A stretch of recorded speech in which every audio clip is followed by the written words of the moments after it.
My overall dream is playing professionally.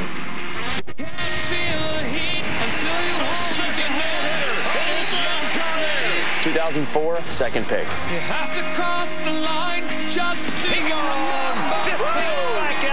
2010, 13th pick. You won't know you want no. It's one of those at-bats you dream of as a kid. 2005, 12th pick. You won't find the beat until you lose yourself. 1999, first pick. The future is called on tonight. It's the 2012 Major League Baseball Draft. Will acclaim the sport's next generation of stars. The dream of America's brightest talent is on the clock.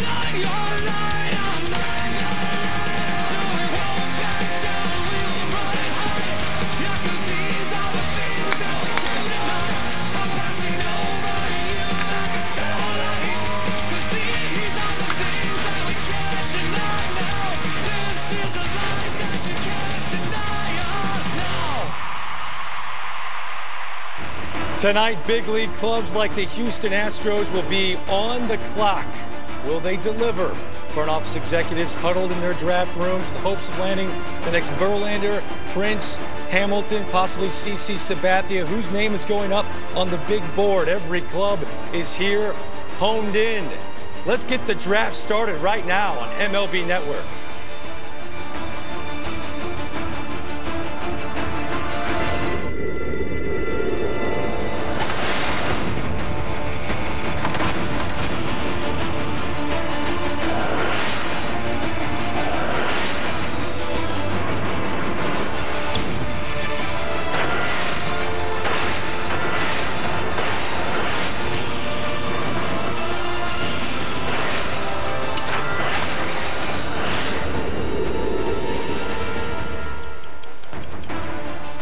And our coverage of the Major League Baseball first-year player draft rolls on from Studio 42. We are live. Greg Amsinger with Harold Reynolds, John Hart, and MLB.com's Jonathan Mayo. So let's get right to it. The Houston Astros are going to have that 1 pick. And Jonathan, you've been covering this year-round. This is what you do, man. So let's talk about the guys that could be the #1 pick. Start with Mark Appel. Are you thinking this is where they're going to go, the big right-hander from Stanford? As of right now, there's nothing to say that that's not where they're going to go. And I know everyone says he's the safe pick. I feel like I've become a Mark Appel apologist. He's 6'5". He's got 3+ pitches. He's taken the ball every Friday night for 2 years for a top program in the Pac-12. I mean, what's not to like about this guy? Is that how you see it, John? Mark Appel is a safe bet? I think Mark Appel is more than a safe pick. I think this is a very close to the Major League ready. He's, Jonathan mentioned, he's got an outstanding body. He's got 3+ pitches right now. Very special arm. Again, when you look at it, this guy has been, he's been everything you want for a famous name. Well, we're talking about Byron Buxton, too. This is a young man out of Georgia who's got a 99-mile-an-hour fastball. He's a center fielder. He's been compared to every great center fielder who's come along in baseball. So they're not going to miss if they go with either one of these guys tonight. Jonathan, it's not just a 2-horse race. Does Correa have a shot at the #1 spot? He does, and there was some, I wouldn't say some, a lot of noise about him maybe sneaking up if things weren't going to work out with one of those 2 top guys. It's been Appel and Buxton all along. Carlos Correa worked out for a whole bunch of teams. He was like on a whirlwind tour of the top 7 or 8 teams and wowed pretty much everybody, so it shouldn't be a shock. And a guy like Kevin Gossman could figure into the mix as well. We talked about him, 2+ pitches right now. The breaking ball's not quite there. This guy was drafted just 2 years ago, so he's a draft-eligible sophomore, and he has come a long way in 2 years. Kyle Zimmer has great stuff too, John, out of the University of San Francisco. You heard our guys talk about it earlier. Outstanding body, maybe the best pitching body in the draft. Athletic kid with 3+ pitches right now. Looks like he's going to be built for innings. He kind of came out of nowhere. Really like this guy as well. 3 quality pitchers up there top. Jeff Luhnow, why is he smiling in that picture? He gets to have the #1 pick tonight. That's cool stuff. Where is he going to go? He spent a long time with the St. Louis Cardinals from 2003 up until this past season. Left to be the first-year GM of the Astros. And, John, to be in this predicament, here you are a GM. You never had the #1 pick, but you did have a #2 pick. And there's pressure that comes along with any first-round pick, right? There is. This is, for an organization, this is a red-letter day for a baseball organization. Next to the playoffs, this is an event that brings the entire organization together. Scouting, all of the scouts that are out there driving, banging, the supervisors, the cross-checkers, the development all the way from rookie ball all the way up, AA, AAA, the major league staff. People are involved in what's going on because it is your future. And again, when you look at Houston, Harold, when you make that #1 pick, it is an organizational pick. Yes, Jeff Luhnow, tremendous experience as an evaluator with St. Louis, new ownership with Jim Crane and his group. Bobby Heck has been an outstanding scouting director, but this will be an organizational pick, especially when you have that #1 slot. You sound like a guy who picked CeCe Sabathia and Sean Casey in the room. Oh, you did, didn't you? I guess you didn't miss on those guys. And I think the key here today for the Astros is they got to get what fits their organization. I think what they do today tells us the direction they think they're going in. Now, they're moving to the American League West. Do they feel like they're 5 years away? You go get Buxton and you can continue to build. They feel like they're closer. Maybe you get a Pale who might be there in 2 or 3 years. So this, to me, is really more telling as to what direction the Astros think they are going in and moving in. Well, and there's always pressure to get it. You can't get the #1 pick wrong, because that guy you always remember forever. When you're a new GM and you have the #1 pick, you really can't get it wrong. 56 wins. No pressure. None. There's only one direction to go for the Houston Astros, and that is up. Thanks to the new collection bargaining agreement, we've got a brand new draft. The rules are completely different, and it's not a slotted draft. A lot of people think that, John. But there is a draft budget, and there is an earlier signing date. Walk us through some of the details and how you think that's going to impact things. Well, before we get to the dollars, which is really the key when you look at it, a couple of things I like about it. One is the early signing date. That's been moved from mid-August. It's been moved up to mid-July, right around the All-Star break. I think that's good. It's good for, obviously, for the clubs because you can get your guy out playing. I think it's good for the player. It's going to expedite his progress to the major leagues. And I think ultimately it's going to be good for colleges because they'll be able to make decisions if players decide not to sign. No more major league contracts. I think that's another plus. You don't have to rush the development of a player. Obviously, when you look at the bonus pools and the pick values, Major League Baseball wanted to deliver the better players to the teams in need. Houston's picking first. You saw that, 56 wins. Minnesota, the Baltimore, Seattle's. These clubs had bad years. They want to give them the ability to have those picks. Listen, I was a general manager and got a call when I had that second pick. And the phone call said, look, I've got a player here that does not want to come and play for your ball club. He already had a deal cut behind him. I mean, those kind of things kill you. And I think baseball is trying to solve that problem. And obviously, this is just the tip of the iceberg because next year there's going to be even more changes. The compensation pick is going to be much reduced. You're not going to have nearly as many. Yeah. There's going to be a lottery system in place where some of the weaker clubs are going to get more players. So this is did your homework, didn't you? It's a brave new world right now. Dialed in. Brave new world. To go, aren't you? It'll be curious to see how the general managers are doing it. There's going to be a lot of things, a lot of phone calls going on right now, Jonathan. Clubs trying to cut deals, find out where things are going to go. Right. I think what people have to think. They think slot, and they hear that word, and they say, oh, you're rigid. There is some flexibility here. You're going to see some teams try to be creative. Teams that have multiple picks can take a guy and then maybe save some money later on or reach for a guy, save some money with their first-round pick, and then they'll have a little money to play with. Just because there's a value assigned to a pick, that doesn't mean you have to sign them for that amount. The Astros don't have to give the #1 pick $7.2 million. There's nothing written in stone that it must be that amount. Yeah, but to clarify one thing real quick, the biggest change is if you do have a complete budget based on what you did the year before. So this is the amount of money that you have to spend. You can spend it all on one guy if you want, or you can spread it out through your draft. Am I right there? First time if you don't sign him, you lose the money. You don't get to go put it back in the back end of the draft. So the Astros are at #1, followed by the Twins. The Seattle Mariners at #3, the Orioles at #4, and then at #5 we got the Kansas City Royals. An exciting night as we are getting set for the opening comments from the commissioner, Bud Selig, who's going to go to the podium and address this crowd, get us started, and officially put those Houston Astros on the clock, although they've been on the clock for quite some time. I think they've known the #1 pick is coming. 5 minutes between picks? Yeah, 5 minutes in between. Let's go to the podium right now.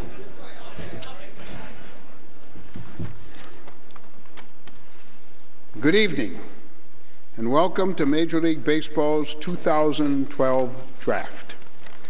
I would like to thank everyone here at the MLB Network Studio 42, including all of the Hall of Famers that are here tonight, executives, and former players who are representing the 30 clubs and all the fans watching at home. We're thrilled once again to bring the draft to a national audience through the comprehensive coverage of the MLB Network, MLB.com, and Baseball America. I would like to recognize several special guests we have with us this evening. I'm very pleased that New York Yankees ace CC Sabathia, first-round pick in 1998,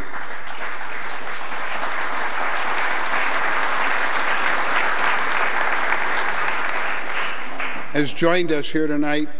CC has always been a great representative of our game, and I personally thank him for being here.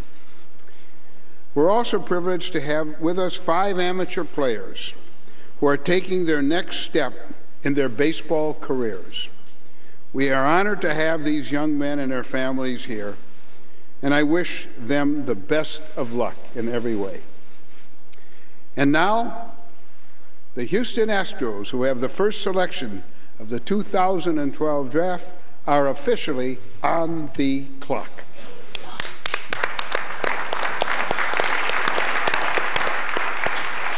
Mr. Commissioner, thank you. Yes, this is the room we're all focused on, the Houston Astros. They have 2 picks tonight, the 1st and 41st overall, but number 1 is what we want to know. Who are they going to take? Coming up, we will see who joins this list of Astros draftees. They've had success in the Major League Baseball first-year player draft. Guys like Chris Johnson, playing third base every day. He was drafted in '06 along with Bud Norris, who has the best stuff in that rotation, scouts say. And JD Martinez is delivering in the outfield. We're back with the draft next.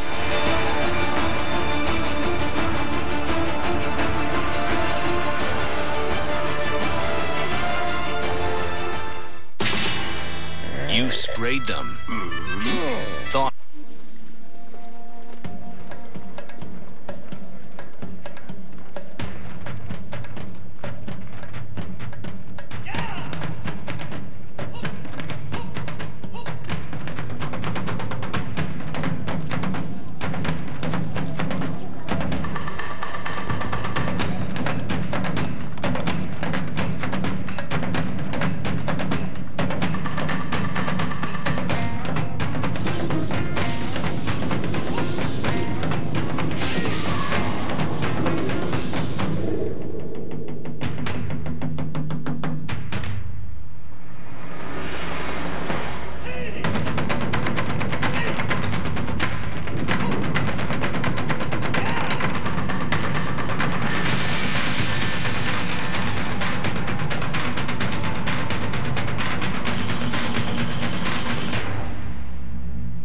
Here's a picture of my grandpa back probably about late 60s. My name's Paul Fabry, and I grow oranges in Florida for Tropicana. My grandpa taught me a lot about life, and most importantly, orange growing.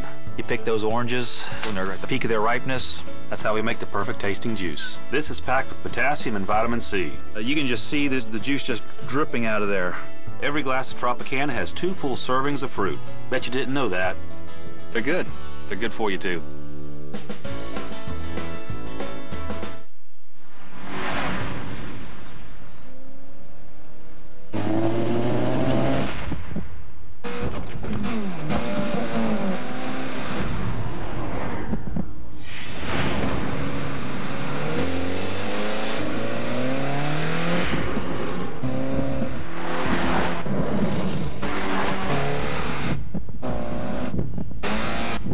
Introducing the Scion FRS. Scion, what moves you?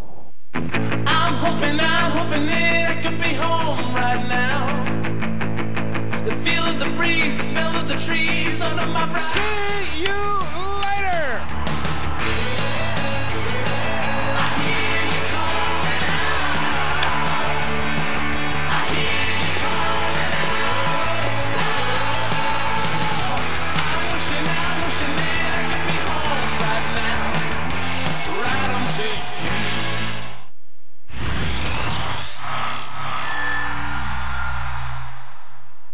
Tell me what the vibe is in a room like that. Well, they're excited. Listen, this is a ball club that an organization that is rebuilding. They are moving to the American League West next year. They have put a lot of time, a lot of energy. They've been over all the reports. They know who they're going to take number one. They know who they're going to take number one, and they're looking at what they're going to do the rest of the draft. How different in the fact that you're going from National League to American League does that make with your pick? I don't think it makes any difference. At the end of it, you're looking at getting the best player, what they think is the best player, and I'm sure there may be some signability issues and things that come along, but when you look at it, it's the best player. That's what they want. And their system's a lot better. I mean, it's a lot better, but they still could use a little bit of everything. So you can't really go wrong in terms of, oh, we need this kind of player to help us right now. And how long have you had Mark Appel going to the Houston Astros, Jonathan? For a while? Every mock I've done, I've had Mark Appel going one to the Astros. And why is that? It just fits. It just seemed to make sense, and it wasn't getting any information that led me to believe otherwise. It was never a set it in stone. It seemed like the right way to go. Now, you know who you're picking, John, but you're sitting there, you still can't wait to see the announcement, right? Right, you're still excited to hear it. Well, everybody's excited, but Jeff Luhnow is. He's worked his entire life to become a general manager, and he's going to make his first pick. There's going to be a lot attached to this pick. It'll be the first pick he makes in his career as a. All of America watching right now to see who the Houston Astros will select with the #1 overall first-round pick. How can you be nervous? You're not eligible. It is time.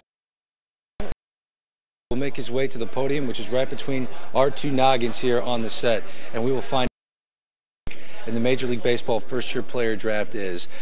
So many people have been saying Mark Appel. If not Appel, Byron Buxton. Let's find out right now. With the first selection of the 2012 first-year player draft, the Houston Astros, Correa.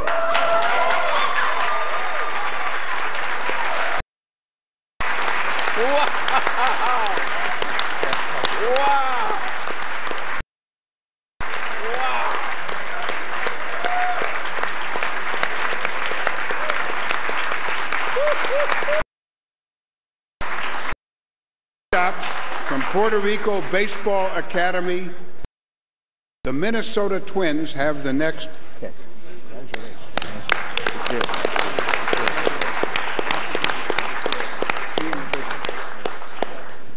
Carlos Correa is the #1 pick in the 2012 Major League draft. You're looking at the pride and joy of the Puerto Rican Baseball Academy. Highest draft pick to ever come out of the Academy. That distinction used to belong to catcher Ramon Castro, who's taken with the 17th pick in 1994. Carlos is verbally committed to play at the University of Miami, but after experiencing all this, we shall see. This means so much for not only Carlos, but his entire family. Many of his family members are here tonight. You saw them embrace him, especially his father, Carlos Sr., a construction worker who pulls shifts from 4 a.m. to 5 p.m., then comes home every day to hit his son ground balls and throw him batting practice. I tell you what, looking at all the video, we've been discussing this before, when you got a shortstop of his caliber, it's hard to pass on the first pick with this kid. I mean, you're talking about a profitable, projected Alex Rodriguez, Troy Tulowitzki type of player. So it's a shocker, but it's a tremendous shocker, no doubt. We're going to talk much more about the #1 pick. For now, let's join Sam Ryan, who have Carlos Correa. Take it away, Sam. Carlos Correa, your stock was rising since last week. Your name really out there. How exciting is this for you and your family? Well, I feel so excited to be the #1 pick. I just worked hard to be here, and right now we are doing a great job, and I feel proud to be here and excited. You heard Greg Amsinger talk about the highest pick from Puerto Rico, number 17, Ramon Castro. Back in 1994, you're the only #1 pick out of Puerto Rico. What does this mean for your island? This means a lot. I mean, I have been working hard. I want the Puerto Rican baseball grows up. We got a lot of good players down there, and I only want the Puerto Rican baseball grows up. That's all I want. Ivan Rodriguez is here tonight. I know you spoke with him. You've spoken with Robbie Alomar, one of your idols, and Sandy Alomar Sr. has given you advice. What's the best piece of advice you've received? Well, they have advised me very well. They have told me a lot about baseball, obviously, and they have told me, well, Sandy Alomar has been working with me in the ballpark down there in my hometown. I feel proud that they have helped me a lot. I feel good. It feels good. Congratulations. Thank you. I appreciate it. Greg, back to you. Sam, thank you so much. What a moment for Carlos Correa. You know, 20 years ago, the Astros passed on a shortstop in the first round. They took Phil Nevin. That shortstop was Derek Jeter. They're not going to make the same mistake twice in 2 decades. Walk us through that, the scouting eye you have on Carlos Correa, John. When you look at Carlos Correa, you draw it up as a middle infielder. It's what you want. I mean, obviously the size jumps out to you, 6'4", but again, there's sixes all across the board, and that might even be light. You look at it, the hit and the power are both there. This guy's got a good feel for it.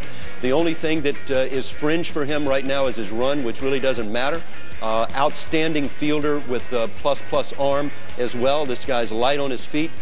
He's a physical shortstop that has all the tools. He's more in the line of a Troy Tulowitzki and Alex Rodriguez, the bigger, more physical type shortstops. Worst case scenario, he gets too big for short. He moves to third. He's going to be a plus defender. The bat's going to play there. I mean, it's really, it seems like a surprising pick, but as we mentioned at the top, he went to a lot of workouts. He wowed every team, including the Houston Astros, with what he did, and that moved him into the mix. And then I'm sure when they started talking dollars and cents, when things may not have worked out with some of the guys they were looking at, it's not a reach. They're not going to Carlos Correa saying it's because we can afford him. We can afford him, and he belongs in that caliber. Well, I said before the draft pick here that it would tell us a lot about the direction the Astros are going in. They went out and got what they felt was the best player, and I can't deny that. Let's go to the breakdown, looking at this young man and being able to study him on tape. You know, there's a lot of things you love about him. First of all, the swing is nice, but this is the biggest thing that you look at. He's 6'4", 190, and he's 17 years old. He's going to continue to grow, and he's going to continue to get to know himself even better. But the first thing you think about is not just a guy that can hit offensively at shortstop. You want to catch the ball. Watching him take ground balls, he is as advanced as any high school player you'll see. And the comparisons as I went back through tape remind me of this guy. Yeah, him. Alex Rodriguez.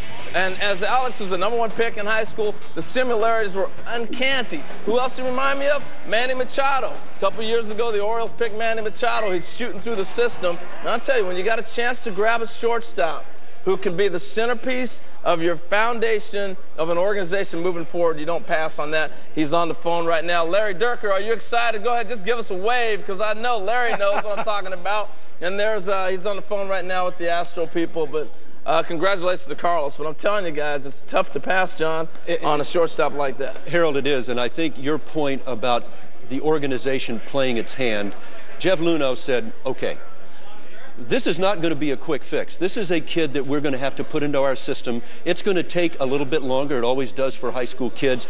But the reward has a chance at 21 years old. You have a chance to have something very, very special that you just don't find. Big physical shortstops that can defend. I got to ask you, what happened? Why do you think he went 1 and not Appel and Buxton? I think there are a couple of reasons. I think one, private workouts can mean an awful lot to certain teams. Not everybody, but I think for the Astros it clearly worked, and he wowed them. He wowed them with his offense and his defense, and his makeup was off the charts. This is a kid who could handle the rigors of going through the minor leagues. They decided not to go with, we better take the guy who's going to make the big splash in the big leagues first. They went with the guy that they thought was going to be the biggest star.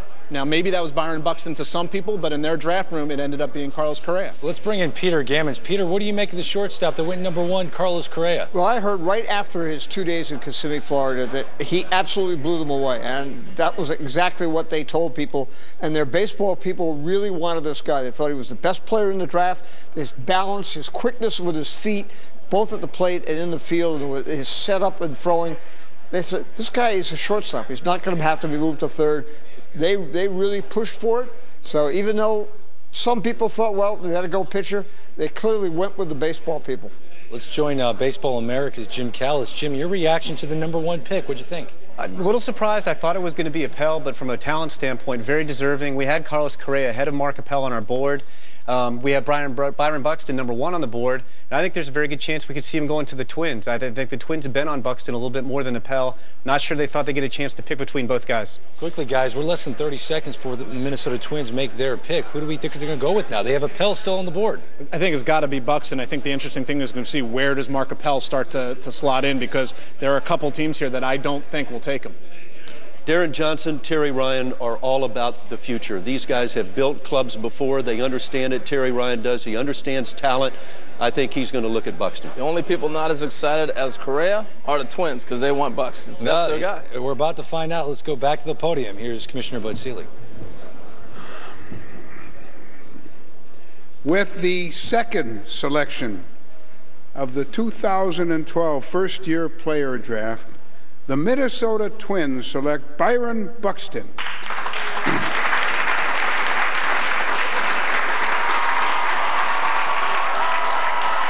An outfielder from Appling County High School, Baxley, Georgia. The Seattle Mariners have the next pick, and they are now on the clock. Look at that scene. They are celebrating around Byron Buxton, who's just been taken second overall by the Twins. In case you don't know by now, Byron Buxton is an outfielder that can absolutely fly. Speed, top tool. His bat's pretty special too. Scouts believe his power will come when he fills out his 6'2" athletic frame. He hit 10 home runs as a high school junior. That number dropped this season hitting leadoff. He still hit over 550 with around 50 runs scored and over 30 stolen bases. Defensively, this kid is special. He's a glider in the outfield, great throwing arm. He's a Georgia high school baseball legend, and he's still 18 years old. He's a legend. They consider him. Byron Buxton is the #2 overall pick, John.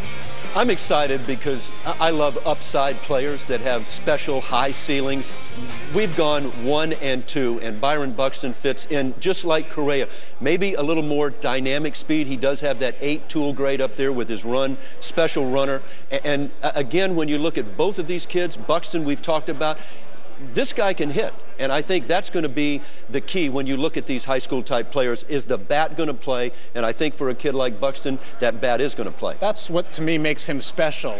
We hear about raw, toolsy guys all the time, but he's got a feel for baseball. He's not just going out there and running as fast as he can. He's not a Donovan Tate type, the last toolsy outfielder to come out of Georgia who's had some trouble adjusting to baseball. I think he's got a good feel for the game, and that's going to help him move along, maybe not as slowly as some of those raw, toolsy high school types. Let's talk to Byron Buxton, who's just been drafted by the Minnesota Twins. Baxley, Georgia is hopping tonight. They're all about Byron. Byron, what's going through your head right now? You've just been taken #2 overall by the Twins. It's an exciting feeling. Glad I'm a Twins now, so I'm just ready to go out and play ball. Hey, Byron, it's Harold here. Obviously you can hear us. I'm talking more to the people in there. You got to give us a yell, everybody. Are you excited? I see tears and everything else out there. That's right. That's what I'm talking about. Man.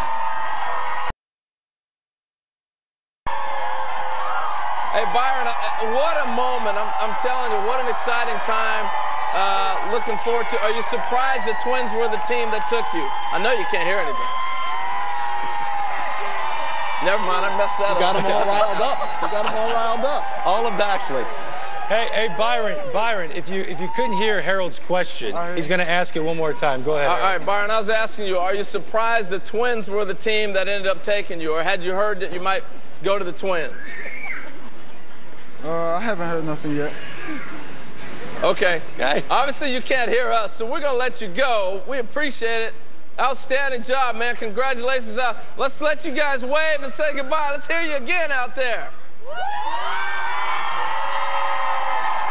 Harold Reynolds getting the party started in Baxley, Georgia. They love you, man. I'm telling you what, man. How cool is that? They were screaming on cue. Byron Buxton. You know, you brought up a great comparison the other day on MLB Tonight, saying that all of his athletic ability and how smooth he is, the gliding ability in the outfield, reminded you of the next Torrey Hunter for the Minnesota Twins. Well, you know, the last time the Twins had a high school outfielder that they picked, #1, really was Torrey Hunter. That worked out. And he reminded me a lot of Torrey, but you know, earlier we talked about all the different players he can remind you of, and I think we can go back and look at Byron Buxton and break him down. You'll see the similarities of all the different guys that we have, some guys in this room, but we'll go back, and if you saw this earlier, you're going to watch it again. He's 6'2", 190. Now, this kid has thrown the ball 99 miles an hour off the mound, 99.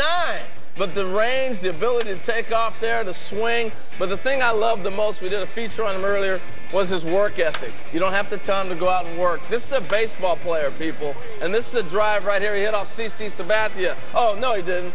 This is me. This is in Chicago. But here, he reminds me a lot of Mike Cameron. He's got the and Adam Jones being able to pull the ball. The size and strength and the ability to adjust. But for me, he reminds me a lot of Eric Davis, just the ability to jump on a pitch and drive it. And this kid has led his team to state championships. He's been there, he's played big games, and I know it's high school, but I'm excited because the Twins needed somebody about their future. And Tony Oliva, you know what I'm talking about, don't you? I know that Tony does because he was tremendous in developing those guys. But one of the best organizations in developing young talent is the Minnesota Twins, so that becomes important, Greg, as well. This is outstanding. Carlos Correa goes #1 to the Astros. To the Twins, Byron Buxton on the clock, and the clock is just about run out. The Seattle Mariners. So you have Appel still on the board. Will they go with a future ace from Stanford? Let's find out right now as we head to the podium.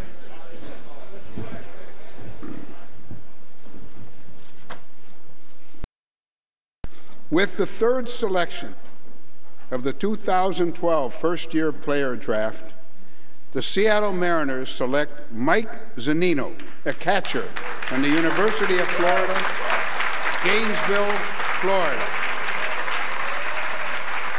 The Baltimore Orioles have the next pick, and they are now on the clock. Mike Zunino is everything you want in a catcher. He comes from a baseball family, therefore knows how important the position. Leader behind the plate with a bat that is loaded with power. Remember when all the college stats went down with the new bats in 2011?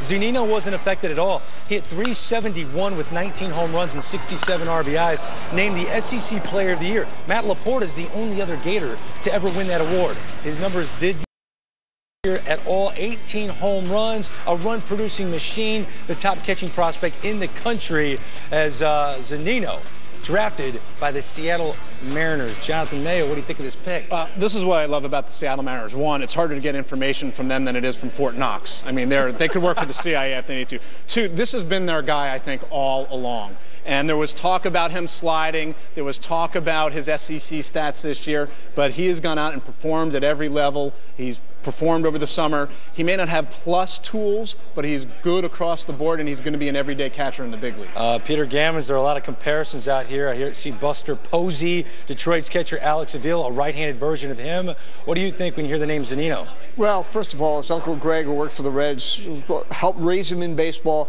He's got tremendous savvy behind the plate. His greatest reputation, he's very strong. He's going to hit home runs, but he's really good handling pitchers. Played for a coach, Kevin O'Sullivan at the University of Florida, who is an absolutely brilliant pitching mind. And I think when you look at what the Mariners are trying to do, and you look down in their minor leagues, and you see Taiwan Skywalker, and you see Hulson, and you see James Paxton, you understand it's very important for them to have a catcher who can help develop these pitchers for when the Mariners really get good again in 2 years. Mike Cameron sitting at the table, all excited. Yeah, pump that fist. You got a power-hitting catcher, Mike Zunino. Jim Callis standing by with Matt Yaloff. Matty, that board has seen names fly off now, huh? It has. Baseball America's top 100 prospects, as ranked by Jim Callis. Mark Appel's name is still bright white. How far could he slide, Jim? I don't think he's going to fall too far, Matt, because the thing is the teams that are coming up now are looking for pitching. Orioles looking pitching, Royals looking pitching. I bet he goes off the board with one of the next two picks. All right, we're going to see Jim Callis here with me inside Studio 3. Greg, take it away. All right, Matt, 3 picks down. Coming up next, under 3 minutes to go till the Orioles make their pick at number 4. MLB Network's coverage of the 2012 draft rolls on after this. No one covers our national pastime like Baseball America. It's the must-read for baseball. A perfect day. Is it the sun, blue sky, fresh air, or perfectly manicured grass embracing a diamond's perfect dimensions? Perhaps it's a day of wonder and hope, or anticipation of pure joy. Its perfection belongs to you. Winter's end, spring's gift, summer's friend, fall's glorious goodbye. In action, in resolution, everything in between. It is always a perfect day for baseball. Okay, look, when gas prices jump, you still gotta work. So suddenly you're cutting back on everything from family vacations to cell phone minutes. Well, here's a thought. How about cutting back on gas? Here's how. The Ford F-150. It gets 32 miles per gallon highway. That's the best. So you can get the job done and get a break at the pump. Yeah, can you hear me now? This is the future. This is the Ford F-150. No Doritos Jacked are big. Bigger than a giant El Camino on monster tires. And bolder than taking that behemoth and breaking Evel Knievel's bus jumping record by 2.5 buses. And they're crunchy. Crunchier than driving through a fine china shop that sells professional-grade fireworks out of the back. No Doritos Jacked. Tastes like awesome feels. Hey, wait a minute. I know that face. It's not your everyday face, but I know it. It's a face of joy, of calm, a face of exhilaration, even surprise. Oh, I know where I've seen that face. Welcome to the water. Step into boating with our free DVD at discoverboating.ca.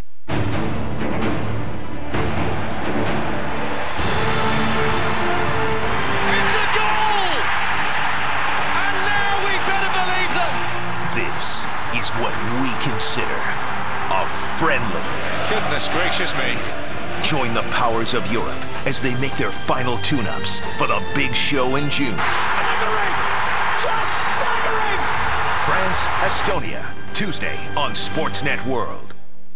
As their time has run up, 5 minutes, it flew by. Last year they took Dylan Bundy. I'd say that worked out. Has he given up an earned run yet? Like one? Maybe. Well, maybe two? 0.68 ERA, not bad. 0.68 ERA. Breaking news, that's a good ERA, even in the minor leagues. Yeah, Dylan Bundy, the pick. Let's find out who they're going with in 2012. With the 4th selection of the 2012 first-year player draft, the Baltimore Orioles select Kevin Gausman, a right-handed pitcher from LSU, Baton Rouge, Louisiana. The Kansas City Royals have the next pick, and they are now on the clock. Kevin Gausman is a tall, powerful, draft-eligible sophomore who scouts loved back in 2010, but signability issues caused him to drop to the 6th round. The Dodgers took him there, one above slot to try to lure him away from LSU, but it didn't work. Fans in Baton Rouge are thankful. His fastball sits in the mid-90s. It's been clocked up to 100 miles per hour, according to the LSU website. The school website never lies. Yeah. As a sophomore, Gausman has gone 11-1 with a 2.72 ERA for the Tigers. It's Gausman to the O's, John Hart. What do you think? LSU, the guy is exactly what they're looking for, and the Orioles needed pitching. Listen, this is Dan Duquette's first draft with the Orioles. The Orioles are having a phenomenal year. Gary Racich, their scouting director, they said, look, we want pitching. We want a pitcher that's close to being ready. So again, when I look at it, Gausman, for me, is what you look for in a pitcher. This guy's got a good body, a little bit of a, if you will, a Kevin Brown sort of body, tall, kind of rangy, strong. Here you go. I've got him with the future 7 fastball. I love the fact that he throws the ball downhill. The fastball is there right now. The curve and the slider, the curveball I don't think is his pitch. He's got to work on that. The slider's showing promise. He's got a changeup right now that's a 7 that's not on that board there, and he's a strike thrower. I've got this guy as a future top, at the worst, a middle-of-the-rotation type starting pitcher. Electric arm, good stuff, good feel for it, competitive. It's a good pick by the Orioles. The scary thing is he weighed $165 when he got to LSU, so he's already put on 20 pounds. So there's room for him to fill out, and he told me that he's really working hard to put on that kind of good weight. When he came out of high school in Colorado, where the high school competition is not very good, he was just a thrower. He would rear back and throw it as hard as he could. He had nothing else. To see how far he's come in just 2 years, I think it shows how much more ceiling there might be for him. Well, we've talked about a lot of college pitchers already, but I think he fits in Camden Yards. You got to remember, that ball flies in that park. Sinker ball guy, he's going to play well in that park with the Orioles, and he's going to move fast. You know, he's going to get there within the next couple of years, and I think he's a project for them that fits with their ballpark and the direction this organization is going in. You want to hear from Kevin Gausman? Oh, man. Why not? Awesome. Yeah, let's shine our spotlight on the new Baltimore Oriole draftee. Kevin Gosman. I'm a right-handed pitcher from Louisiana State University. One word to best describe me would be goofy. My nickname is Goose. I eat 4 powdered donuts in between every inning when I pitch. Little Hostess donuts, the powdered ones, they have to be powdered. I try to model my baseball game after Roy Halladay, but he's the best pitcher in baseball, so it's kind of hard. Gosman to Baltimore. Where's Mark Appel, Jonathan? Why is it we have not seen his name yet? Well, he was figuring in the mix. I wouldn't be shocked if he doesn't drop any further than the next pick. I think the Royals have been looking pitching all along and college pitching, and they were hoping that Gosman or maybe Appel would slide to them. Didn't seem feasible until we started here today, so I think they're having a very serious conversation in that draft room about taking Mark Appel. Why are they sliding, you think? Well, I'm curious. Has signability affected him so far? I think it probably has, real or not. No one knows what's real and what's perceived at this point. There isn't that much wiggle room with the new system, but I'm sure that plays a part into it. And honestly, Gosman, even Zimmer, when there were no question marks with him at all, and Appel, there's not that much distinguishing them from each other. So if the Orioles, who were reportedly on Kevin Gosman all along, really liked him, they're going to go with him, even if Mark Appel got to. I know a lot of people are talking about the signability, but looking at the 4 picks, each guy fits the club.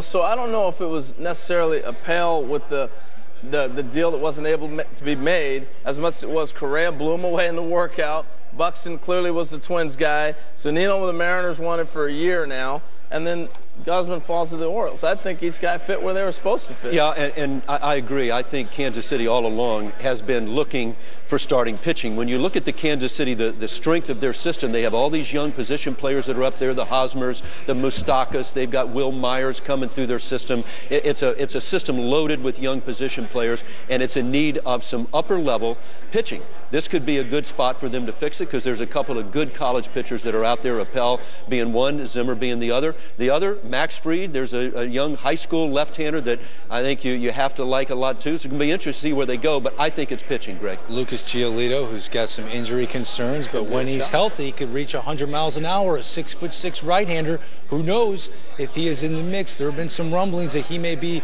the big surprise. So we got Correa at number 1, Buxton at number 2 to the Twins. The M's take Mike Zunino. Baltimore with Gosman. Now let's find out who the Royals are taking.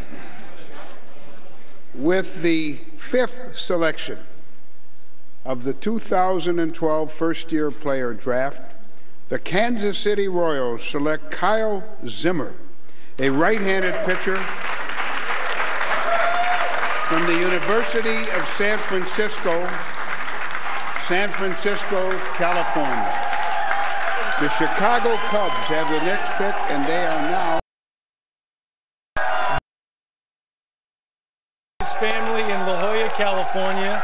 What a moment for him. Tremendous. When you look at where he came from, he was a third baseman when he went to college, and they said, hey, you got such a great arm, let's put him on the mound. And here he is, the 5th pick in the draft. He's a prototypical body for a pitcher. Big, strong, they got the hat 6'5". ready and everything. Yeah, they had it ready, but both of his parents are athletes. This kid comes from an athletic family, and again, the arm plays, the breaking ball. As I said earlier, I think he has the best 3-pitch mix that I've seen in the draft. Fastball, curveball, changeup, throw strikes. Good-looking stuff. Yeah, he's got even 4 pitches, and I've had scouts tell me that of all the college pitchers, he might have the best chance of being the best guy when all is said and done if you think about his now stuff combined with how little time he spent on the mound. I mean, he was an infielder not long ago. We see converted guys make it up because they throw 100 miles an hour in the bullpen, but 4-pitch mix, command, and he's only been pitching for 2 years. I mean, who knows what happens once he gets into a pro program with pitching coaches and coordinators, how much more ceiling he might have. Wouldn't you agree that scouts really caught on to Kyle Zimmer when he outpitched Garrett Cole in the NCAA regionals last year? Remember that? That didn't hurt. No. You outpitched the number 1 guy. Everyone's talking about Kyle Zimmer. And, of course, La Jolla, California, a hot spot right now because they're all buzzing the Zimmer family who's so excited. This is a guy that could throw 97 miles an hour, and he sits there. Harold, this is like consistent velocity. Yep. They love his makeup, and some scouts compare him to Cardinals ace Adam Wainwright, just a different comp that you can throw out there, and we all love comps. I want to bring in Kyle Zimmer. Kyle, it was a great reaction. The hat went on quickly. Did you have all the team's hats just in case, or did you know the Royals were taking you? I didn't know. I didn't even know they had hats here. Somebody just brought it up to the front and gave it to me. So it was a pretty cool surprise. Hey, Kyle, it's Harold here. I got to ask you, take us back a couple years ago when the coaches said, you know what, third base isn't working out. We're going to put you on the mound. What was your reaction? I was surprised. I was definitely surprised at first because I was always sort of a hitter growing up, and but I guess the move paid off. Kyle, it's John Hart. Listen, going down the stretch, there was some concern, maybe a little bit of health issues. Are you okay? Everything health check out? Yeah, no, I feel fine. Everything feels great. I sort of strained my hamstring about a month ago, and I was sort of battling through that and trying to throw through it. But everything's feeling great now, and I'm ready to go out there and make some pitches. So. Kyle, you're a guy who really jumped into the top 10 with how you performed early in the season, and then because of the hamstring and you had a weird schedule where you had that time off, I mean, was that hard for you to understand, not only because you weren't pitching as well as you wanted for your team, but with all those eyes watching you, every pitch you throw is really nitpicked? Were you aware of your name kind of going up and down a little bit on draft boards as people were trying to figure out what was going on with you? Yeah, I mean, I just tried to really keep that in the back of my mind and just try to focus as much as I could as going out there and just trying to hit my spots and battle through whatever pain I had and just find a way to get it done for my team. And so it was a tough stretch there battling that, but I'm just happy it paid off. Well, thank goodness someone there had the right cap, because it looks good on you, Kyle. Going 5th overall to the Royals. Congratulations, a great day for you. Thanks for taking the time. We appreciate it. Thank you. Appreciate it. Thank you, guys. So Zimmer to number 5 on our board, and the Royals snag him. And it was a year ago where we expected, Jonathan, the Royals to go with pitching, and they went with the local guy in Bubba Starling. Here with the first-round pick, they go pitching. It's a lock, right? I think so, and they were looking pitching all along. You know, I thought maybe Mark Appel would figure into it, and then the issues that we talked about with Kyle Zimmer and potential health issues, that got cleared by them, so I knew he was still very much in their mix. And this is a guy, because of the athleticism and the 4 pitches and the young position players they already had, they needed a pitcher who could get there pretty quickly and help that developing offense. Matt Yaloff, Jim Callis go to the big board. Zimmer is off of it, but we still have Mark Appel there, huh, guys? Yeah, I mean, Jim, you got to answer this question. He's not talking to me. He's talking to you. What is happening with the guy that you had ranked number 3 going into this? Well, I thought the first couple teams may have made the choice based on talent, because we're talking about Buxton, Correa, very talented players. Now that he's lasting past teams that want pitching, they obviously have a payday somewhere. I don't think it's the Padres at 7 with these tight budgets. It might be the A's at 11, but I don't know that yet. I'm working on it. Yeah, you know what? He has his little hat on there, his fortune-telling hat. Greg, back to you. All right, guys, thank you. We don't want to stress out Jim Callis. Now we got to find out who the Cubs are taking with the 6th overall selection in the 2012 draft. This is Jed Hoyer and Theo Epstein's first-round pick with the Northsiders. So we're moments away from finding out. So far, so good, gentlemen, I have to say. Let's go to the podium for the 6th pick.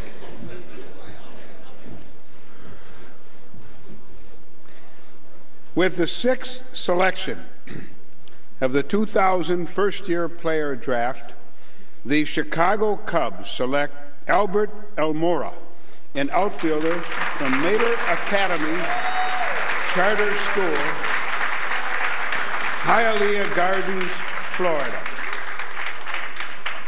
The San Diego Padres have the next pick, and they are now on the clock. Well, the first 2 things scouts talk about when Almora's name come up are makeup and work ethic. This kid, as you saw earlier in our show, has a makeshift gymnasium in his backyard of his Miami home and spends hours a day there working out. He's considered a 5-tool guy, capable of becoming a slugger that steals bases, can cover a ton of ground in center field. In November of 2011, Almora won the tournament MVP honors and was named the best center fielder at the Pan American Championships after leading Team USA 18 and under squad to a perfect 9-0 record and a gold medal. There you have him, Albert Almora going to the Cubs, guys. What do you think? Yeah, you know, this is a guy who's played for Team USA, I think 6 times. He's tied the most ever, and he's a teenager. We still have a lot of Team USA to do, and he learned so much in terms of his natural leadership abilities that really developing. He's been a leader for that team throughout. But we talk so much about his makeup. He's got some tools. I mean, we're not talking about a guy who just is a grinder who works hard. I mean, he can do everything pretty well on the baseball field. That makeup is going to allow those tools to play up. You know, when you look at the Cubs, they got their center fielder of the future, and it's interesting because you see, you know, a lot of the upside high school talented guys are going. The Cubs fell right into this with an outstanding player. And again, I've said it before, I don't think his, if you will, his tools maybe fit in the Buxton or Correa category, but his makeup, his skills, his instincts, for me, say all-star type performer because of his baseball ability and his skills, which are good. Well, the combination of the makeup and also the skills, but they zeroed in on this guy for a long time, so they did not stray from the player they wanted. And now it's time to see who will be next, presented by Bowman Baseball Cards. Let's keep it right here with Almora. And we love to throw comparisons. He's 6'1", 170. How about Adam Jones? Albert Almora. Will he be the next Adam Jones for the Chicago Cubs? Jed, Theo, well done. You got a kid with great makeup to eventually play center field in Wrigley Field. Time for us to take a break. As we get there, this is what it's all about, folks. Kyle Zimmer from the University of San Francisco being drafted 5th overall by the Royals. The Padres pick next. We're back to Studio 42 after this. Shake that. Who will be?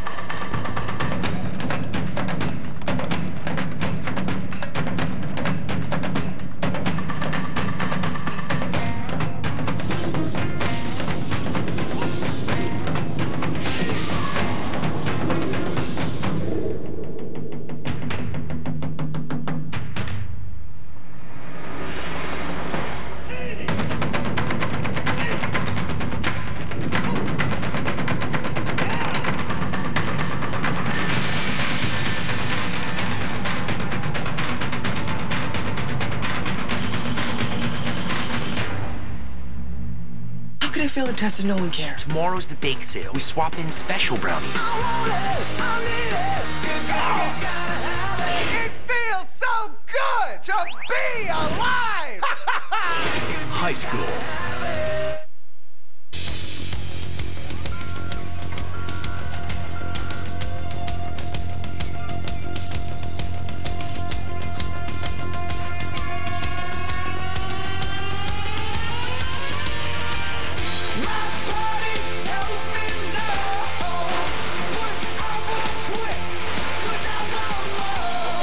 No other taste exhilarates like the new citrus charge of Mountain Dew.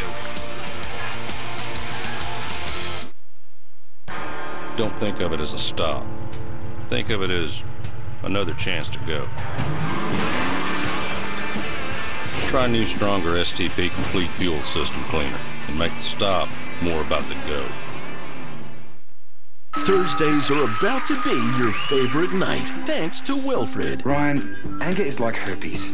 You're not meant to keep it to yourself. Louie. Have you ever done something that you afterwards said, yeah, I don't think I'm going to tell anybody about that? And the all-new late-night show, Brand X with Russell Brand. It all starts June 28th at 10 on FX Canada. Call your TV service provider to order. Rogers customers now have more ways to catch Sportsnet's live coverage of the Toronto Blue Jays. See you later! Watch the exciting action live all season long from your smartphone.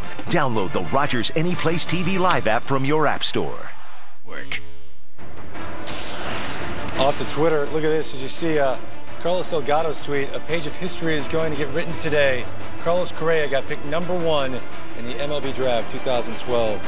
Puerto Rican superstar, the young shortstop who's only 17 years old, the #1 pick. Time is all up for the San Diego Padres. They're up next with the 7th pick. Let's go to the commissioner.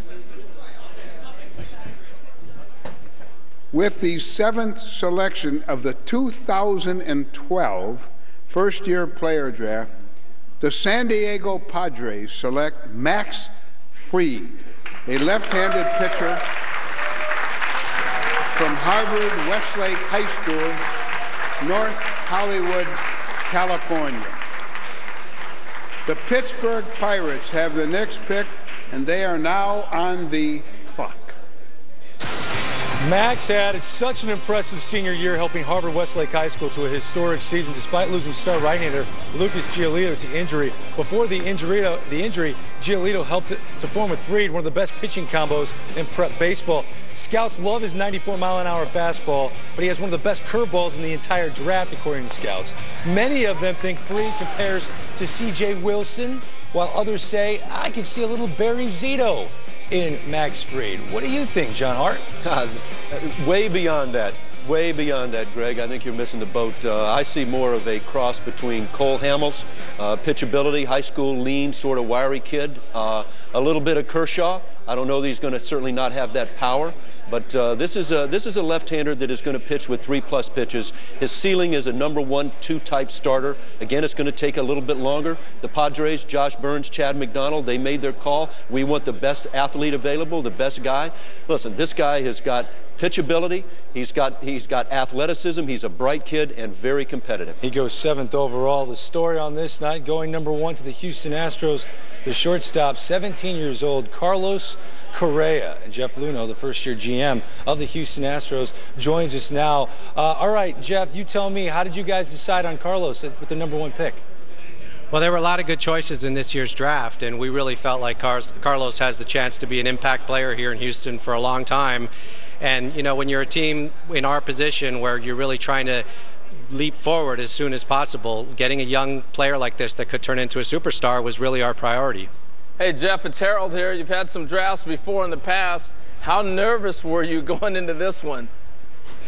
A little bit nervous, but, you know, we have a very good scouting staff. Bobby Heck and his guys do a terrific job, and we were very well prepared. We've been here meeting for the last 5 days, and, you know, it was a difficult decision, but I'd say it was the right decision, and all of us felt it in our guts. And once we knew that, you know, we have a very special player. I had a chance to interact with him extensively in Florida last week or a couple weeks ago, and I got to know him as a person, and I got to know his parents, and for me that cemented it, because we're talking about a guy with a tremendous work ethic. Jeff, it's John Hart. Congratulations on the pick. It's an exciting player.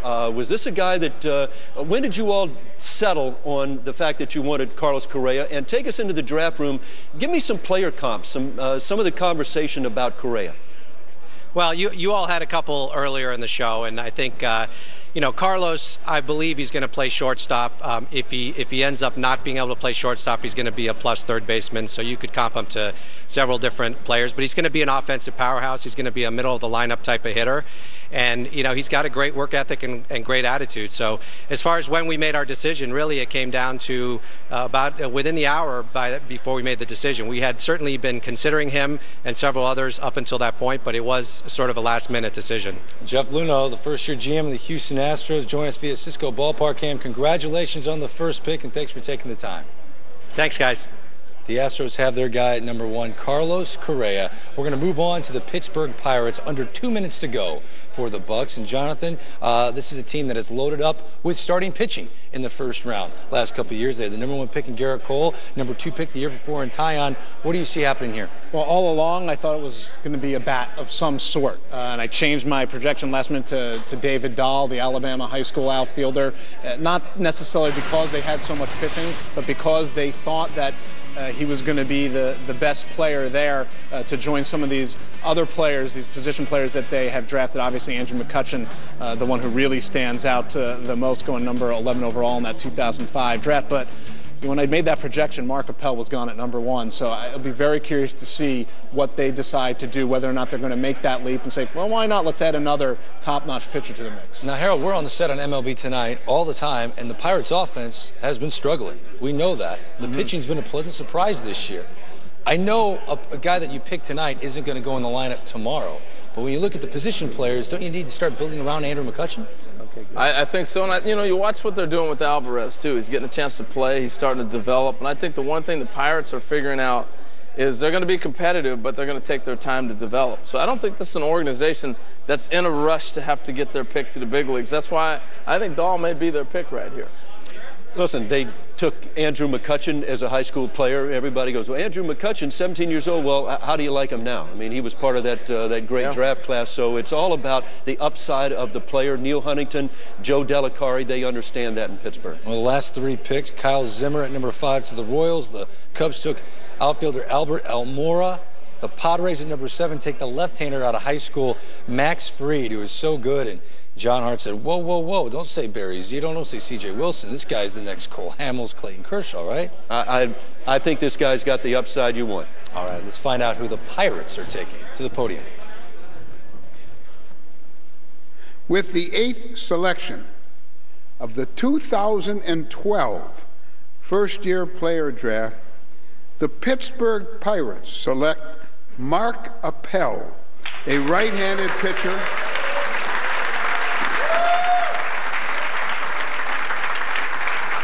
from Stanford University, Stanford, California. The Miami Marlins have the next pick, and they are now on the clock. So it's Mark Appel. He's being labeled as the complete package. 3 up-and-down years at Stanford. Appel was mostly used as reliever his freshman year, became the ace his sophomore year, but finished with a below 500 record, leading up to this season where the tall right-hander began to dominate the competition. His ERA went down to 2.27. Strikeouts per 9 went way up. Opponents' batting average barely cracked the Mendoza line. This is a tall right-hander, 6'5", 215, much like Cole, much like Tyon. How's he different from those two guys I just named?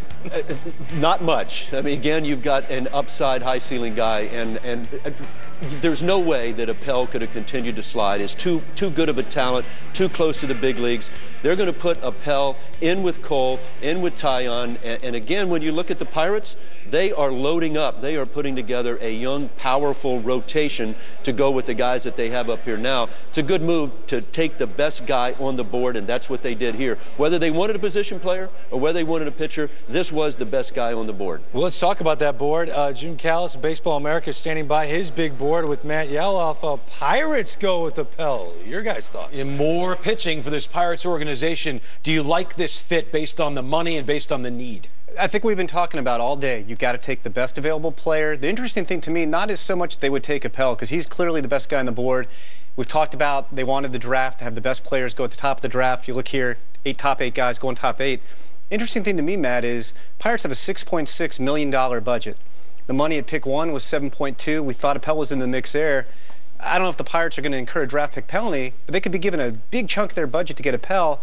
The positive side of that is you got a guy who a lot of people thought was going number 1 with the number 8 pick, so that's not a bad trade-off. And look at this, Greg. You can see it right in front of you graphically. I know you guys have been talking about it, but all of the top guys down through 8 are all off the board, not necessarily in the order everyone predicted, but they're all gone. Well done, Jim Callis. All 8 off the board. You know, the order, no big deal. It led for some drama and excitement. Correa at number 1. That was fun to watch. Kyle Zimmer at number 5 to the Royals. Max Fried to the Padres. And we've just learned Mark Appel to the Pittsburgh Pirates. It's the Marlins on the board. On the clock, their pick's next.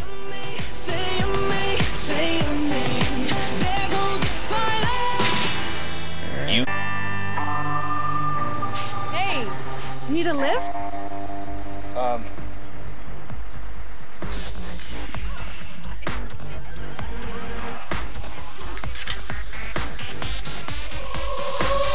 Pepsi's #1! Party with the DJ. You're saying that isn't you. Swoop up! Take the Ultimate Taste Challenge this summer and trust your taste buds. Sky Active, a revolutionary technology that defies convention. Perfectly combining outstanding fuel efficiency and performance that hybrids would only dream of. Introducing the new 2012 Mazda 3 lineup, starting from $15,795 plus 0% financing for up to 84 months. We build Mazdas. What do you drive? As you can see, the numbers are looking excellent. I don't believe this. I didn't get the memo. When did they get rid of Casual Fridays? Sweating on the inside? Handle it on the outside with new Speed Stick Power. Andy, good job. Speed Stick. Don't sweat it. Handle it. Welcome to Stride High. Attention! Your first assignment has just been posted.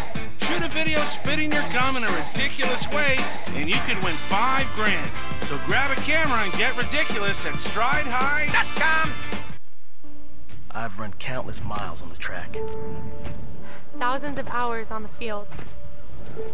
I've spent my entire life training for this moment. So you better be watching On a big, amazing TV. So you don't miss. a single glorious detail. If you're going to go big, go Panasonic. With our fastest response time ever, bigger just got more beautiful. It's just another way we're engineering a better world for you. You'll find LePage PL Premium construction adhesives on job sites across Canada. PL Premium bonds to wood, metal, virtually any surface. Introducing new PL Premium Fast Grab with 8 times stronger hold. Perfect for heavy-duty vertical applications where you need instant strength.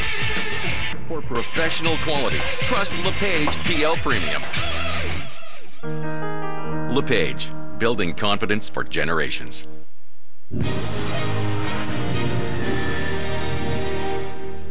Byron Buxton, 18-year-old phenom out of the state of Georgia, to the Twins, Zunino, Gossman, and Zimmer. Let's go back to the podium and find out who the Marlins are taking. With the 9th selection of the 2012 first-year player draft, the Miami Marlins select Andrew Heaney.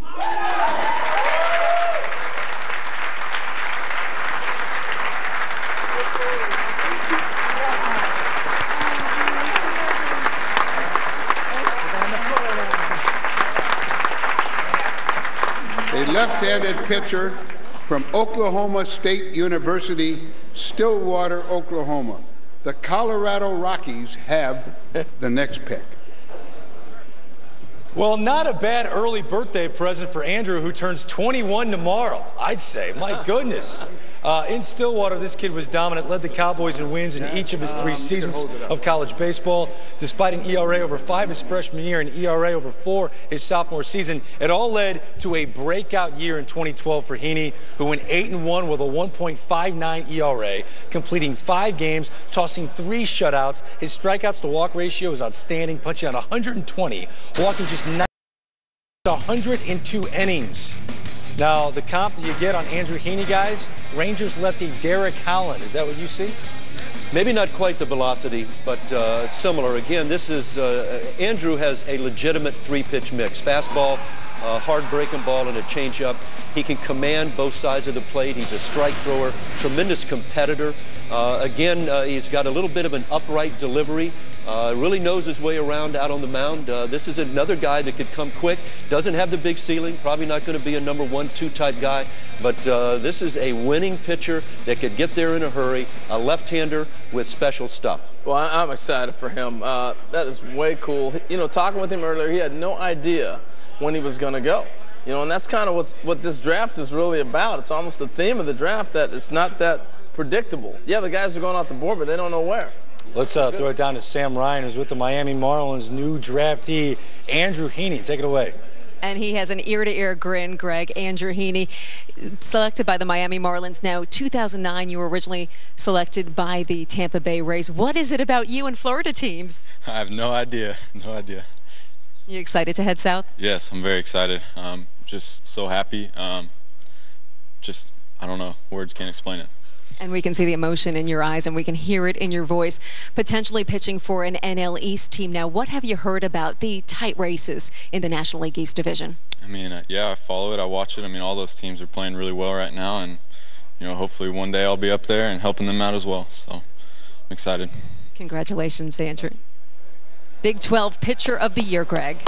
Sam Ryan, thank you very much. The first college lefty off the board. Jonathan, what do you think? I mean, to me, there was not another college pitcher in this class who pitched better than he did, especially down the stretch. Big matchup against Michael Wacha, whose name is still on the board. He outpitched him. Big 12 tournament, tough loss. He probably doesn't want to hear about it right now, but he pitched an unbelievable game, shut out into the 9th inning. Those 2 starts put him into the top 10, I think. 120 strikeouts and 19 walks, Harold. Impressive. And you know, the thing about him is, that tells you he throws a lot of strikes. But I love the fact that he's a guy that challenges guys. And, you know, he goes after the hitters. And John, even down the line, he's a type, I said earlier, reminds me of Chris Sale. And what I meant by that is he can get a left-hander out if need be. They can move him quick, depending on what the Marlins end up doing. And I think that's one of the reasons you make this pick early. You may have a guy that can help you down the stretch before you know it. He's that type of a makeup. Harold, you're right. A college left-hander, big-time performer on big stages, strike thrower, has 3 pitches that can eventually be plus, 2 of them right now. Pounds the strike zone, doesn't walk guys. This was a good pick. It's not a safe pick because you're going to get a left-handed Major League starter. It's a good pick by the Marlins. We are less than 4 minutes away now from finding out who the Colorado Rockies will take with the 10th overall pick. Let's go inside their draft room. Live footage on the phone. I wonder if the pick has been made already. Time is ticking away, boys. The Rockies on the clock. Their pick is next.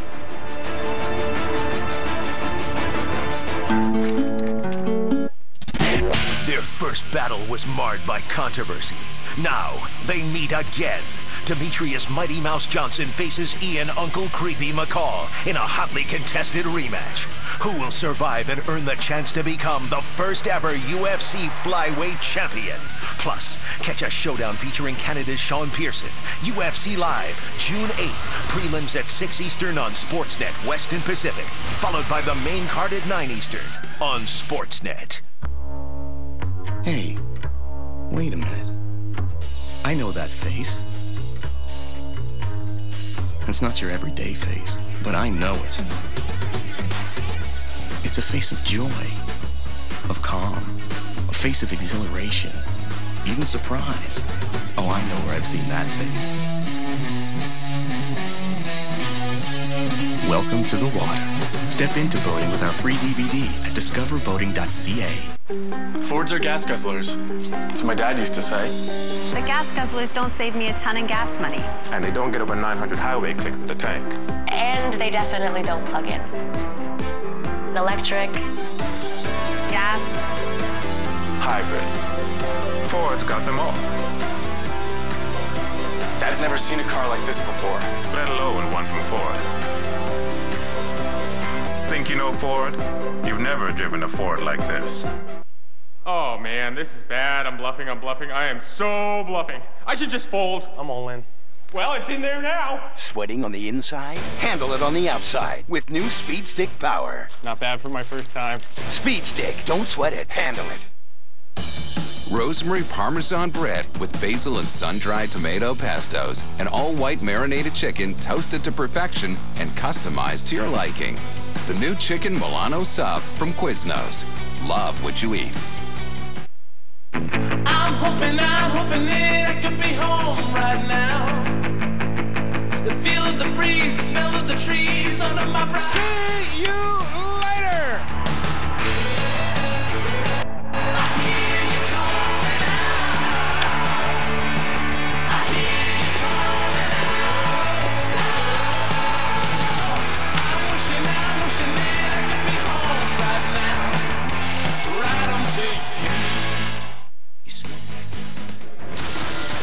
We are back to our draft coverage inside Studio 42. A look at the big board. Harold, any of these picks surprise you?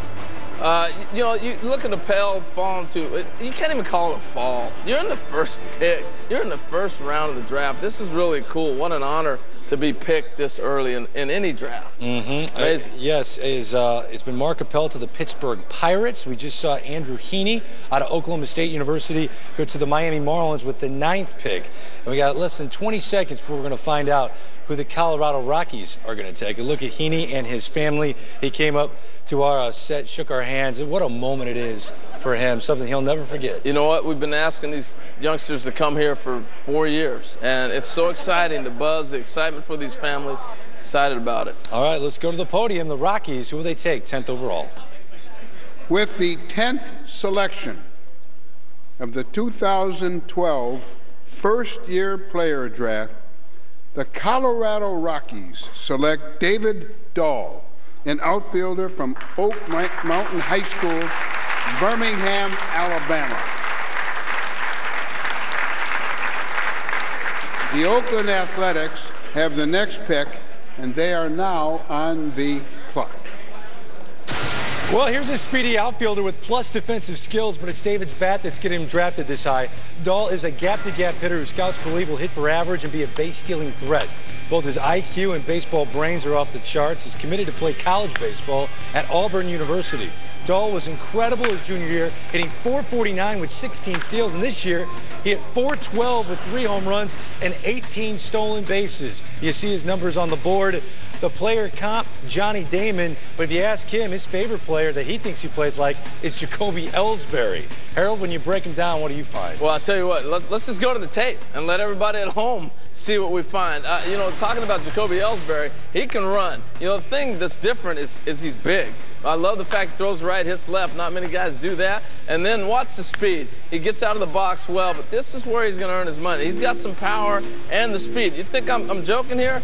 He raced on the right there, 5-star quarterback going to Florida State. Jameis Winston? We'll see Jameis Winston in this draft in the first round later. And look what David Dahl does to Mr. Winston in this race. I mean, this is talking Moneyball type stuff, right? Didn't Billy Bean brag about beating some brothers down the way? I'm just saying, here he was. He dusted him, Harold. He dusted him. I got to give it to Mr. Dahl. He can run a little bit. I had to pull out one of the top 5-star athletes in the draft, man. When you come on now, when you're racing the brothers and beating them, you can run a little bit. Harold, I want you guys to think about this. Again, yeah, that was a good breakdown on Dahl. This is a 5-tool type player. But stop and think about it. We've had 10 picks, and all 10 players have been center of the diamond players. You've had shortstops, you've had center fielders, you've had catchers, and you've had pitchers. It shows the emphasis that people place on center of the diamond, offensive type players that have a variety of skills in today's game. And not just up the middle players who are there now in high school.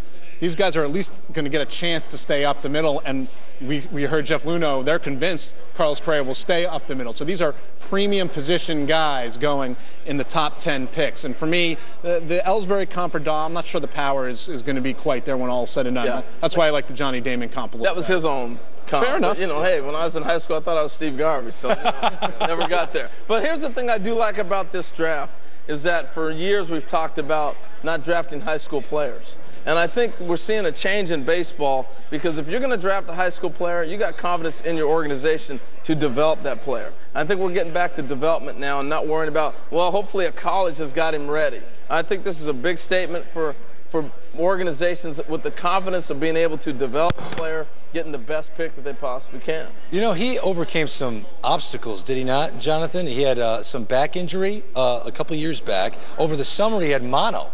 And when everyone else was going to the showcases, this kid was sick, so he had to go through a lot to get here. And I saw him, he went to the East Coast Showcase just after mono. And I have to tell you, I mean, I'm not an evaluator, I'm not a scout. He looked pretty good for a kid who had just, lost 12 pounds and was not 100%. He still stood out as a guy who you needed to know about for this year's draft. So when you look at him, is he a leadoff guy? Is that how you project him? I don't think so. Again, I think when you grade him out, the one tool that doesn't jump out right now is the power. Harold, he's 18 years old, but he's got the swing. He's got a little lift in his swing. He can hit the ball the other way. I think this guy is going to fit anywhere from 3 to 6 in a lineup. I think he has that kind of ceiling. He obviously is going to swing the bat well. He uses the entire field. If the power comes, you know, he's a middle of the order hitter. If not, he's a 2-6 type of a hitter. And again, in Colorado, offensively, it's a good park for a kid like this that can use the whole field. Yeah. And again, playing center field, that center of the diamond keeps coming back. Look, Dan O'Dowd, Billy Schmidt have been doing this a long time together. They've found some good offensive players as they've gone along. This is the group that drafted Tulowitzki. They know what they look like. And David Dahl, again, an upside high school player, as there are a lot in this draft, a lot of upside high school bats. I think the key with Dahl compared to everybody else is being left-handed. You have to let him face lefties. Don't start trying to platoon him and different things like that. Let him go play, develop, and learn how to face left-handed pitching, and you got a pretty good pick here. Brought up Billy Bean. We're about 30 seconds away from the Oakland A's first pick tonight. 11th overall. What do we expect? College bat? College pitcher? Gotta be college, right?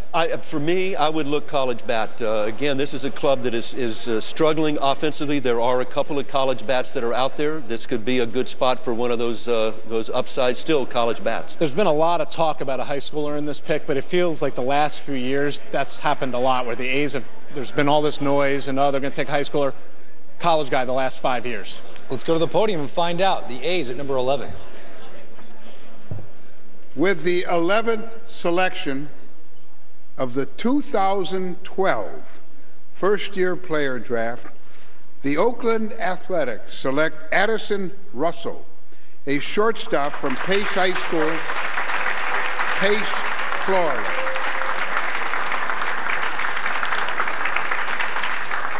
The New York Mets have the next pick, and they are now on the clock. This is the first time the A's have taken a high school player in the first round since 2001 when they took Jeremy Bonderman.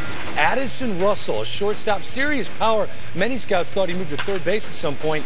That is until Addison lost 20 pounds over the summer to silence his critics. Addison has the hands to stick it short, but if he gets bigger with age, his power continues to develop. A switch to the hot corner isn't out of the question. At the moment, right-handed bat, committed to Auburn University after hitting over 500 in each of his sophomore, junior seasons. This year, his average slipped down to 358. You see the comp, Johnny Peralta, Addison Russell to the A's. I like the pick. You know, this is a very athletic youngster, and he can, I think, still play in the middle of the diamond. There's no doubt about it. And I'm not even thinking third as much as maybe second. And we talked about that before when we got a chance to watch him on video. But I think this is the shocker is they took a high school player. I'm stunned that the A's took a youngster, so they must think an awful lot about him to take him at this pick.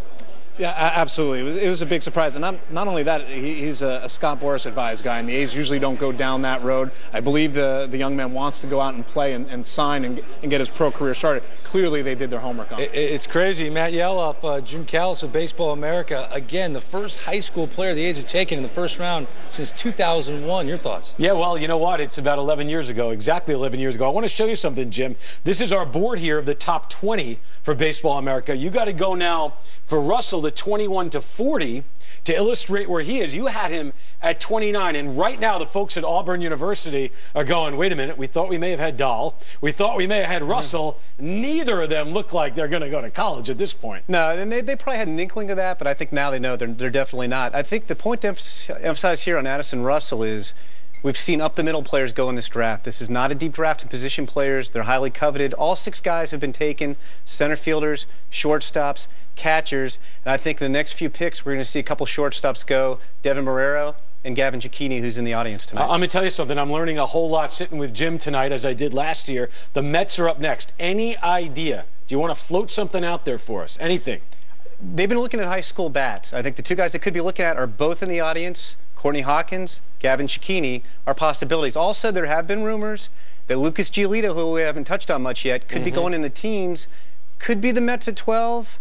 We'll have to see. All right. And Greg, I'm just going to tell you, you always wanted to sit next to a guy during a test who knew what he was doing. This is the guy. I keep looking over at his sheet before these picks are made. If you're going to cheat, that's the guy to look at the test. Jim Callis, he knows his stuff. Let's learn more about Addison Russell, just been drafted by the A's. We shine our spotlight on the shortstop. I'm Addison Russell, third base, shortstop, Pace High School. Before I get into a box, I have to make a cross outside the box and then step in. I usually eat pizza before a game. When I'm not playing baseball, I like to go fishing. I caught a red snapper, it's probably about 25 pounds. The most embarrassing song on my iTunes is Mean by Taylor Swift. Addison Russell, the comps out there, Johnny Peralta, because they had to move to third for a period of his time. Even J.J. Hardy's been thrown out there. This is a shortstop with power. He goes to the A's. We move on. Under 2 minutes to go now. The New York Mets at number 12. You heard what Jim Callis had to say. Jonathan, what are you expecting? It's been high school bat. The Lucas Giolito thing, I mean, we could start talking about him pretty much every pick and say, well, is he going to go? Is he going to go? I didn't put him in my first round. There wasn't a team that I really saw seeing them. You know, the high school bats that Jim mentioned are the ones that I've heard with the Mets. They took a high school bat a year ago in Brandon Nimmo. They're clearly not afraid to take their time with developing some young offensive talent. Who are you talking? What are the names that you're thinking right now? Well, I figured Jim just said it. I got to repeat them again. Gavin Cicchini sitting over there. Courtney Hawkins, he's sitting right over there. You sound like you don't like to agree with Jim Callis. I hate agreeing with Jim Callis. It pains me to agree with Jim Callis. We're arch enemies. Don't you know that? I didn't know. You guys are best friends. I hang out all the time. Hey, John, you're like on point here. Another shortstop, Addison Russell, goes to the A's, all up the middle. This is a glaring trend. Well, it is. I think it just exemplifies what people want in baseball. You do put your better athletes there. Addison Russell is a little bit different than the other ones that have been drafted. Probably less of a chance to stay at shortstop than some of the other guys. Really a good bat. This is a kid that's got a good feel for it. He stings the ball. I think he's going to have power, as much power as any of these guys have. If he doesn't stay at shortstop, Harold and I were watching this tape. We fell in love with this kid. Second base or third base, I think either one would work. New York Mets on the clock, less than 15 seconds until they make their pick. They're number 12. The picks we've seen, Andrew Heaney at number 9 to the Marlins. The Rockies took the outfielder David Dahl. We just saw at number 11, Oakland take the high school shortstop Addison Russell. And now it's time for the Mets. They're still catching their breath after that no-hitter from Johan Santana on Friday. In their draft room, they're honed in on all the top prospects. You saw the big board with Jim Callis and Matt Yaloff. All the options still out there. They've kind of been going off the board, the top 8 different order, but they're officially off the board. The New York Mets are on the clock now, and their time is up. Still no commissioner. That means there might be a bit of a hang-up. Wait, we're finding out that here he comes. Let's go to the podium now. With the 12th selection of the 2012 first-year player draft, the New York Mets select Gavin Cecchini, a shortstop from Barbie High School, Lake Charles, Louisiana. The Chicago White Sox have the next pick. Gavin Cecchini, a speedster, strong glove, could keep him at short in the majors. There's a chance he moves to second base. That gets him to the big leagues sooner. His bat has scouts buzzing. Cecchini led Barbie High School to the state tournament in Louisiana, hitting .406 with a .521 on-base percentage, 7 home runs, 5 doubles, 32 RBIs as a senior. He's also been a tear on the base pass. Listen to this. He's a perfect 29 for 29 stealing bases this year. I know it's high school baseball. That's still awesome. Again, game-changing speed. His brother Garen was a third baseman drafted in the 4th round by the Red Sox back in 2010. So Gavin has baseball in his family. Gavin Cecchini has been drawing comparisons to Zach Cozart of the Reds. But, you know, Jonathan, when you look at him, what do you make of him? Well, I think there's a little more speed there. He's one of those guys that I think scouts give the really complimentary label of a baseball player. He just loves to be out on the field. And that undersells his tools a little bit because he can flat out run. Even if he doesn't stay at shortstop, he can move over and be a really good second baseman. His brother got a little bit more of the power. He got the wheels. And I tell you what, I've got an 11-year-old son. I'm going to send him to Glenn Cecchini, his dad, who coached both kids, because clearly something's going on right down there. Something right. I tell you what, I love the Zach Cozart comparison. I see that an awful lot with Gavin, but special moment for him. Yes, Sam Ryan standing by with Gavin Cecchini, who's just been drafted by the Mets. Sam. By the New York Mets, another NL East team. Gavin Cecchini, congratulations. And what do you think of the blue and orange? It's great. I'm speechless right now because it's a dream come true. It really is. What about the possibility of playing alongside David Wright? It'd be awesome. You know, I went to a pre-draft workout the 1st of June over here, and I talked to him for about 15 minutes, and it was like one of my best friends. You know, he said, you know, hope we're teammates in a few years. So obviously, you know, we're going to be teammates, so it's awesome. I know your brother is in the Red Sox farm system, had a big 5 RBI night last week. What kind of advice has he given you as far as transitioning to the pros? Right, you know, he just tells me that it's an everyday grind, but he knows that I love the game and he loves the game too, and it's awesome, you know, to be able to play a game and get paid to do it. You know, there's nothing better than that. So you saw Andrew Heaney go to the Marlins, the possibility of facing an Andrew Heaney fastball now in the NL East. What do you think of that? That'd be awesome. You know, we both have the same advisors, and, you know, I'd love to face great pitchers. So. Gavin Cecchini, congratulations, going to the New York Mets, and he has a new BFF in David Wright, Greg. Oh, well done. That's nice. Sam Ryan, Gavin Cecchini, congratulations to the whole Cecchini family. Up next, the Chicago White Sox. This is their draft room. That many people, along with, well, actually, it's the Mets draft room. They're celebrating. And there's the White Sox. Kenny Williams and company getting set for the 13th overall selection in the first round. They pick after the break.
Just look at the difference a Crizal lens can make on your sight.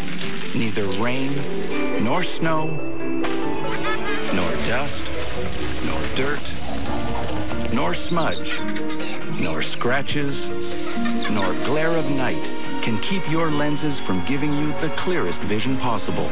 And now Crizal lenses also protect your eyes against UV rays. Ask your eye care professional for more information. It starts small. It's Trident gum. You open it up, pop it in, and all of a sudden, things are happening. It's like this smile for your brain that starts in your mouth. It tickles up your spine and punches you in the face. A good kind of punch. One that lights the fuse that starts the day you didn't see coming. You follow that feeling and every chew takes you somewhere new. So yeah, maybe it's more than just a little piece of gum. Trident. See what unfolds. Companies go to extremes to clear up their cars. But when you're the fastest growing car company in Canada, you don't need to. First, there's the Optima, the 2012 Motoring Car of the Year. Then there's the all-new fuel-efficient Rio and Forte with an impressive list of standard features. And of course, the Sorento with its available 7-passenger seating. The Sportage, an IIHS top safety pick. And the fuel-efficient Soul. Yep, why go to extremes when you offer the best deals on all remaining 2012 models? Whoops.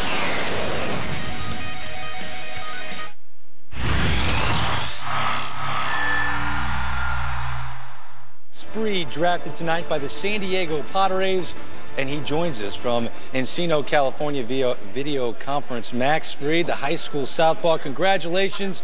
When did you know you were going to the Padres, and how do you feel about it? No, I had no idea. Just being drafted by the organization is a complete honor, and it was one of the crazier moments, just sitting there and waiting to have the commissioner call your name. So having the opportunity to do that and this experience, this whole process has been just a great honor. Hey Max, it's Harold here. Congratulations. I know you've been working towards this for a long time, and a lot of tournaments and everything else. As you were approaching today, how were you feeling? Were you excited about the opportunity and knowing you would go this early? Wow.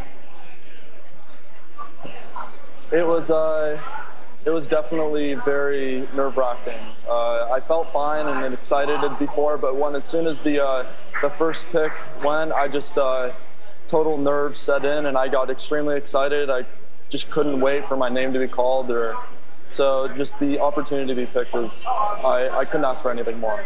Looks like you have a lot of people wanting to take your picture. Max Fried, get used to that, man. You're a first-round pick to the Padres. Congratulations. Best of luck, okay? Thank you very much for having me. All right, a kid that was a terrific high school pitcher. Up next on the clock, the Chicago White Sox. Less than 20 seconds to go. Kenny Williams and company. Real quick, Mayo, what do you think? Well, I had a college arm here all along, but I think Jim mentioned again, I'm agreeing with him once again. You know, Courtney Hawkins is a guy that I know that they were looking at and probably didn't think he would get there. I don't know which way they're going to go, but there probably was a debate leading up to this pick, whether they wanted to go again with the college arm or go with the high school athlete. White Sox at number 13. Let's go to the podium. With the 13th selection of the 2012 first-year player draft, the Chicago White Sox select Courtney Hawkins, an outfielder from Carroll High School, Corpus Christi, Texas. The Cincinnati Reds have the next pick. Oh, congratulations to Courtney Hawkins and his family. This is the first time the White Sox have gone with a high school player in the first round since 2001. A dynamic athlete is Courtney Hawkins, originally committed to the University of Oklahoma, only to switch and commit to Augie Garrido and the Texas Longhorns.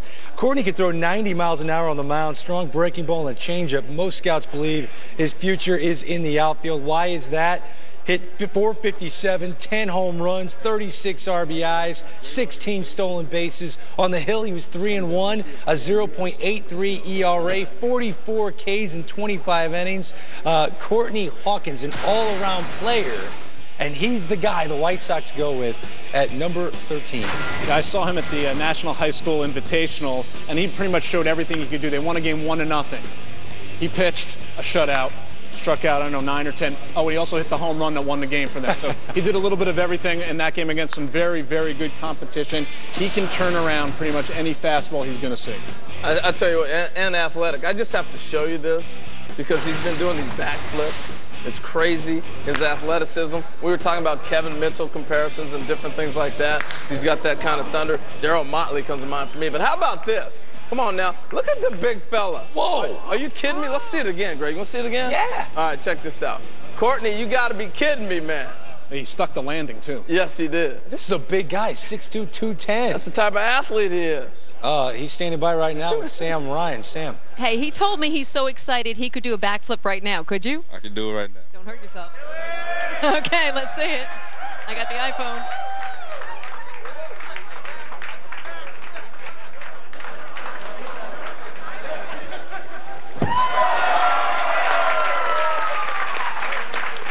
As Robin Ventura is holding his breath right now.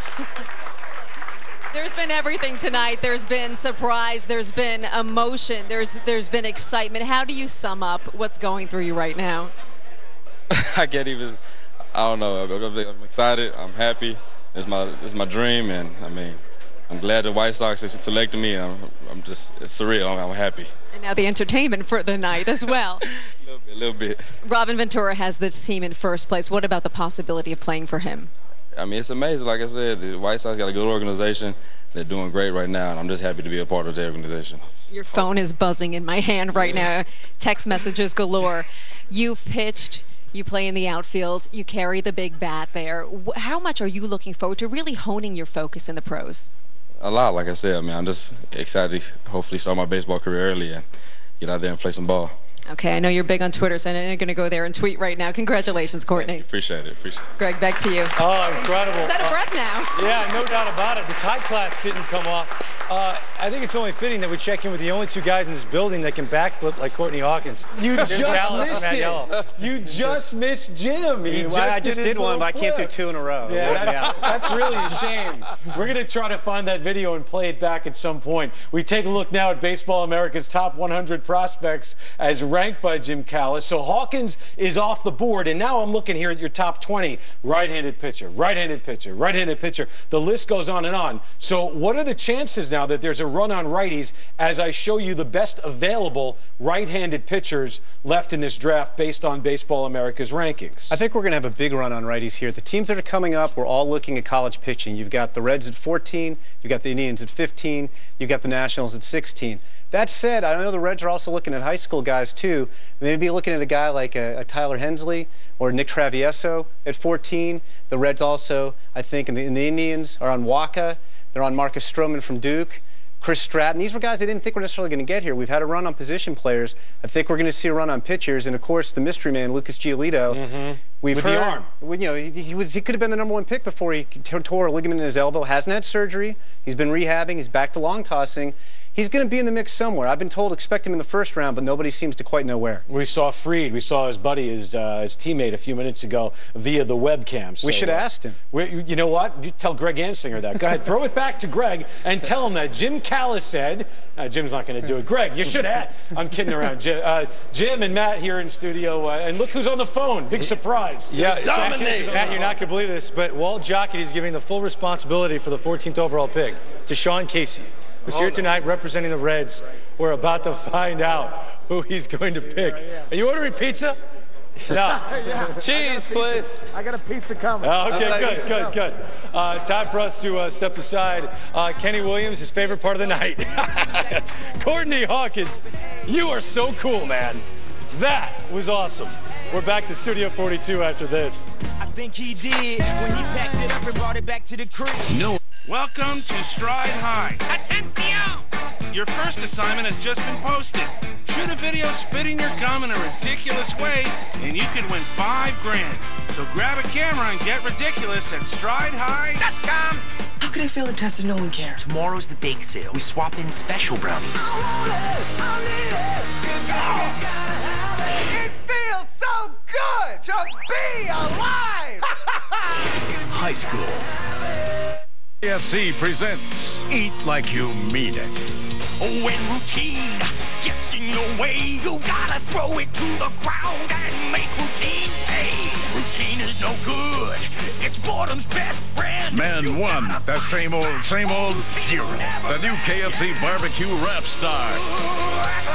2 mini breast fillets, barbecue sauce, bacon, and more, toasted to seal in the flavor. There's never a boring bite. KFC, so good. Well, hello. Welcome to Hotels.com. Summer road trip, huh? Yeah. Let's find you a room. At Hotels.com, you'll always find the perfect hotel because we only do hotels. I like that. Nice. No. Aww. Ooh, yeah. Book it. Oh, boy. Call me. This summer, we're finding you the perfect place, plus giving you up to $100 at Hotels.com. Hey, need a lift?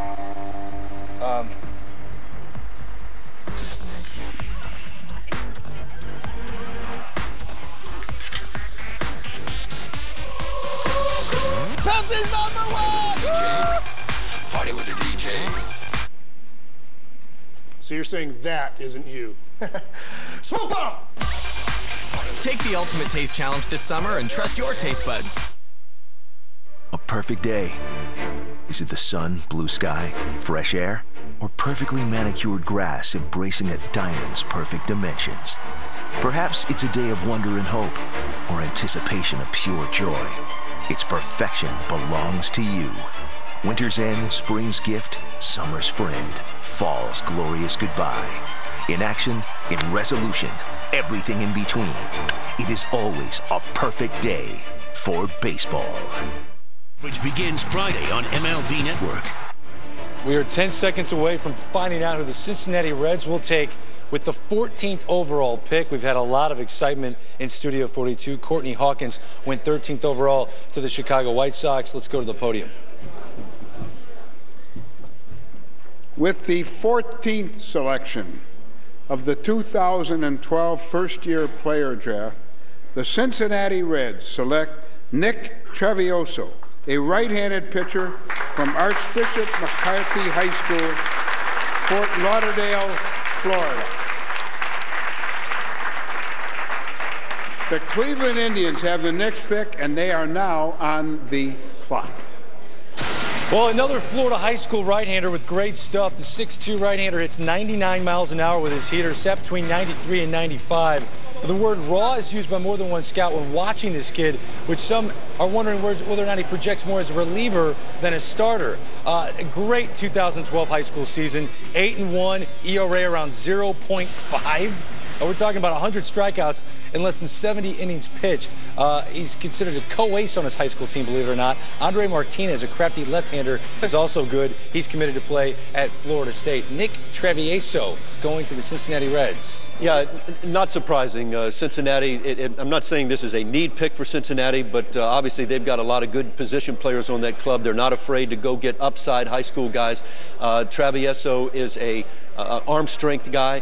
Listen, when you look at pitching, and you want to develop starters, you're going to start with arm strength. You're going to look at strength of the body. You're going to look at deliveries. You're going to look at can he spin a breaking ball. You're going to start putting that package together.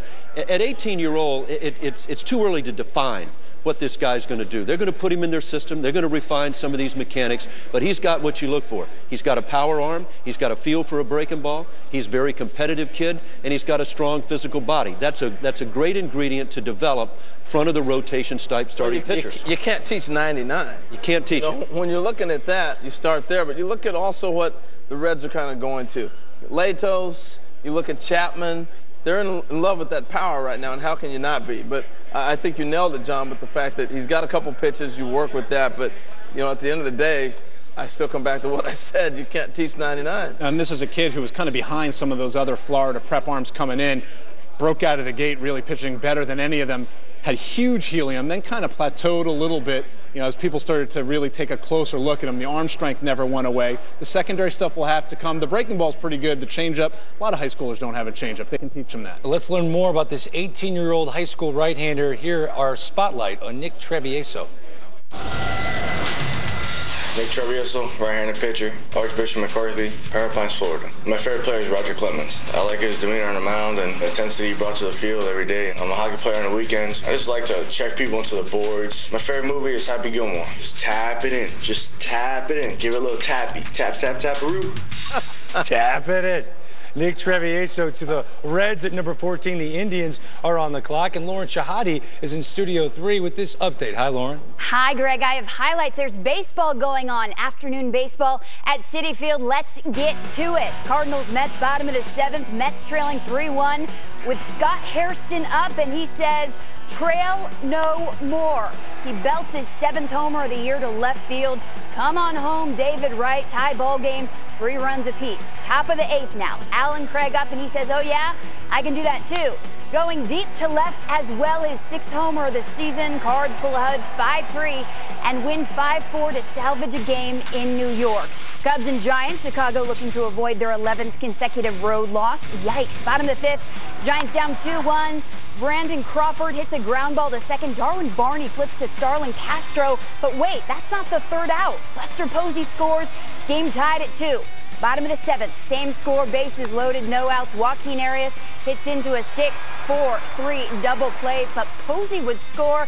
Giants take a 3-2 lead, and that is where it would stay. Greg, back to you. Lauren Shahadi, thank you so much. Where we stand right now, waiting for the Cleveland Indians for the 15th overall pick. We got about a minute to go here. Jonathan, what are you hearing about the Indians here in the first round? Best college arm on the board. And that's what I've heard all along. They didn't think that some of those guys would get down to him, and now they can pick between Michael Wacha and Chris Stratton. I think those are the 2 guys they've been looking at all along. I'm going to say it's probably going to be one of those 2. I projected Chris Stratton to go here. I haven't gotten one right in a long time, so that's what I'm hoping for. Yeah, John, this is your phone I'm with you, though, so I'm going to help you out. I'm going Stratton as well. They're helping you out? I don't know. We'll have to wait and see.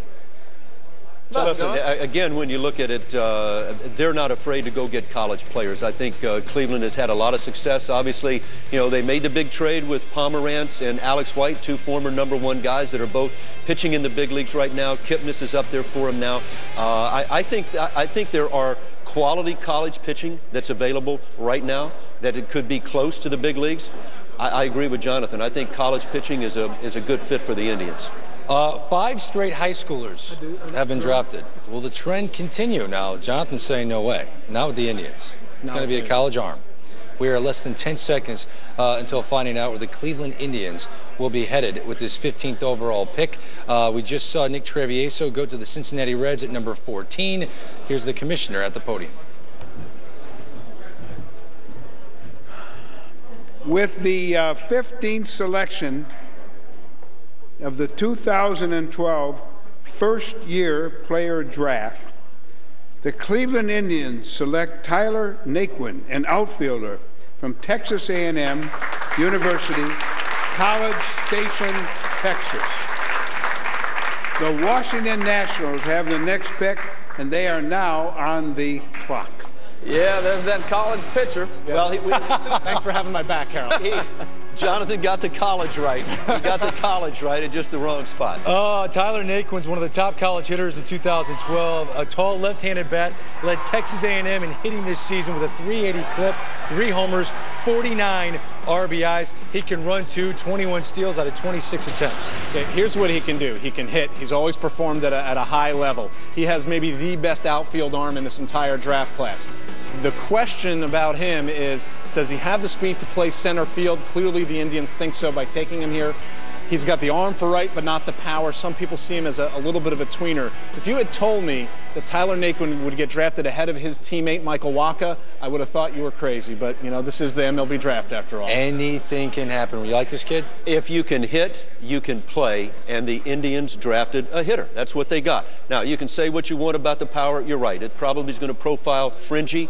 You can say maybe center field, maybe not. What the Indians got was a bat. This guy's a handsy hitter. He's got a good feel for it. He barrels the ball the other way. Power comes late. Some kids just develop power a little bit late. I like the way this guy plays. A gamer, likes to play the game. Indians got a hitter here.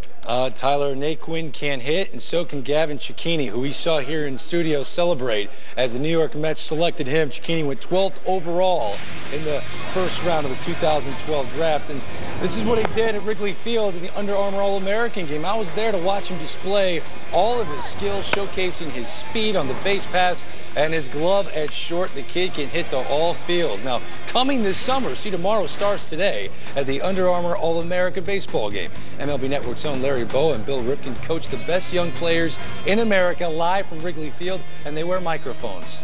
Yes, we'll beep them, we promise. Saturday, August 18th, 1:30 Eastern on MLB Network. The Washington Nationals are on the clock with the 16th pick. They've had some success in the first round, I'd say. Ryan Zimmerman at 05, some guy named Strasburg. And has anyone heard of this young kid named Bryce Harper? We're back into this. MLB draft coverage is brought to you by Under Armour. We must protect this house. Using a MasterCard?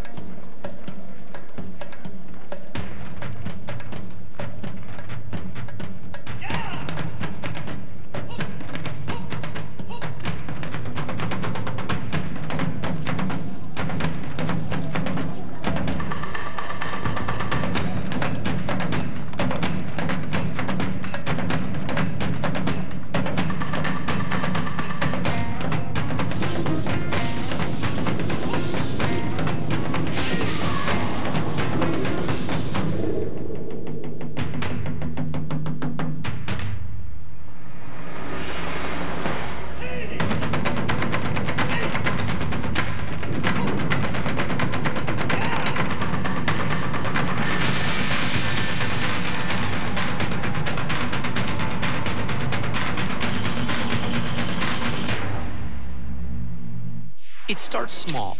It's Trident gum. You open it up, pop it in, and all of a sudden, things are happening. It's like this smile for your brain that starts in your mouth. It tickles up your spine and punches you in the face. A good kind of punch. One that lights the fuse that starts the day you didn't see coming. You follow that feeling, and every chew takes you somewhere new. So yeah, maybe it's more than just a little piece of gum.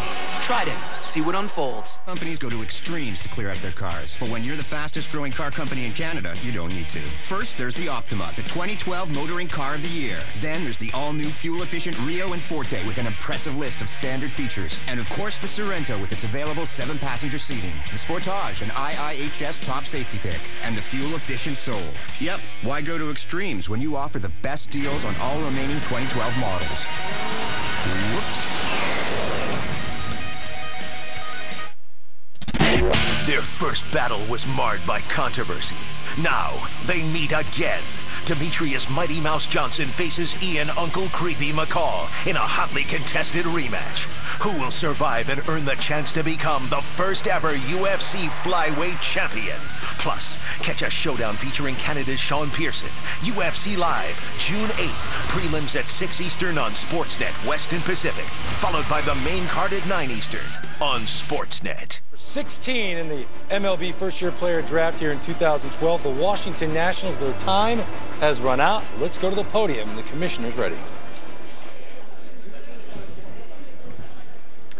With the 16th selection of the 2012 first-year player draft, the Washington Nationals select Lucas Giolito, a right-handed pitcher from Harvard Westlake High School, North Hollywood, California. The Toronto Blue Jays have the next pick, and they are now on the clock. Two of the first three high school pitchers are teammates. Max Fried to the Padres, and now Lucas Giolito, who dealt with right elbow strain, which he suffered early in the season this year. Before that, he was considered by many as the type high school pitcher in the draft. He sprained the ulnar collateral ligament in his elbow. He's been very quiet regarding his recovery process. Before his injury, he was drawing so many comparisons to Verlander, Roy Halladay, all the best big right-handers. There you see Roy Halladay, a comparison on the board. What do you make of Lucas Giolito? This is a surprise pick, isn't it? Well, it's a surprise pick because of the injury. A high school player to come back and be picked like he is. But we were talking about possibly this kid being the first pick if he was healthy. I mean, the first thing you look at is the exploding fastball. He's been clocked at 100 miles an hour. You see from behind him, he can get it up there. But I think the big thing here is as you watch him throw, again, it goes back to what we were just talking about on the last pick. You can't teach 99. You can't teach 100. They're betting on this arm coming back healthy. And John, in this day and age, this is where the medicals come into play. What doctors are saying and teams are trusting that. I'm surprised that he went this high with the injury. No doubt with the talent, but the injury was kind of a setback. Yeah, anytime a guy doesn't play, anytime he doesn't play because of an injury, you certainly have to look at the medicals. I'm sure Mike Rizzo and the Nationals did that, but again, when you look at this guy, this is what they look like. This is a big, strong, physical guy with power stuff. Let's take a look at it here with Giolito. Again, right now it's a 7 fastball, and that might be light, but I think he'll settle in. He's a mid-90s guy. He already has a plus curveball right now. You put him in the big leagues, that curveball does play. Changeup is still a work in progress. He's going to be a strike thrower. Again, this is a true power pitcher with an explosive fastball. Let's just see. Strasburg, Gio. Now you throw Giolito in there. I mean, all of a sudden, Jordan Zimmerman, you're saying, these guys, there is a shifting of the tides. My goodness, we're building a dynasty there, our nation's capital.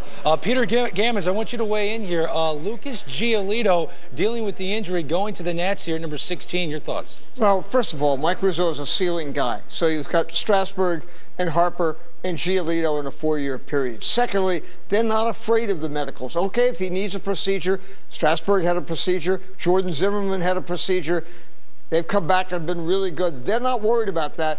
He's throwing on flat ground right now. He claims that the arm is fine, and this is one of those moves.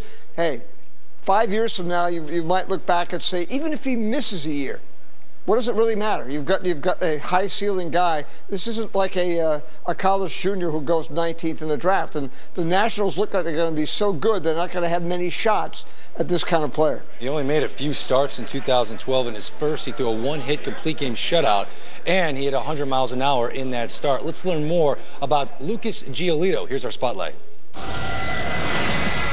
Lucas Giolito, Harvard Westlake High School, right-handed pitcher. My most memorable baseball moment was throwing a no-hitter my junior year. I wasn't thinking about it really until the 5th inning. The morning before baseball start, I have to eat French toast and sausage. I model my baseball game after Justin Verlander. He's dominant on the mound. He wants the ball until the end of the game, and that's how I pitch too. Matt Yaloff, Jim Callis standing by. Giolito to the Nationals. What do you guys think? Is this a surprise? Well, you know, let's ask Jim that first. Surprise or not surprise? I was told this morning he was going to go in the teens ahead of the Blue Jays. I had projected him to the Blue Jays, so you didn't know where he was going to go, but I kind of had an inkling he was going in this area somewhere. Now, as soon as that pick was made, I said to you, how does he compare to Strasburg at number 1 from a couple of years ago, and what do you think? Strasburg's probably the greatest pitching prospect in history of the draft. So I'm not saying he's Strasburg, but if you're talking about a guy in this draft who has the highest upside of any pitcher, a chance to be a Strasburg type of guy, it could be Giolito. Maybe after if he'd gone to college in 3 years and come out in the draft then like Strasburg done, maybe he would have been a Strasburg type of guy like that. Huge upside. And what amazes me, Matt, is you're talking 4 drafts in a row now, just by circumstance, where they've picked and how the draft's fallen. They got Steven Strasburg, the best pitching prospect in the history of the draft. Next year, you get Bryce Harper, the best power prospect in the history of the draft. Last year, picking 6, they got the best hitter in last year's draft, and Anthony Rendon. And this year, picking 16, they may have gotten the highest ceiling in the draft. That's an unbelievable. If he stays healthy, that's an unbelievable 4-year run for the Nationals. Yeah, and there's a little luck involved with this one, I think, because many teams had the opportunity to jump in and grab him. All right, guys, we're still here. We'll be here all night. Greg, take it away. All right, Matt, thanks. Let's spin it ahead to number 17. The Blue Jays are on the clock. Quickly, where do you see him going? High school toolsy guy. You know, they have the multiple picks. They can be a little bit aggressive with either one of those if they want to be creative. Let's go to the commissioner. With the 17th selection of the 2012 first-year player draft, the Toronto Blue Jays select D.J. Davis, an outfielder from Stone County High School, Wiggins, Mississippi.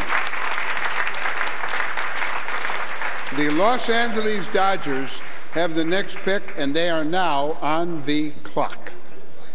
Arguably the fastest player in the draft class, DJ Davis can absolutely fly. The difference this season compared to his previous 3 in high school is the development of his bat. He made more contact, sprayed the ball all over the field, now a legitimate hitter according to scouts. Pure center fielder, arm isn't strong enough for the corner spots, but he covers a ton of ground in center. Tossed a 2-hitter on the mound. He struck out 17 in a game. He's not committed to a Division I program. He said he's going to attend junior college. If he does not sign in the fall, he can fly. The comparisons are out there. What do you think of this? Well, they got Juan Pierre there. I don't see Juan Pierre. I see a lot more power. This is a Blue Jays type of player, almost a throwback Blue Jay type of player, and the fact that he can do so many things. Now, I've been talking with Mayo. He went down and shot this on his video camera. You see the range to the left, and then we get a chance to watch him throw. He's got a little bit better throwing arm than most people think. This play right here will indicate that as he throws this ball all the way in the air to make this play at home. But here's the difference. A guy that can steal bases and run. He reminds me a lot of D. Gordon with the speed, but the power is sneaky. He's got sneaky pop, and as I went back and started thinking historically, he reminds me of Joe Morgan, that kind of pop that you can have. A guy that can maybe hit 25 home runs. You throw him in that dome in Toronto in a few years after he develops, he can hit some home runs in that place. I agree, Harold. This isn't just a little slap and run guy. I love the speed. I love the center field. That's another center of the diamond guy. But Harold, you're right. This guy has some bat that it'll play. Good pick. So he's a bat. He's a bat. DJ Davis going to the Blue Jays. Speaking of bats, Ron Say is in the building. There's a bat. Representing the Los Angeles Dodgers. Who will the Dodgers take at number 18? They're on the clock. Their pick is after the break. Welcome to Stride High. Attention! Your first assignment has just been posted. Shoot a video spitting your gum in a ridiculous way, and you could win $5 grand. So grab a camera and get ridiculous at StrideHigh.com. Here's one, there's one. Cars with hazy, dull, oxidized headlights. Now you can't see at night. Replacing them can cost hundreds of dollars. Save time, money, and more. Get Fast Bright Lens Restore. Just wipe it on and wipe it off. And watch the haze turn to crystal clear. The secret is Fast Bright Lens Restore's professional formula that removes the outer layer of oxidation. Then it polishes, seals, and protects. Available at Canadian Tire or go to fastbright.ca. You'll find LePage PL Premium construction adhesives on job sites across Canada. PL Premium bonds to wood, metal, virtually any surface. Introducing new PL Premium Fast Grab with 8 times stronger hold. Perfect for heavy-duty vertical applications where you need instant strength. For professional quality, trust LePage PL Premium. LePage, building confidence for generations. When it comes to movies and TV shows, lifelike sounds can make all the difference. But if you're listening through TV speakers, you're missing out on the excitement. With the Bose Cinemate GS home theater speaker system, you hear movies, sports, and TV shows with more of the impact audio professionals intended. It's important to have a system that can reproduce the sounds that we're creating. Without the sound to bring you into that environment, you'll never truly feel like you're there. Exclusive Bose technologies such as True Space Signal Processing help reproduce sound that seems to surround you. All from 2 small gemstone speakers, a Hideaway Acoustimass module, and a small interface module. Plus, a universal remote controls the system and most attached sources. Connected to your TV with a single audio cable. It's that simple. When you order today, shipping is free, and you'll even receive a risk-free 30-day trial so you can hear the full immersive sound in your own home. So call now for the Cinemate system from Bose. I stepped on the machine, and it showed me the pressure points on my feet and exactly where I needed more support. I had tired, achy feet until I got my number, my Dr. Scholl's custom fit orthotics number. Now I'm a believer. You'll be a believer too. Learn where to find your number at drscholls.ca.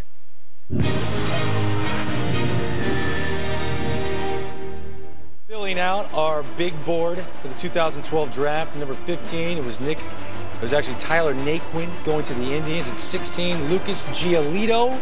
And we just learned that number 17, the Toronto Blue Jays chose a speedy outfielder by the name of DJ Davis. Up next on the clock, the Los Angeles Dodgers at number 18. About 10 seconds to go. It'll be interesting to see where the Dodgers go. They've surprised us in years past, have they not, Jonathan? Yeah, they took Zach Lee a couple years ago. People thought they were punting the pick on purpose. Let's find out who the Dodgers are taking at number 18. With the 18th selection of the 2012 first-year player draft, the Los Angeles Dodgers select Corey Seager, a shortstop from Northwest Cabarrus High School, Concord, North Carolina. The St. Louis Cardinals have the next pick, and they are now on the clock. Yes, Corey is the younger brother of Kyle Seager, who's currently one of the top run producers for the Seattle Mariners. Corey Seager has what many scouts consider to be the prettiest swing in this year's draft class. That helped produce a big year from the All-American high school shortstop, who many believe will be a third baseman. Had a .532 batting average after the regular season. Also led his high school team with 10 home runs, 37 RBIs. Now, he signed with South Carolina, the Gamecocks, during his junior season. I would give you a solid comparison, but I guess that's pretty obvious, right, Harold? Well, yeah, I mean, you're going to compare him to his brother, Kyle. How about that? But, Mayo, you followed this kid a lot in North Carolina. Yeah, I mean, he's more physical than his brother.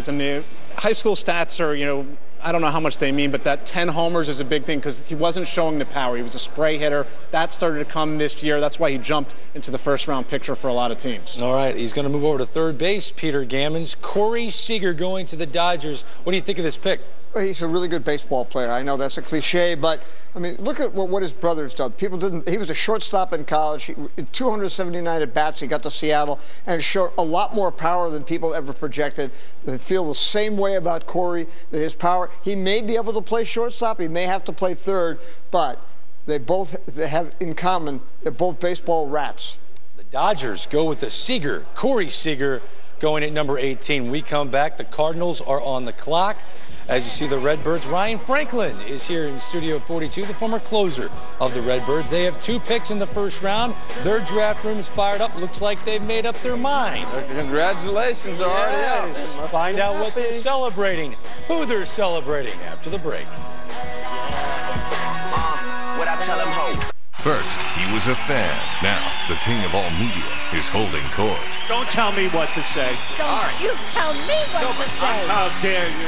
Don't miss the heart-stopping excitement of America's Got Talent, because this time, we've got Howard Stern. I don't know who's responsible for this, but they should be fired. Find out how exciting Howard can be. I just came for you. That's all right. I have some effect on women. Howard Stern on America's Got Talent. 8 Monday on City TV.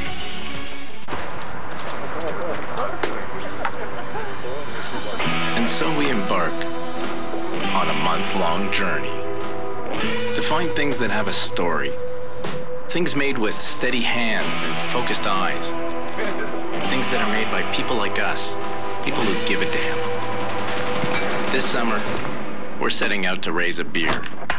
To all things made well. It starts small. It's Trident gum. You open it up, pop it in, and all of a sudden, things are happening. It's like this smile for your brain that starts in your mouth. It tickles up your spine and punches you in the face. A good kind of punch. One that lights the fuse that starts the day you didn't see coming. You follow that feeling, and every chew takes you somewhere new. So yeah, maybe it's more than just a Trident. See what unfolds.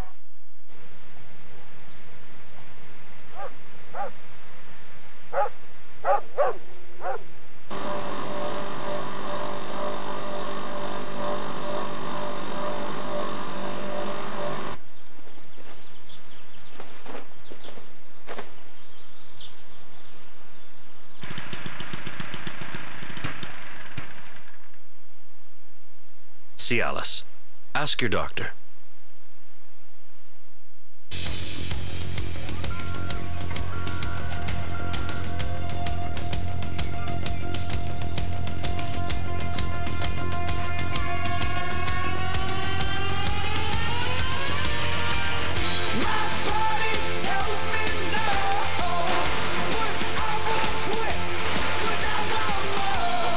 No other taste exhilarates like the new citrus charge of Mountain Dew.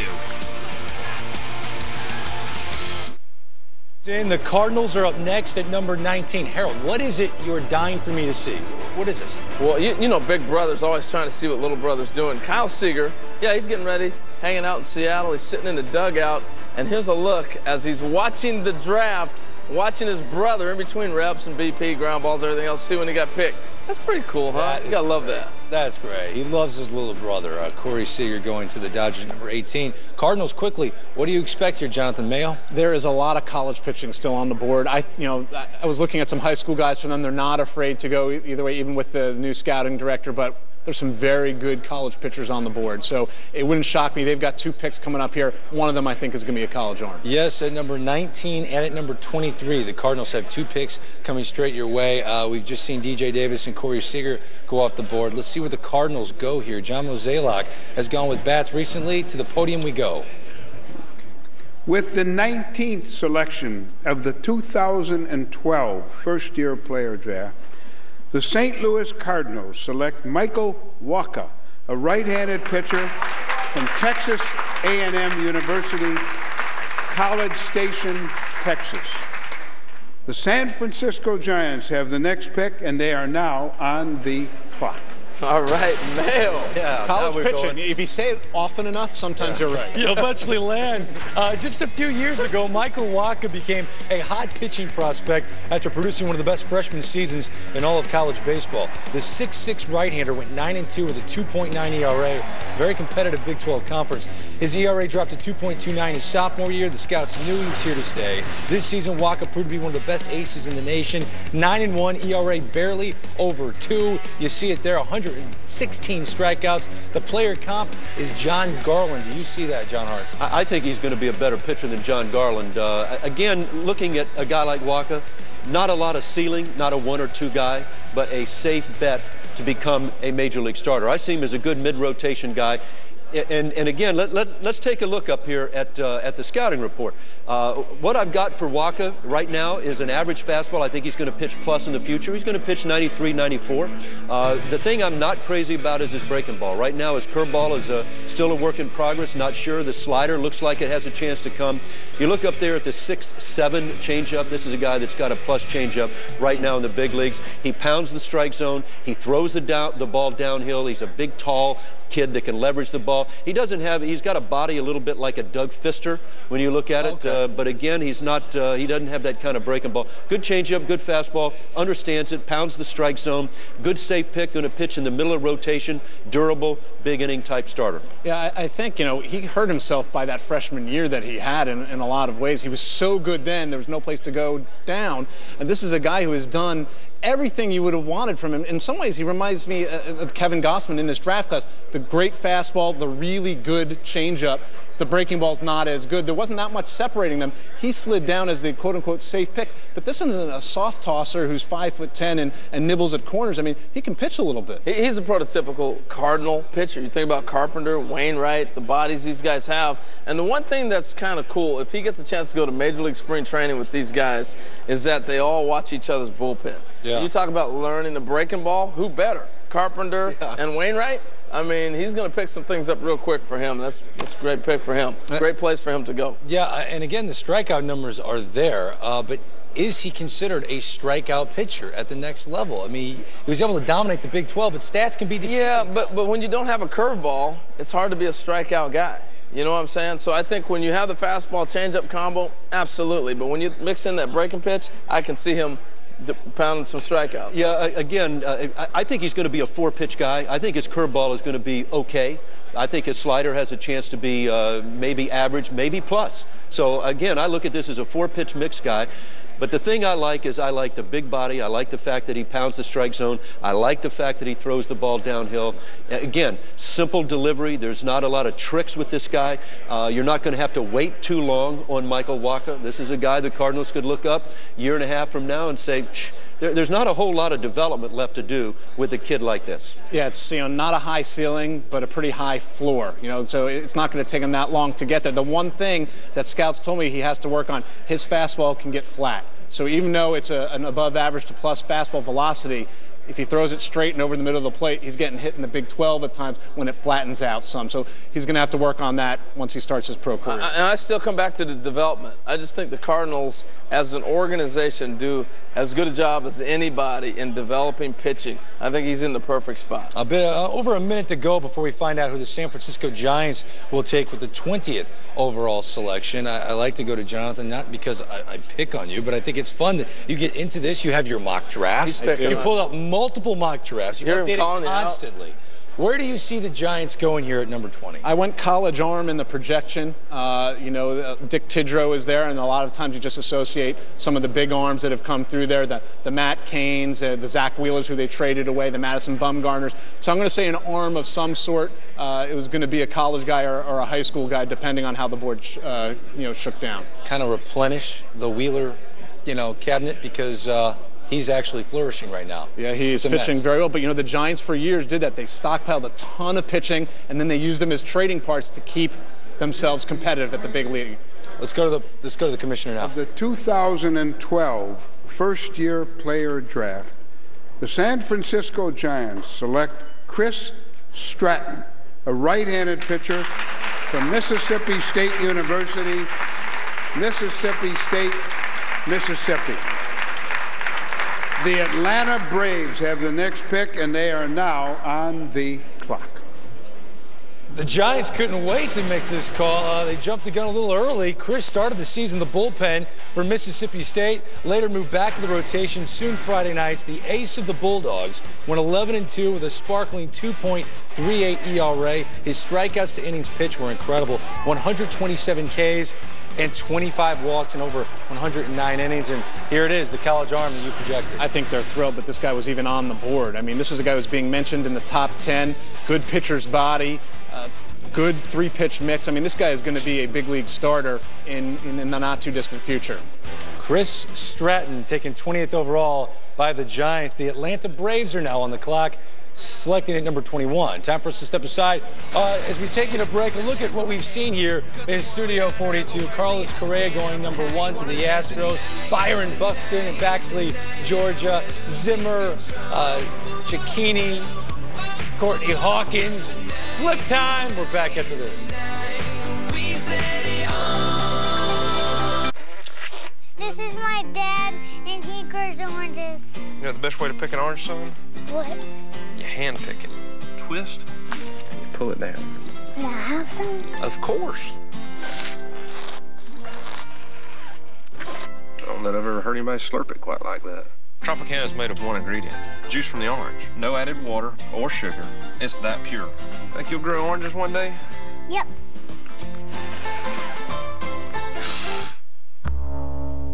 Hey, wait a minute. I know that face. It's not your everyday face, but I know it. It's a face of joy, of calm, a face of exhilaration, even surprise. Oh, I know where I've seen that face. Welcome to the water. Step into boating with our free DVD at discoverboating.ca. Ford cars are stuck in the past. Boring. That's what I always thought. But cruise control that adjusts the traffic. A car that virtually parks itself. I'm talking about a car I can talk to, and it does what I say. I gotta say, I never had this stuff in the past. And anytime I drive anyone anywhere, they're more surprised than I was. Think you know Ford? You've never driven a Ford like this. As you can see, the numbers are looking excellent. I don't believe this. I didn't get the memo. When did they get rid of Casual Fridays? Sweating on the inside? Handle it on the outside with new Speed Stick Power. Andy, good job. Speed Stick. Don't sweat it. Handle it. In automotive products, there's one name that stands above the others. One name defining reliability and performance for over 75 years. Gunk Automotive Products. Gunk, it works. Available at automotive centers everywhere. Matt. He likes things to be just right, which is why he favors the new iStubble with 15 ultra-precise settings in a unique floating head to follow the contours of the face. It's easy, precise stubble control. The new iStubble from Conair for Men. rosemary Parmesan bread with basil and sun-dried tomato pestos, and all-white marinated chicken toasted to perfection and customized to your liking. The new chicken Milano sub from Quiznos. Love what you eat.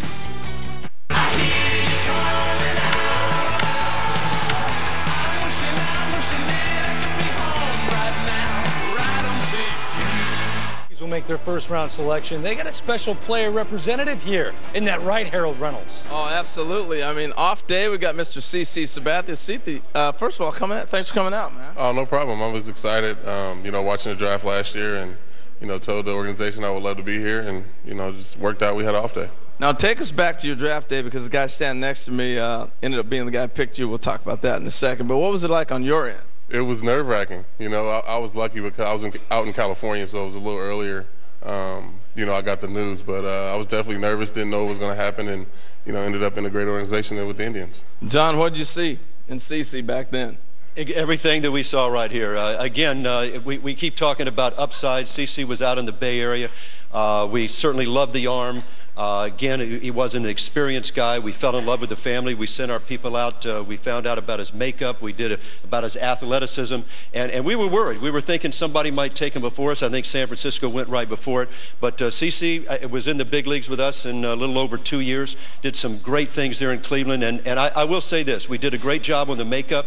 But you never know until you go through the full cycle like CC has. He's not only been great on the field, but this is what he's supposed to look like when you draft somebody. This is a guy that's got some real character to him. Feeling good about yourself, aren't you? I don't feel good about me. I feel good for CC. You're feeling good about yourself. We won some games. Okay, so CC, we're getting ready for the second half of the season here. Well, we're not done yet here in the first half, but how are you feeling so far? Feel pretty good. You know, been a little inconsistent. You know, just like to go out and, you know, command the fastball a little better and, you know, pitch a little better, you know, the whole game. Who's the little man? It's Lil C. You know, he's a big baseball fan, a big sports fan. So. How old is he? 8. My goodness, he's 8 years old. Man, we got another one coming, John. We're not going to draft him yet. We're going to go back up. We can't draft him. Let's do a deal. Greg, Can back we do a to deal, you. C? Come on. I was about to say the same thing. Johnny Hart was like, hey, he got an eye for talent.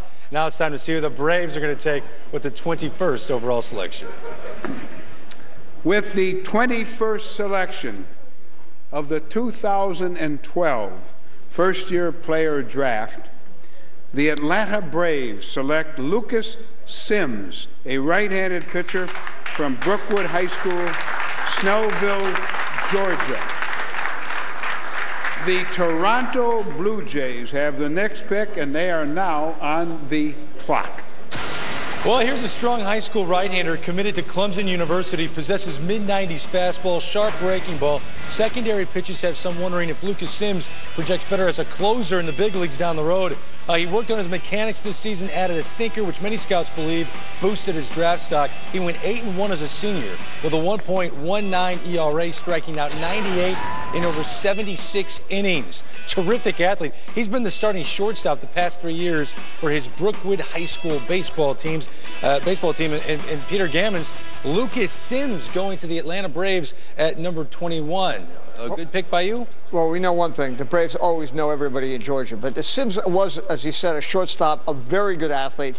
He moved to being a starting pitcher last summer, really opened their eyes. And they really think that he's a guy, 95, 96. He has very high ceiling as a starter. And that athleticism will hold up for the innings that they expect him to have when he gets to be 21, 22 years old. Lucas Sims, a terrific athlete, again, a shortstop on his team, but he's known as a pitcher on this night, maybe a closer. Let's shine our spotlight on this kid. They know him a little better. Lucas Sims, watch this.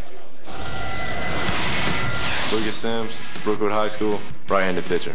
I modeled my baseball game after John Smoltz. Grew up watching him, always been a Braves fan. My nickname in high school was Newt from Bull Durham. You lollygag on the field. Most embarrassing song on my iPod has got to be Milli Vanilli. Blame it on the rain, yeah, yeah. That's all I got. Lucas Sims out of the state of Georgia would look up to John Smoltz, who we know is watching this show right now. So that's kudos to you, John.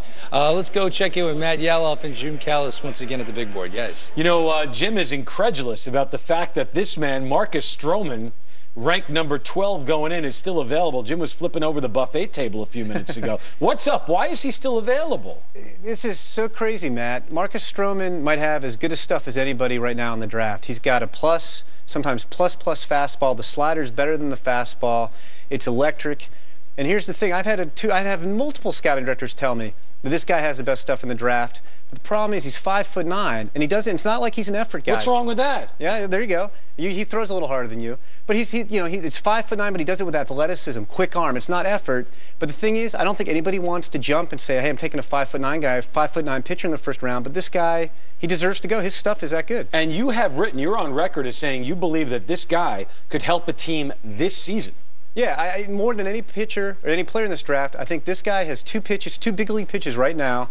He could help a team in the bullpen down the stretch. I still think there's a chance you could start him. He's little, but he's athletic. He might be able to pull it off. You put him in the bullpen this year. He helps you down the stretch. And we're going to be part of the draft where the teams that are picking at the bottom of the draft are good teams. These aren't bad teams that are rebuilding. These are teams that could use a boost. And then if you want to make him a starter next year, you could do that in spring training, kind of like the White Sox did with Chris Sale. A few years ago where he signed quickly and got some minor league experience, only like 6-7 games, and then got to the big leagues.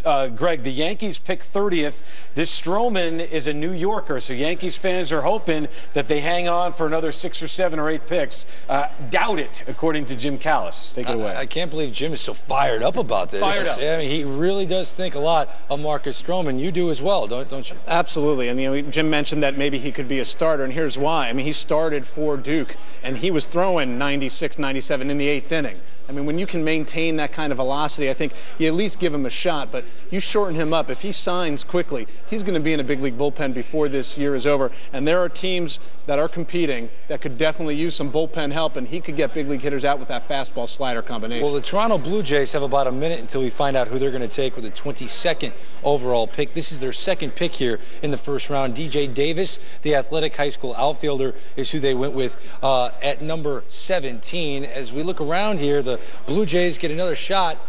John, if you go with a high school bat, which they did with DJ Davis, do you usually want to go with that pitcher of some kind, whether college or high school, your next pick, or do you double up? I think, again, with the Blue Jays, they have a history of drafting upside guys. You look at the regime that's there, these guys are looking for the best upside player, and I don't think it matters to them. They've taken a lot of high school pitching over the last several years, but again, I think they are going to take the biggest upside talented kid on that board. They've got a lot of athletes up on their major league club now. They've got a lot of young pitching that's coming through that system that a lot of people don't know about. They've had numerous years of multiple picks, and they've cashed in on it. Let's find out who the Blue Jays are selecting.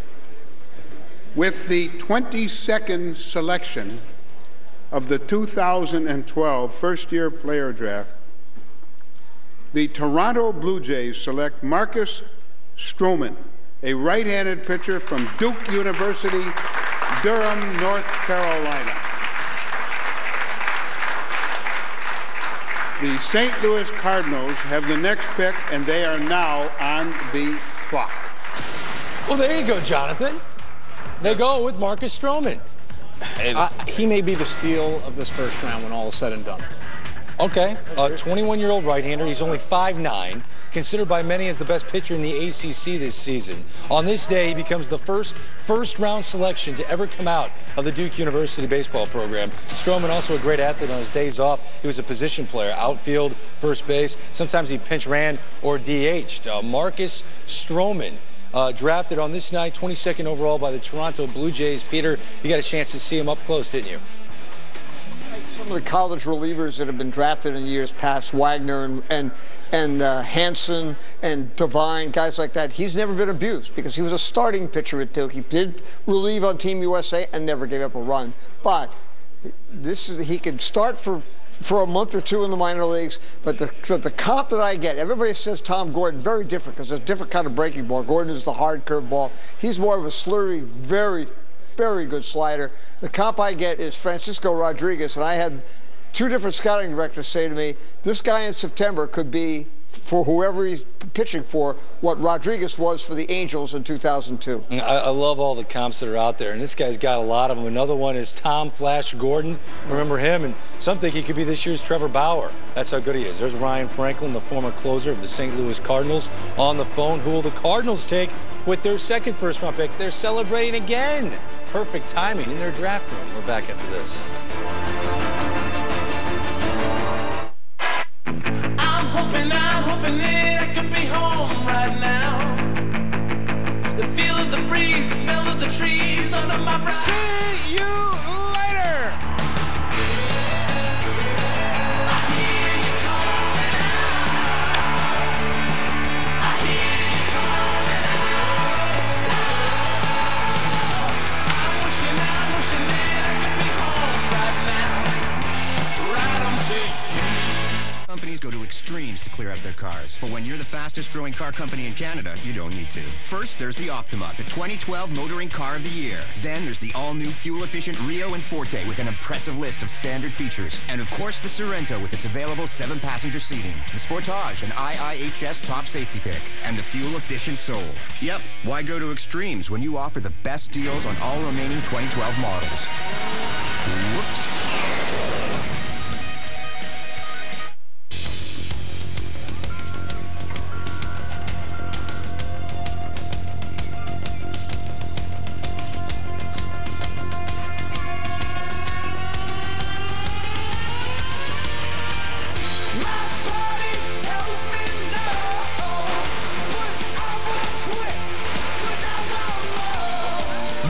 Taste exhilarates like the new citrus charge of Mountain Dew.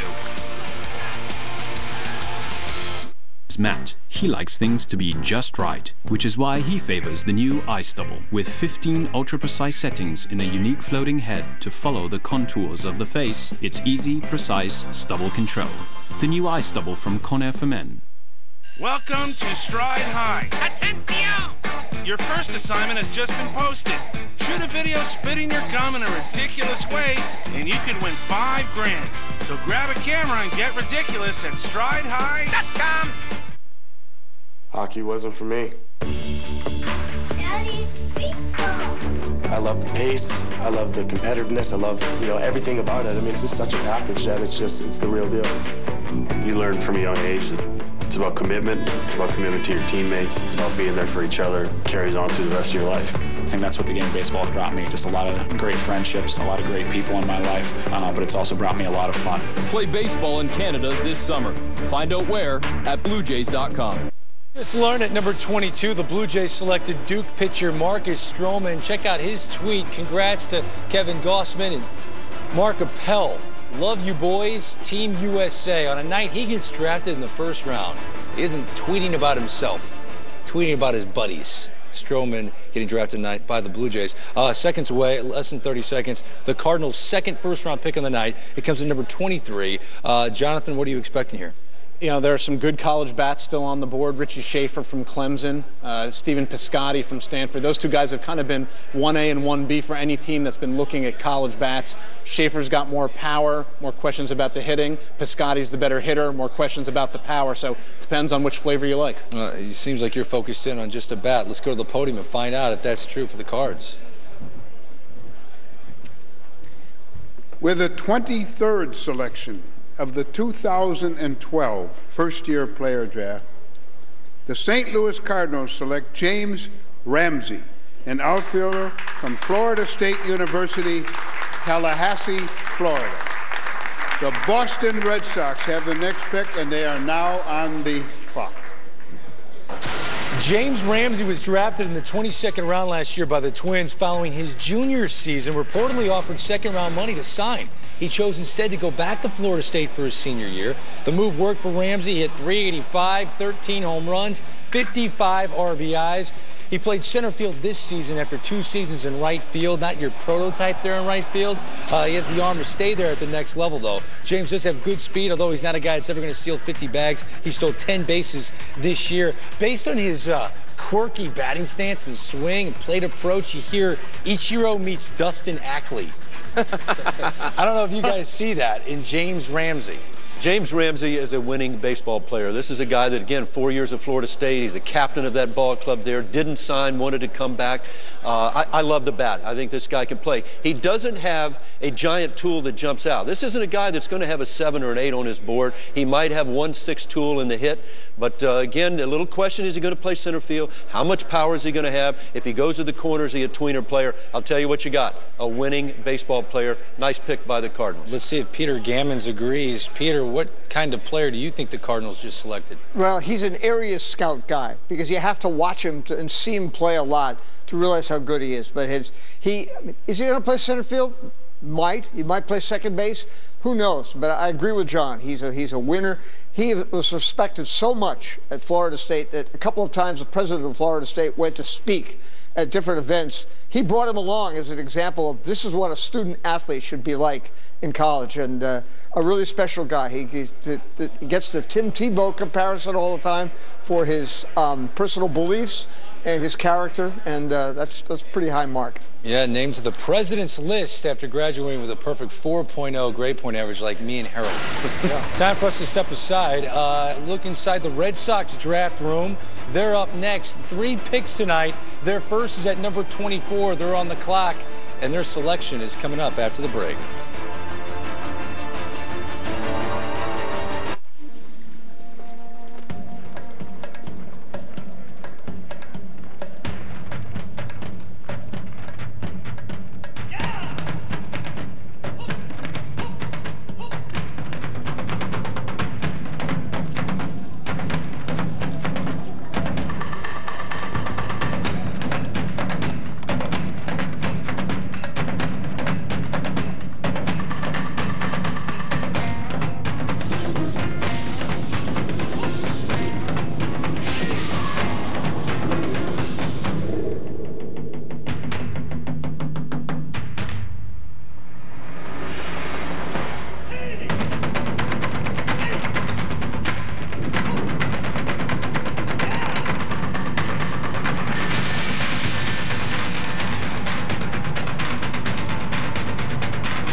Hey, wait a minute.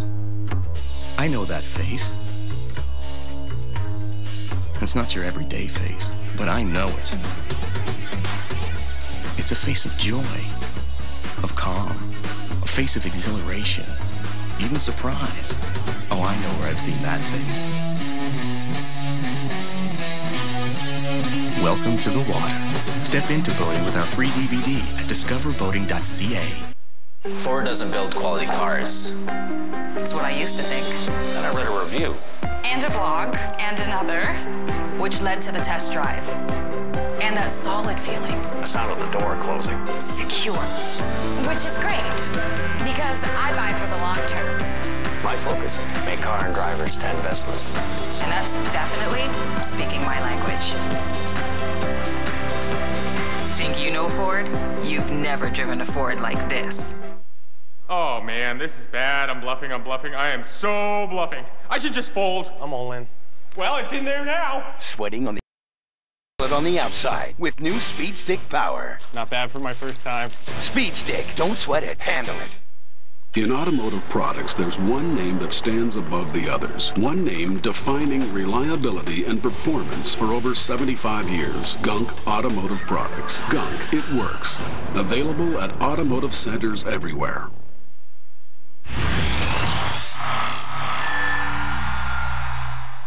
James Ramsey out of Florida State, drafted by the St. Louis Cardinals at number 23. We are up to number 24. The Boston Red Sox are on the clock, and this is going to be their first of many. They have a very busy night ahead, as it is Ben Cherington's first draft. We shall see where he goes here with the 24th overall selection, his first-round pick. Does he go with a middle infielder, a college arm? Still pitchers out there to pick from, a high school pitcher. What are we expecting quickly, Jonathan? You know, I think they're in a position with all those picks that they could just wait to see who drops to them and go with maybe a guy that they didn't think was going to get there, and then they can take a shot, and see if they can get something done. With the multiple picks, they have some flexibility. Greg, we are going to be seeing a lot of the Red Sox. They've got 3 of the next 13. Let's see where they're going with their first. With the 24th selection of the 2012 first-year player draft, the Boston Red Sox select Devin Marrero, a shortstop from Arizona State University, Tempe, Arizona. The Tampa Bay Rays have the next pick, and they are now on the clock. Devin Marrero, here's a first-team All-Pac-12 performer who's also the conference's Defensive Player of the Year, so you know the glove is the strength. Scouts believe he'll be an everyday shortstop at the next level. His bat is still developing, though. His batting average dropped when the new bats were implemented his sophomore year.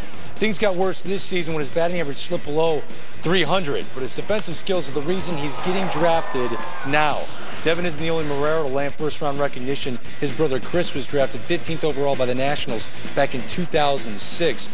Peter Gammons, are you worried at all by this batting average that slipped into the 270s? He got up to 284 by the end of his college season. Well, this reminds me a little bit of the way the Minnesota Twins used to draft, when they would draft not on the college season, but based on the Cape Cod League. And that's, Marrero was really good playing for last summer, played really hard. He was, according to most of the people who saw him, they thought he was the best player in the league. And I think that's where they drafted. The Red Sox spent a great deal of time, obviously, because they're right down the road, scouting that league. And, he's a defensive shortstop. What I find interesting is with Jose Iglesias and a kid named Jose Vinicio, both of whom I think are very high-ceiling young shortstops. They already have a couple of defensive shortstops in the organization. But, and John Hart mentioned it earlier, keep going to the middle of the field. Yeah, an interesting pick here by the Boston Red Sox. Let's bring in Matt Yeloff and Jim Callis of Baseball America. This kid was drafted before out of high school in the 17th round. What do we make of this pick, guys? Yeah, what do you think? I mean, he lasted a lot longer than you thought. As you see the top 20, only one remaining. But tell us about Marrero and why it took so long. He just didn't have the season people expected, Matt. This was a guy who came into the year as a potential top 5 pick, potentially in the mix for the Astros at number 1. It's very rare to have a college player who projects to stage shortstop. He's that guy. The question is the bat. He's come on a little bit lately. He's hit better with wood in the summer. I wonder if the switch in the NCAA a couple years ago to lesser bats has messed him up a little bit. He's not going to be a batting champ or a home run champ or anything like that, but I think this guy is a good glove, and I think the bat's good enough to make an everyday player, and I think it's a case where the Red Sox just kind of took the best value on the board at this point. And you see the only guy remaining in your top 20 for Baseball America is Lance McCullers Jr. at 13, the right-handed pitcher. What's the issue here? Is it signability? Is it the fact he may project as a reliever rather than a starter? What do you think? Yeah, those are the two things in a nutshell there, Matt. I mean, Lance is a guy who, we obviously had him ranked 13. Corey Seager was considered a tough-sign high school guy. He's gone. Aston Russell was considered a tough-sign high school guy. He went high enough in the draft where it's probably not an issue. Somebody's going to be on McCullers with extra picks. He's a guy who is somewhat similar to Stroman in that big-time stuff, some question, is he a starter, is he a reliever? I think people feel better about the fact that he's a starter now. You're not going to sign him for pick value at this point, but he's going to be a nice talent value when whoever takes him off the board. Someone's going to get him in the first round. Might be sandwich round because it's probably an extra pick team. All right, very good. Jim Callis, Greg, take it away. It is interesting. Lance McCullers Jr. is still on the board, but I want to talk about Devin Marrero out of Arizona State. This is a guy that gets different kind of comps. Some say Brendan Ryan, great glove, the bat's lagging. Some say that he's going to hit based on the Cape, and Stephen Drew is a fair comp. I'm a little surprised. I think they drafted more on the conference and that he's played against good competition and faced good pitching. And maybe in the days that he played against good pitching. But I'm surprised that they went this high, this early on him. I mean, good for him to go this early, but when you're looking at all the different guys that have come off the board, I'm a little concerned when I have a college player hitting 280. That's a big concern for me. I just don't know how much better offensively you're going to get when you get into pro ball. That's the only thing. Again, clubs don't draft the stats. I think obviously they've seen this guy over the last couple of years. This is a terrific glove. This is a guy that can play in the big leagues in a hurry and be a plus defender. Good hands, range, turns the double play, can go in the hole, can throw you out, knows how to play the game. The bat slip, there's no question. It's going to be some issues going on. That's probably why he lasted this long. But again, when you have a chance to get an everyday frontline, first division type defensive shortstop, and still have confidence in the bat. I mean, that's why you have instructors. That's why you put him in development. This guy's not a big runner. He's not going to steal a lot of bases. They got a defender. They got a guy that could come quick. And Peter mentioned Iglesias and some of these guys. I'm not saying they've given up on him, but at some point you say, I need a sure bet. Right now they've got Mike Aviles playing shortstop. Nice player, good bat, maybe not a good defender. This kid can catch the ball, for sure. Well, it's time to check out the commissioner who's going to give us the Tampa Bay Rays pick. With the 25th selection of the 2012 first-year player draft, the Tampa Bay Rays select Richie Schaefer, a third baseman from Clemson University, Clemson, South Carolina. The Arizona Diamondbacks have the next pick, and they are now on the clock. Here's a tall right-handed power hitter, folks, drafted as a third baseman, considered one of the better defensive first basemen in Clemson history. He can obviously play both corner infield position, has the arm to play right field if needed. His bat is what has him drafted tonight. Even with the new bats, in 2011 he had 13 home runs, drove in 55. Those numbers remain consistent this year. His batting average went up to 333 or 336 with 10 home runs. What do you make of Richie Schaefer, Jonathan? It's the power that you're buying. And the question with a guy like Richie Schaefer, as I mentioned a little while ago, is will he make enough contact once he starts facing pro pitching to tap into that power? Clearly, Tampa really thinks so. You know, Tampa, all you talk about is the high end, the high ceiling guys. Last 2 years, Mikey Matuk out of LSU, and now Richie Schaefer out of Clemson. So they've gone back-to-back college position players in the first round. I think the other thing, too, when you look at a player that Tampa's drafting, you can't try to tie him into a position because they're going to play you all over the diamond. That's what they do, and the big thing is the offense. He's got some power, though. He's truly one of the top power hitters in college baseball right now. Yeah, Schaefer to the Rays. Now it's time to see who will be next. Presented by Bowman Baseball Cards. At number 1, it was Carlos Correa, the shortstop, just 17 years old. And John Hart loves this comparison to Troy Tulowitzki. You look at the height and weight. Carlos Correa is only getting bigger, folks. Once again, 17 years old, strong arm, great bat speed, and terrific makeup. When we come back, it's the Arizona Diamondbacks on the clock at number 26. Who will the Snakes take? There's Luis Gonzalez. Will they take a power hitter like Louis was? Find out after the break. Who will be? Here's a picture of my grandpa back probably about late 60s. My name's Paul Fabry, and I grow oranges in Florida for Tropicana. My grandpa taught me a lot about life, and most importantly, orange growing. You pick those oranges when they're at the peak of their ripeness. That's how we make the perfect tasting juice. This is packed with potassium and vitamin C. You can just see the juice just dripping out of there. Every glass of Tropicana has 2 full servings of fruit. Bet you didn't know that. They're good. They're good for you, too.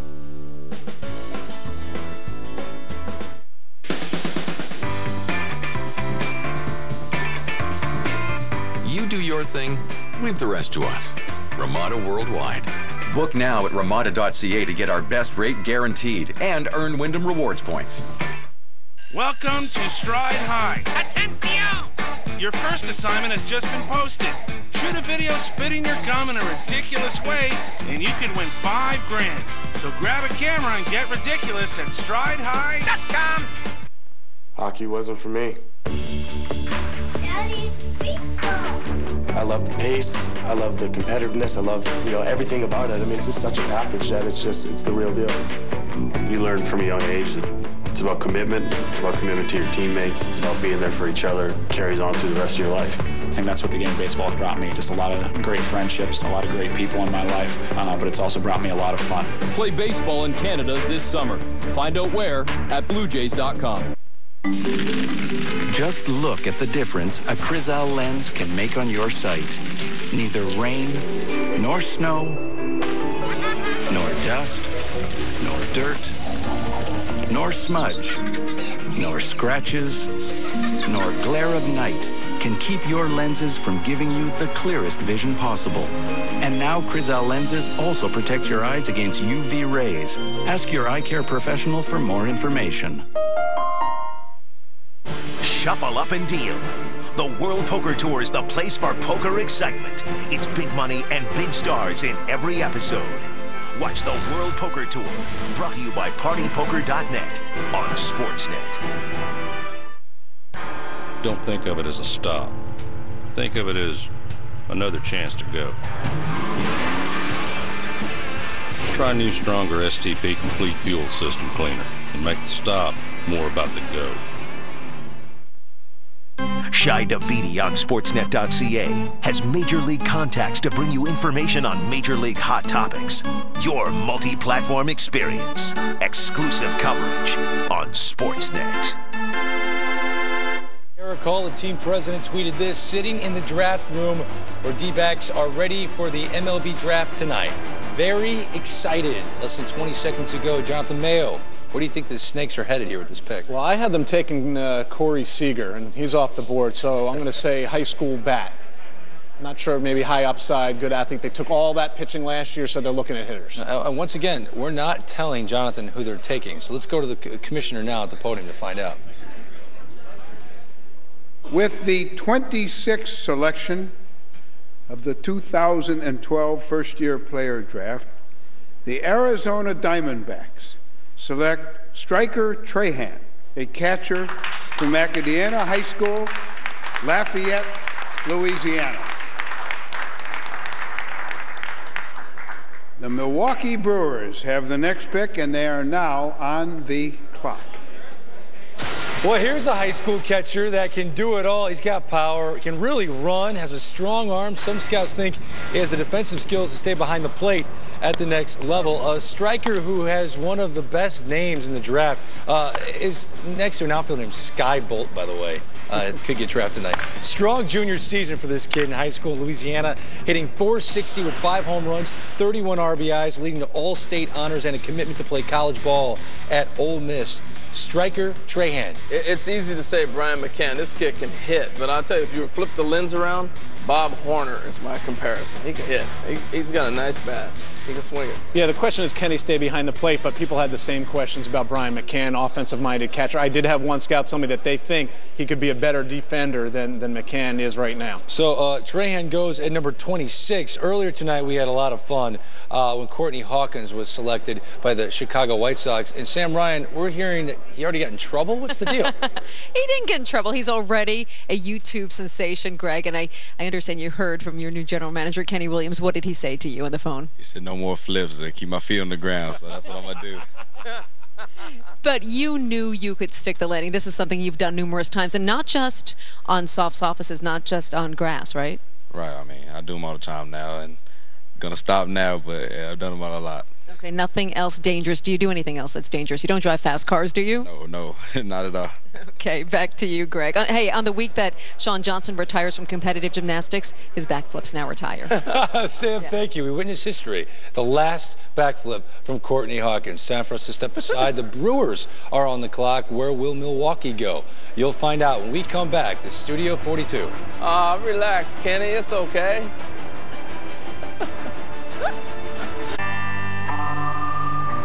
Hey, need a lift?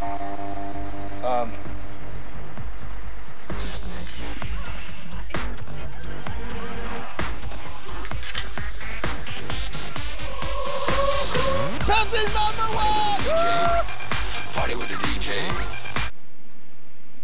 So you're saying that isn't you? Swoop up! Take the Ultimate Taste Challenge this summer and trust your taste buds. The game is on the line, and someone needs to step up. Someone powerful, dependable, unstoppable. The F-150 Unstoppable Athlete is all about those with a built-Ford tough attitude.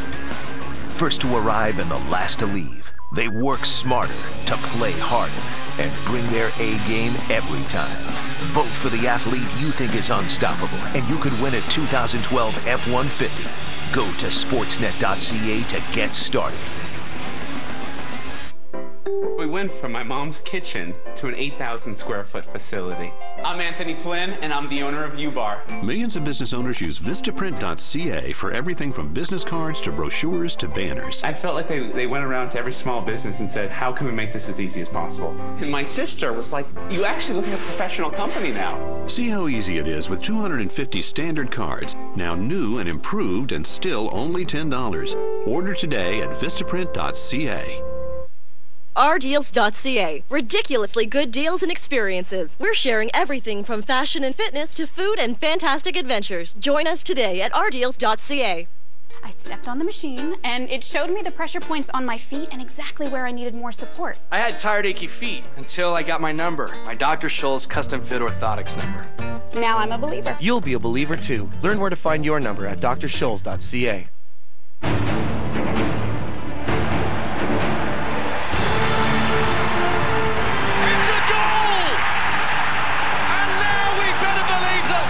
This is what we consider a friendly.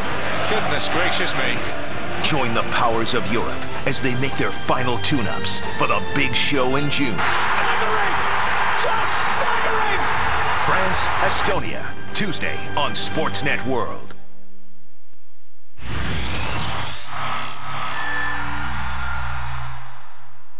DiGiorno pizza dipping strips. We just saw a catcher go off the board, Striker Trahan, to the Arizona Diamondbacks at number 26. We are seconds away from finding out where the Milwaukee Brewers will go at number 27. They're also up at number 28. Jonathan Mayo, where are they headed? You know, they've often looked at offensive players. They've done a much better job, I think, of developing bats as opposed to, pitchers. So I think hitters. Let's find out. We head to the podium.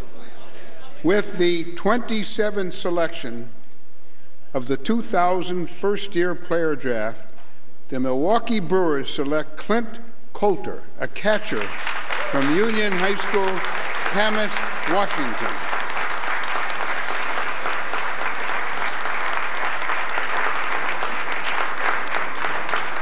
The Milwaukee Brewers also have the next pick. Clint Coulter, a powerful right-handed hitting catcher, has the talent to stay behind the plate the next level, according to scouts. Considered by many as the best high school baseball player in the entire Pacific Northwest. The power to all fields caught the attention of the top collegiate baseball programs in the nation, and he chose Arizona State, where he signed his letter of intent. Plus arm, room to grow defensively, according to scouts. They love his bat, though. He's considered, listen to this, country strong, a Washington State high school champion in wrestling 2 years ago. Remember Tom Lampkin played 13 seasons in the big leagues as a catcher? Yeah. That was his high school coach. Yeah, he goes back with Tommy a long ways. Hey, this kid can do a lot of things for you. You see the power right there, an example of that. But just the other thing I love about him, coming out of the Northwest, and I talk about this a lot, John Hart, is the opportunity to continue to develop. Hasn't played a lot of games because of the weather, and obviously he's involved with the different travel squads and everything. But you look at the Mike Napoli comparisons, but great size, 6'3", 210. I love the country strong thing, Greg. I like that. Wrestling champion. Yeah, he's tremendous strength. And again, when you looked at that video, you got a chance to see. I mean, he really whistles the bat through the zone. He drives the ball. Not sure he's going to stay behind the plate, but he does have a plus arm. He can go corner, outfield. I think the bat's the key here. Brewers select Clint Coulter, and he's standing by with Sam Ryan. Sam. Yeah, Greg, no backflips and no more wrestling for him unless he said you have to defend yourself, right? That's right. Now, I know you worked out for the Dodgers yesterday. What type of interaction have you had with the Brewers? Definitely a lot of interest. You know, I went to their workout right before the Dodgers actually, and definitely loved their ballpark and got a great feel for the team and everybody, and it was just an awesome experience. Of course, Ryan Braun, the big name on the team, but the pitching staff, and you look at the names there in the arms, Giovanni Gallardo, Zach Greinke, actually K-Rod there closing the games out for them, and John Axford, the possibility of catching those arms. What do you think of them? Oh man, that'd just be amazing, you know, getting to catch those type of guys who have competed at the top level and really beat the best hitters out there too, so it'd be an awesome experience. What is the anticipation like for you tonight, sitting here waiting and hearing the names and waiting for your turn? You know, it was definitely, can't say I didn't get nervous a little bit, but I didn't really have any expectations, you know, you never know what's going to happen, and just really blessed to be here, and proud that my family's here, and all my friends and coaches and everything home support me. I know they're watching, so just blessed everyone was here and took the time to let me be here. A great moment and a great night for you, Clint Coulter. Thank you. Congratulations. Thank you. As he's selected by the Milwaukee Brewers, Greg. Yeah, Sam, thank you. A great moment. All 5 of the young men that came here tonight drafted here in the first round. Clint Coulter going to the Brewers, and he has the skills to stay behind the plate in your eyes? I think so. I mean, he's big, and that's the one thing you have to see is if he gets too much bigger, maybe he's got to move out, but he's an incredibly hard worker. He used all that rainy time in the Pacific Northwest to work out a lot. You know, he's done with wrestling. So I think that if he continues to work on his agility, at the very least, he's going to get a chance chance to stay behind there, and then we'll see what happens as he matures. Well, I think the point, to have an opportunity to have Tom Lampkin be your coach, you know, who's been a major league catcher for a number of years and knows his way behind there, I think that really helped in the scouts being able to project and him being able to project what this young man can do. Tremendous upside. Congratulations to all 5 guys off the board. Thanks for coming out. It was really good. Tremendous. Clint Coulter going to the Brewers. Let's shine our spotlight on the young backstop. Clint Coulter, catcher, Union High School, Camas, Washington. One of my favorite catchers is Brian McCann. He's a beast. My most fondest memory of baseball is probably in Little League. I had 29 home runs. To be drafted would be unlike anything else in the world. There's only an elite group of athletes that even are selected in the draft, so it'd be pretty amazing. He didn't even brag about 29 home runs in Little League. I mean, come on, Clint Coulter. Country strong. Who will join him as a draftee of the Milwaukee Brewers? They're up next again at number 28. We're back to Studio 42 after this. Fire. This is my dad, and he grows oranges. You know the best way to pick an orange, son? What? You hand pick it. Twist, and you pull it down. Can I have some? Of course. I don't know that I've ever heard anybody slurp it quite like that. Tropicana is made of one ingredient, juice from the orange. No added water or sugar. It's that pure. Think you'll grow oranges one day? Yep. We went from my mom's kitchen to an 8,000 square foot facility. I'm Anthony Flynn, and I'm the owner of U-Bar. Millions of business owners use Vistaprint.ca for everything from business cards to brochures to banners. I felt like they went around to every small business and said, how can we make this as easy as possible? And my sister was like, you actually look like a professional company now. See how easy it is with 250 standard cards, now new and improved and still only $10. Order today at Vistaprint.ca. The moments we share today inspire the stories we tell tomorrow. Introducing the all-new JX from Infinity, a 7-seat luxury crossover that actually seats 7 comfortably. With innovative second-row seating that makes third-row access effortless, even with a child seat installed. So your family can share every moment together. Infinity. Inspired performance.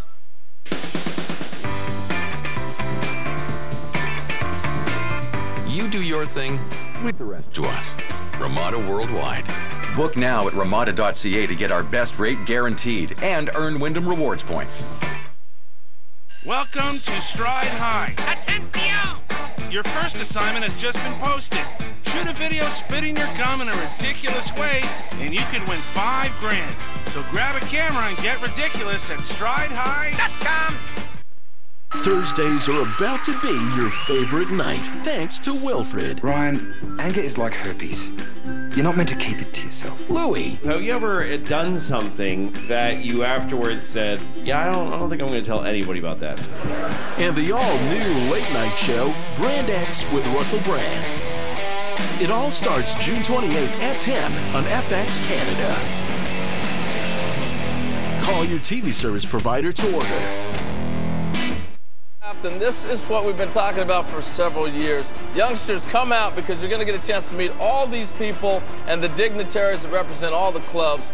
But more importantly, I've been saying this, you're not going to show up here if you're not getting picked. How about Carlos Correa with the #1 pick? He was in the house tonight. Tremendous stuff. How about Byron Buxton? Congrats out there in Georgia. And how about the Zimmer family? Zimmer, yeah. I'm loving it. And then they get the calls all over the place, and the rest of the building, all 5 guys that came here tonight, got a chance to see their name called, meet the commissioner, put on their jersey, and see what it's like to kick off your pro career. This is a cool, cool event. I hope more kids will learn to come and flip when they get their name picked in the big league draft as well. This has been a great start to the evening. We're just about partway through now, and it's been great stuff to see all these guys come here. That was great stuff, buddy. Let's go back to the podium. Here's the commissioner.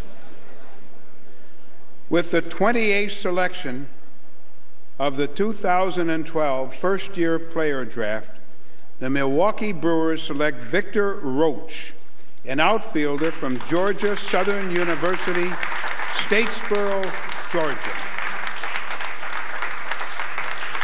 The Texas Rangers have the next pick, and they are now on the clock. When talking about Victor Roach, you got to start with his remarkable sophomore season. Roach hit 30 home runs. That's right, 30. Up from 8 home runs the previous season. It was the largest jump in NCAA baseball. He did it when the new college bats generated a trend of declining power in the college game. As for this season, late February, Roach broke his left wrist, making a diving play in right field, out for most of the year. How serious was the injury? Listen to this. Doctors put in a plate with 6 screws, put 2 pins on the outside to hold everything in place. The pins were removed, and Roach got his cast off in April, currently working to get his full range of motion back. If he's healthy, this is one of the best power hitters you're going to find. This is a guy who, coming into the year, was thought of as a top half of the first-round pick with the dearth of really good college bats. Some people said maybe even top 10 if he puts up the same kind of power numbers. If you're going back to last year, what he's done in summer ball, and you believe that he's going to be fine, this is a huge steal for them. I mean, Coulter, Roach back-to-back, that is a whole lot of power with 2 picks. I like the pick. Again, when you're looking at power bats, college-oriented, I agree with Jonathan. It's hard to see this guy slipping that late in the draft with the success that he had. Again, when you're talking about wrists with hitters, you're going to have to check the medicals. You're going to have to make sure what it is that you have. But at the end of it, they got a right-handed power bat, probably going to move to left field, athletic, and loves to play. 20-year-old outfielder. He plays at Georgia Southern University. And Jim Callis, Matt Yaloff, you know, some critics may point out, did he play against good enough competition to go this early? What do we think? Yeah, let's talk about that. Let's take a look now at Baseball America's top 100 prospects as ranked by Jim Callis. And what about that he's not playing against top-notch competition? Well, he wasn't in the SEC or the Pac-10 or the Big 12 or something like that, but he's in a mid-major conference. He went to the Cape Cod League, and to me that's a proving ground. He got off to a great start last year, struggled a little bit in the second half, but he showed power in the Cape League too, so I'm not worried about the level of competition. You know, Greg detailed the injury. It sounded really ugly, but because of that, you're thinking value and bargain here for Roach. I am. I agree totally with what Jonathan was just saying too. This guy was a top 15, possibly top 10 pick before he got hurt, and to me, when you're this late in the first round, it's about value. You're getting a guy you shouldn't have had a chance at coming into the year. You weren't expecting to get a chance at coming into the year. And in a down year for college bats, he might have the best power of any of the college bats in this draft. And after taking 2 guys in the first round, pitchers last year, they're replenishing that system in Milwaukee, Greg. Matt, Jim, thank you very much. Time for us to step aside, take a look at the Texas Rangers table. Jim Sundberg, Pudge Rodriguez there waiting for the phone call. The Rangers up next at number 29. Their selection is after the break. No one covers our neck. Hey, wait a minute. I know that face. It's not your everyday face, but I know it. It's a face of joy, of calm, a face of exhilaration, even surprise. Oh, I know where I've seen that face. Welcome to the water. Step into boating with our free DVD at discoverboating.ca. I found the best cafe in the world. Nespresso, where there's a Grand Cru to match my every mood. Where just one touch creates the perfect cup. And no one makes a better cappuccino, latte, or espresso than me. And where clothing is optional. Nespresso, the best cafe, yours. Thursdays are about to be your favorite night, thanks to Wilfred. Ryan, anger is like herpes. You're not meant to keep it to yourself. Louie. Have you ever done something that you afterwards said, yeah, I don't think I'm going to tell anybody about that? And the all-new late-night show, Brand X with Russell Brand. It all starts June 28th at 10 on FX Canada. Call your TV service provider to order. A perfect day. Is it the sun, blue sky, fresh air, or perfectly manicured grass embracing a diamond's perfect dimensions? Perhaps it's a day of wonder and hope, or anticipation of pure joy. Its perfection belongs to you. Winter's end, spring's gift, summer's friend, fall's glorious goodbye. In action, in resolution, everything in between. It is always a perfect day for baseball. I'm hoping that I could be home right now. The feel of the breeze, the smell of the trees under my breath. See you later!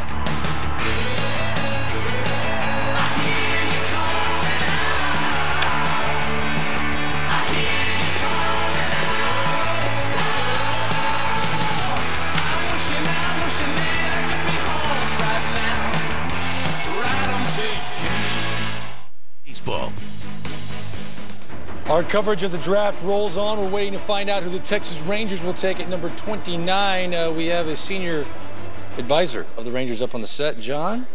Let's just leave wink, it wink. right there. Okay, we'll leave it right there. They're going to get a good player. Let's learn from the commissioner. To the podium we go.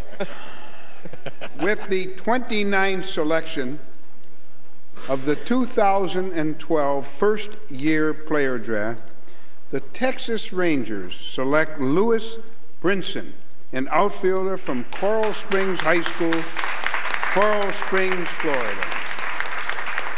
The New York Yankees have the next pick, and they are now on the clock. Lewis Brinson can do it all, folks. He's an outfielder committed to the University of Florida, drawing comparisons to Cameron Maybin, who was drafted 10th overall in 05 by the Tigers. And you can see why. Like Maybin, Brinson has power potential. He beat Byron Buxton at the Under Armour Home Run Derby last year. Some people wonder if his mechanics at the plate will, make consistency an issue. He admits the national attention he received affected his performance early on his high school year. He still hit .382 with 21 RBIs. You see the Maybin comparison, and this is who the Rangers go with, Lewis Brinson. He's a wonderful, wonderful athlete. I mean, this is a nice pick. I like this pick, and he's got a chance for upside. The Rangers are a club that's continuing to flourish, so they got time to take their time with him. But, man, I love this pick. Ultra-electric athlete, very similar skill set to Byron Buxton. There's not a whole lot of difference. And when you look at it, the kid can fly. He can go get the ball in the outfield. Outstanding makeup, just a super kid. The big question is going to be the bat. It might take a little longer for the bat to come, but again, this kid's got power. He won the home run derby contest there at Wrigley Field, and he's got all the other tools you want to. It's a typical draft of the Rangers. They can put him in their system, take their time. They've got a lot of good young players, and they've got a system in place that can develop this type of player. For more on Lewis Brinson, let's check in with Sam Ryan, who's with the Ranger great Pudge Rodriguez. Sam. Yeah, who was actually signed by the Texas Rangers as a 16-year-old out of Puerto Rico. And before I get to the Rangers' latest pick, let's talk about Puerto Rico and the #1 overall pick and Carlos Correa and just the excitement that means for Puerto Rico. Yeah, it is. He's very excited for the island in Puerto Rico. I think, I've been receiving a lot of texts from players and from friends in Puerto Rico. Puerto Rico is very excited right now to see Carlos being a first-round pick, and I'm very happy for him. I saw in the backstage and I hugged him. He's a great kid, so he have a lot of talent. He's a tremendous future in front of him, and I wish him the best for him. It seems like Puerto Rico is really uniting with this pick. He's told me that he just heard from Yadi Molina as well. What type of advice did you give him? Well, just, to be the kid that he is. He's a very humble kid. He worked hard, and the only thing I told him, just keep doing what he's doing. Keep working hard and just go out there and do the best. Don't do anything different. Just go out there to, like what he's doing right now, is the same game in a professional level. So I just tell him that, and he's going to be fine. Pudge Rodriguez, who just ended a brilliant 20-year career earlier this year, Greg. Yeah, no doubt. Ivan Rodriguez, so great to have him here in Studio 42. There are baseball games going on today, believe it or not. Lauren Shahadi has this update. Hi, Lauren. Hi, Greg. Plenty of baseball live updates coming your way. How about some highlights? Let's head out to Kauffman Stadium. Game 1 of 3, Twins-Royals tie game, 4-4. Justin Morneau breaking it open to right center, a 2-run home run off Will Smith, his 10th of the season. This ball game looks different now. 7-4 Twins in the bottom of the 6th. Dodgers-Phillies, bottom of the 3. Dodgers lead by 2. By the way, Clayton Kershaw 0-4 in 6 career starts against the Phillies. Placido Polanco coming for you, Kershaw, taking him to left, his 2nd of the year to tie the ball game. Tied at 3 is where we are next. Now, Greg, back to you. Lauren, thank you for that. Let's talk about the next team picking. We got about 90 seconds before the New York Yankees make their first-round selection of the night at number 30. Jonathan, it's my favorite thing to do. Before a pick, love it. I want to go to you. You've been hot lately. I don't enjoy it as much as you do.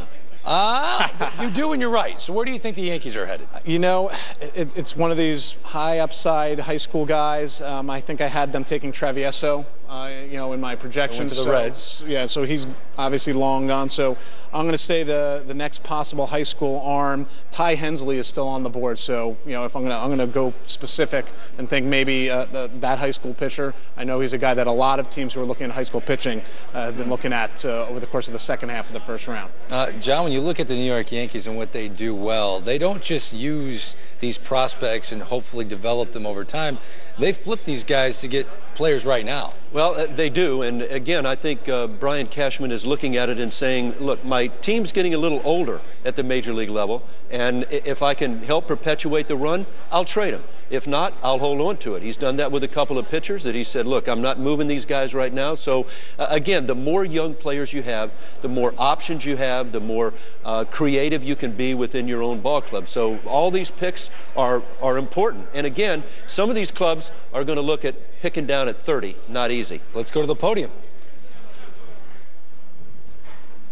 The New York Yankees have the next pick, and it's my honor to introduce C.C. Sabathia and C.C. Sabathia III, and they will make the Yankee choice this evening. C.C.?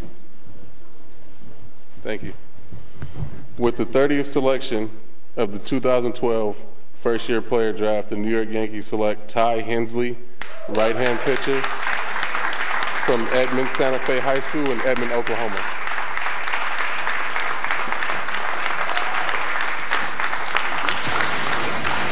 Ty Hensley's the pick. Are we sure he's being drafted only as a pitcher? Because Ty can rake, too. Hensley powered Santa Fe High School to the Class 6A state tournament in Oklahoma this season. Hensley was 9-0 on the mound, though, with a 1.59 ERA, 98 Ks, and 48 in the third innings. But he's a switch hitter. 461 batting average, 10 home runs, 42 RBIs, one of the better two-way athletes in this draft. Well, you remember talking about Dylan Bundy? Same league. All right, that's Dylan Bundy, and this is a heck of a league they got going down there. But I love this kid, and I know John Hart and I were watching him on video today, and John, he jumped out to you like, whoa, hold on one second. Well, again, you look at it, Harold, you mentioned Bundy and Bradley and these Oklahoma kids. Look at that, 6'4", 220, it's what they look like. He's got an ultra-quick arm, super fast arm. He's got a major league body right now. This kid's going to be, he's going to be a durable guy that can go. He already has the makings, not only the plus fastball, he's got the plus breaking ball. Delivery, quick arm, all of that, you know, you look at it, this is the type of guy that you want, a high school, upside, right-handed pitcher. Yankees got a good one. Yankees go with Ty Hensley. Let's learn more about the 6'4" right-hander. We shine our spotlight on him. Ty Hensley, right-handed pitcher, Santa Fe High School from Edmond, Oklahoma. I'm out on my game after Roger Clemens with my mechanics, but I try and be like Roy Halladay about being efficient. I know it's not healthy, but my pregame meal would probably be Chipotle. My favorite movie would be Bull Durham. Hit the bull. Ty Hensley going to the New York Yankees at number 30. Earlier, the Milwaukee Brewers selected Victor Roach, one of the top power hitters in this draft class, and we are pleased to be joined by Victor Roach via video conference now. Victor, first off, congratulations. When did you find out that the Milwaukee Brewers were the club that were... I found out like literally 2 minutes before it happened, man. I actually was in the other room talking to my mom because I actually thought it was going to be Boston, but heard my name get called from another room, everybody went crazy, so that's how I found out. Hey, Victor, it's Harold here. I got to ask you about the injury. How you feeling? What have you been doing to get back, and when will you start playing? It's feeling good. I've been going to rehab. You know, I started swinging a week or so ago, lightly swinging, so it's starting to feel better. And I'm looking to, you know, get back in the cage and fully swing in 3 to 4 weeks or so. Victor Roach, best of luck. We can't wait to see you hit bombs in the big leagues, okay? Best of luck. All right, thank you. Victor Roach being drafted by the Milwaukee Brewers. And you know, Peter Gammons, as we check in with you, this guy put on a show in the Cape Cod League, did he not? Well, he did. I mean, we all understand he's the only college player to hit 30 home runs in the last decade.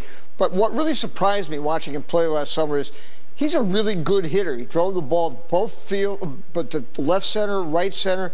He had a very disciplined approach. He's not just a slugger, and he's a good player.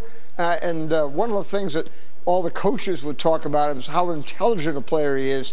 This could be a really interesting pick. Victor Roach going to the Milwaukee Brewers. We've seen a lot of stuff just moments ago. Hensley went to the Yankees at number 30, and now our last pick of the first round. We still got the comp round coming up here on MLB Network. The Boston Red Sox are up once again, but quickly, you never got a comment on Victor Roach. What did you think of Victor Roach? The power is incredible, and the fact that the bat change didn't affect him. And again, Peter talked earlier about being drafted out of the Cape Cod League. Even though he didn't play this season, what he did last year in college, but the competition is what he did in the Cape Cod League, kind of dispelled all the myths of, well, I don't know about the competition. Who does he remind you of? There's been a couple guys I've sat here and thought about, but I'd say Jim Rice is a big comparison. Ron Gant type power. He's not going to run like Gant, but those are the type of power hitters I see him being. Terrific. The Boston Red Sox picking at number 31, the last pick of this official first round of the 2012 Major League Baseball draft. Jonathan, at number 24, we saw them go with Devin Marrero, the Arizona State shortstop. Based on that pick, and who else is off the board, who are you thinking at number 31? I thought by getting Hensley right last pick, I could retire, just hang him up. No. All right. I'm going to go back to the high school arms. There are still some pretty good high school pitchers out there. If not, there's a high school infielder, a guy like Tanner Ryer is a guy who could come into play here. What about Lance McCullers Jr.? I think I know. I have the St. Louis Cardinals took James Ramsey. He's a college senior, and they've got a bunch of comp picks. So see the Cardinals pop in. Are you surprised McCullers is still on the board? That is a signability thing. It's a signability thing, and there were some people who said, well, can he start? I think he convinced people that he can. At least he sent him out that way. But I think with you look at these teams that have multiple picks, and a pick like that in the first round, I have to see, I obviously have no knowledge whatsoever, but the Cardinals have those extra picks in the comp round. They like high school arms sometimes. I mean, they took Shelby Miller, so it could happen. Okay, we're about to find out the Red Sox. Their time is all up, 5 minutes, and then after that, it's going to be just 60 seconds in between picks. Speed round. We're going to be flying all over the place as we're waiting for the 31st pick. That's Harold's favorite part. Here's Commissioner Bud Selig. We go to the podium. With the 31st and final selection in the first round of the 2012 first-year player draft, the Boston Red Sox select Brian Johnson, left-handed pitcher from the University of Florida, Gainesville, Florida. There will now be a 5-minute break, after which we will return with the compensation round, where the Minnesota Twins will have the first selection. Thank you. Well, Johnson is a gamer who's also scouted for his bat, but his left arm has his name drafted tonight. That said, Johnson, mediocre numbers in the SEC in 2012, 5-4 record, 4.29 ERA. Again, these are the stats. I know the scouts look at different things. He struck out 52 in 65 innings. That scouts believe his stuff will translate to the big leagues. He can run up to 92 miles an hour, but if pitching doesn't work out, the guy can mash. He was on the watch list for the 2012 John Olerud Two-Way Player of the Year Award. He hit .315 with 5 home runs, 32 RBIs for the Florida Gators. They're the best college programs going in the country. Two things. I mean, he sort of looks like that safe college lefty, the guy who you're pretty sure is going to get to the big leagues. And there's nothing wrong with getting a big league starter at number 31. And then guys who have to split their focus two ways, generally the thinking is once they start focusing on one or the other, in this case it's going to be pitching for Brian Johnson, all of his tools are going to play up just a little bit because he doesn't have to worry about also going out and hitting third in the lineup like he did for the Gators. Is he a starter? I think he can start, but he could also be one of these guys that comes up and helps out of the bullpen because he's got plus secondary stuff. He's got a good breaking ball and a good changeup. To go with a fringe average fastball, I think the more they can get him up and get him extended, that fastball might play up a little bit. But again, he's probably more of a back-end starter with outstanding breaking stuff. I'm still not convinced he can't hit. I'll start him on his start and let him DH. Let him DH. Should be a GM. Hey, guys, what are your best first rounds ever? It's our 4th year of the draft. You guys performed at a high level. Coming up after the break, we got the comp round. That's going to be exciting. Even more exciting, the #1 pick will join us on the set. Carlos Correa wearing his Astros uni and cap, 17-year-old shortstop phenom. He will join us on the anchor desk when we come back to Studio 42. Don't go anywhere.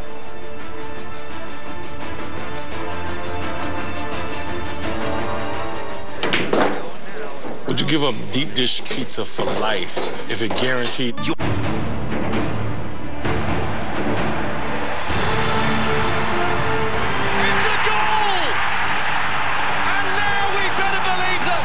This is what we consider a friendly. Goodness gracious me. Join the powers of Europe as they make their final tune-ups for the big show in June. Staggering! Just staggering! France, Estonia, Tuesday on Sportsnet World. Fords are gas guzzlers. That's what my dad used to say. The gas guzzlers don't save me a ton in gas money. And they don't get over 900 highway clicks to the tank. And they definitely don't plug in. Electric. Gas. Hybrid. Ford's got them all. Dad's never seen a car like this before, let alone one from Ford. Think you know Ford? You've never driven a Ford like this.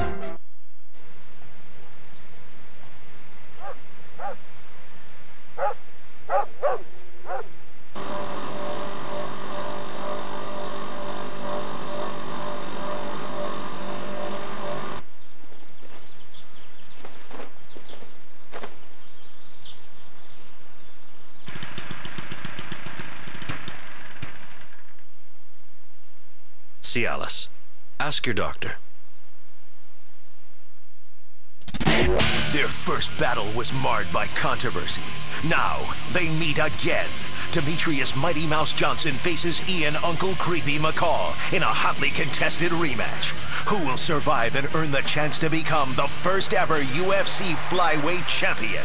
Plus, catch a showdown featuring Canada's Sean Pearson. UFC Live, June 8th. Prelims at 6 Eastern on Sportsnet West and Pacific. Followed by the main card at 9 Eastern on Sportsnet. First, he was a fan. Now, the king of all media is holding court. Don't tell me what to say. Don't you tell me what to say. How dare you? Don't miss the heart-stopping excitement of America's Got Talent. Because this time, we've got Howard Stern. I don't know who's responsible for this, but they should be fired. Find out how exciting Howard can be. I just came for you. Yeah, it's all right. I have some effect on women. Howard Stern on America's Got Talent. 8 Monday on City TV.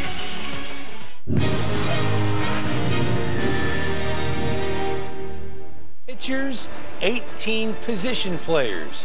One of those position players, the #1 overall pick, Carlos Correa, by the Houston Astros, and he joins us here on the set. Carlos, congratulations, man. Thank you, I appreciate it. And so glad that you're here in Studio 42. I've been hearing that a lot of big leaguers have been contacting you. Who's been texting you, who's been chatting with you, and what have they been saying? Well, I already talked with Carlos Beltran and Yadier Molina. They're all together. They're down there in Houston watching the draft, and they called me to congratulate me. And it's good that the big leaguers come here and talk with me. Poch Rodriguez, who is here, he's been talking with me a lot. He has advised me very well, so thank you for that. I'll tell you what, it's really exciting that you're here. Did you have any idea you were going to be the #1 pick? Were you surprised? No, I have no idea. I just know that I was in the mix. I just get surprised when I get picked. Now, we talked a lot about your workouts and how much you impressed them. What do you do in a workout? Tell our people at home what they had you go through. Well, like every workout, I hit BP, take some ground balls, made a simulated game. I did really well down there. I feel good, feel comfortable. It was my first workout, so I was fresh, and it was great. It was a great experience. Carlos, you went and attended the Puerto Rican Baseball Academy. Could you tell a little bit about that experience, what it was, what it meant for you, some of the players you got to do, the education, etc., about that? Well, in the Puerto Rico Baseball Academy, it was a great experience. I just wake up at 5 o'clock in the morning to go down there. It was awesome. We got coaches that really are really good. They instruct me very well. They correct my mistakes to make me a better player, and that's what the school is, to make better players and develop them very good. You know, we've talked a lot about Tulowitzki. We've compared you to Alex Rodriguez. Who do you pattern your game after? Well, I like the comparisons with Derek Jeter because I like him because he's good inside and outside the field. So that's why he has so much success. And being away from baseball, being good outside the field is a very important part of this game, that people love you and enjoy being with you. That is awesome. You're a 4.0 student. Everyone talks about your work ethic. I mentioned your dad and how hard he's worked your whole life to practice, even though he works so many hours. What does this night mean for your family? For my family, it's great, man. They are so excited. They are very happy.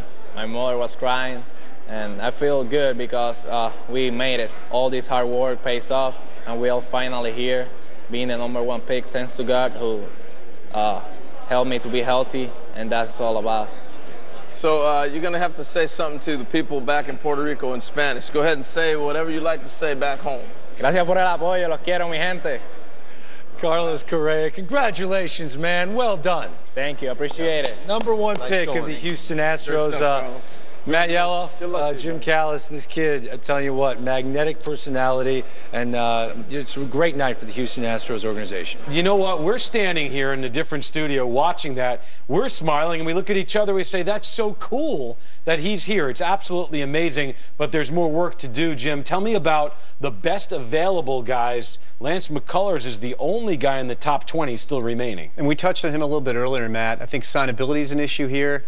You know, we've heard that he might take upper half of the first-round money to sign him, which obviously he's not going the upper half of the first round. I do think, you know, we're in the round where teams have a bunch of extra picks. I liked what Jonathan said. St. Louis went and got James Ramsey, a college senior, in the first round. Maybe they go Lance McCullers soon. All right, now this is 21 through 40, and there's a lot of white names here still on the board for the comp round. We're starting with Minnesota with the 32nd pick overall. What are you thinking as we move ahead to this next round? I could see them going for Stephen Piscotty from Stanford, who some scouts think is the best college bat or best pure college hitter in this year's draft. He's moved from third base to the outfield recently. He also starts for Stanford. I could see him being Minnesota's type of player. I could also see Minnesota being tempted. Joey Gallo has probably the best raw power in this year's draft. He's also a guy that throws 98 off the mound, so some options with him. And the other interesting guy is going to be Matt Smorrell, who was a mid-first-round pick, big, hulking left-hander. Maybe reminds you of CC Sabathia a little bit. He broke a bone in his foot early in the season, and that's why he's still on the board. He'll be interested to see where he goes. Yeah, lots of needs for Minnesota, too, hitting and pitching-wise. Greg, back over to you guys. I'm telling you what, we are about to fly, gentlemen. It is our compensation round, 31 picks down, and we're going to start flying. The first team in the comp round will be the Minnesota Twins, who get this pick for compensation. Michael Kadire signing with the Colorado Rockies, and we're going to go as fast and paced as we can. I think we should pass the ball here because Jonathan Mayo last year hogged the compensation round. Yes, he did, but Jonathan Mayo also is that kind of guy. Listen, if you pass it to him, you may not get it back. But listen, I look at it now, and we talked about it early. There was a lot of this draft was a lot about upside high school bats. Let's go to the podium. Joe Torre, Major League Baseball's Executive Vice President of Baseball Operations. You know, it's great seeing everyone here tonight, a night when baseball's past, present, and future come together. I still remember the thrill of working my way to the big leagues, so I'm very excited for these young men tonight whose dreams are being realized. For the compensation round, each participating club will have 1 minute to make their selection, which will be announced by their club representative here with us tonight. And now I'd like to announce that the Minnesota Twins, who will lead off the compensation round with the 32nd pick, are officially on the clock. Joe Torre, thank you very much. Let's talk about the Minnesota Twins. Now, you were great in the first round. Where do you see the Twins here in the comp round? First of all, the comp rounds, this is like my prom, you realize. So that's why I hog things. I want the slow dance at the end. They like high-end guys, you know. They went with the high school outfielder. I could see them going back to pitching here maybe. And there's some good choices here to be had. I think this is the time when you're going to start looking at a lot of upside high school pitching. That's what is left now. This is about the time you start to see a lot of these kids go out. The big bodies, not quite the deliveries or the arm action you want to see, but guys that have a big ceiling and are still high school type pitching. I think you'll see a lot of them in here. The Twins got to get back to developing talent, and that's why they made the run like they did. They've been diluted in the talent pool If you look at even their major league club right now, it's not real athletic. They don't have a whole lot of talent. I think they started that direction already. I think they continue that trend. Once again, the announcements will come from the club representatives that are here, so that'll be fun. They'll come up and introduce themselves to you and then announce the club's pick. Commissioner Bud Selig did a terrific job through 31 picks, a long way to go, and it was a smooth night. It ended with Brian Johnson, the left-hander from the Florida Gators, and the Florida Gators having a big night. I tell you what, we expected to see some Gators off the board, and that has been the case. But again, not a shocker. A terrific baseball program in Gainesville. No, absolutely. And there's some more guys that probably can go, even if it's not tonight. People forget. There's so much hoopla about tonight, and rightly so. But the draft isn't just tonight. I mean, you've got rounds 2 through 40 the next 2 days, and there are big leaguers that come out of all those rounds. So the work is just beginning for the guys in all those draft rooms, even once they close up shop tonight. And it's cut down to 40 rounds. Is that going to change anything, anyway, anyhow? I don't think so. I don't see it changing. Okay, so the Minnesota Twins kick-starting the compensation round. John Hart had to be short because he saw someone walking into the podium. Okay. No, I don't see this. Again, they went from 50. They went from 50 rounds to 40, which I think is it's a good thing. You're kind of reaching out there when you get past 40. After the 10th round, they do have some restrictions on what you can do financially. If you go over $100,000, that's going to count against your, if you will, your overall bonus pool. So there are some issues there when you look at 10 through 40. But again, we saw some things earlier in the night. Some guys that were drafted after the 15th, 20th round. It works. There's still big leaguers out there. No pass. It hurts me in my rounds 41 to 50 fantasy league that I usually do every year. No, I'm just kidding. But I think that the $100,000 thing, there is a limit. So you're not going to see guys go late and get 7 figures and things like that. But you could spend $3 million, after close to $3 million after the 10th round. So you can still spend some money. Some guys could slide. It's not going to be the first rounder sliding to the 8th round. It's going to be more along the lines of the 9th rounder sliding to the 12th round. It's time to find out as we kickstart the compensation round. To the podium we go. Yeah. Okay. Yo me llamo Tony Oliva, el Minnesota Twin select Jose Beres, Papa Juan 23, Junior High, Puerto Rico, right-handed pitcher.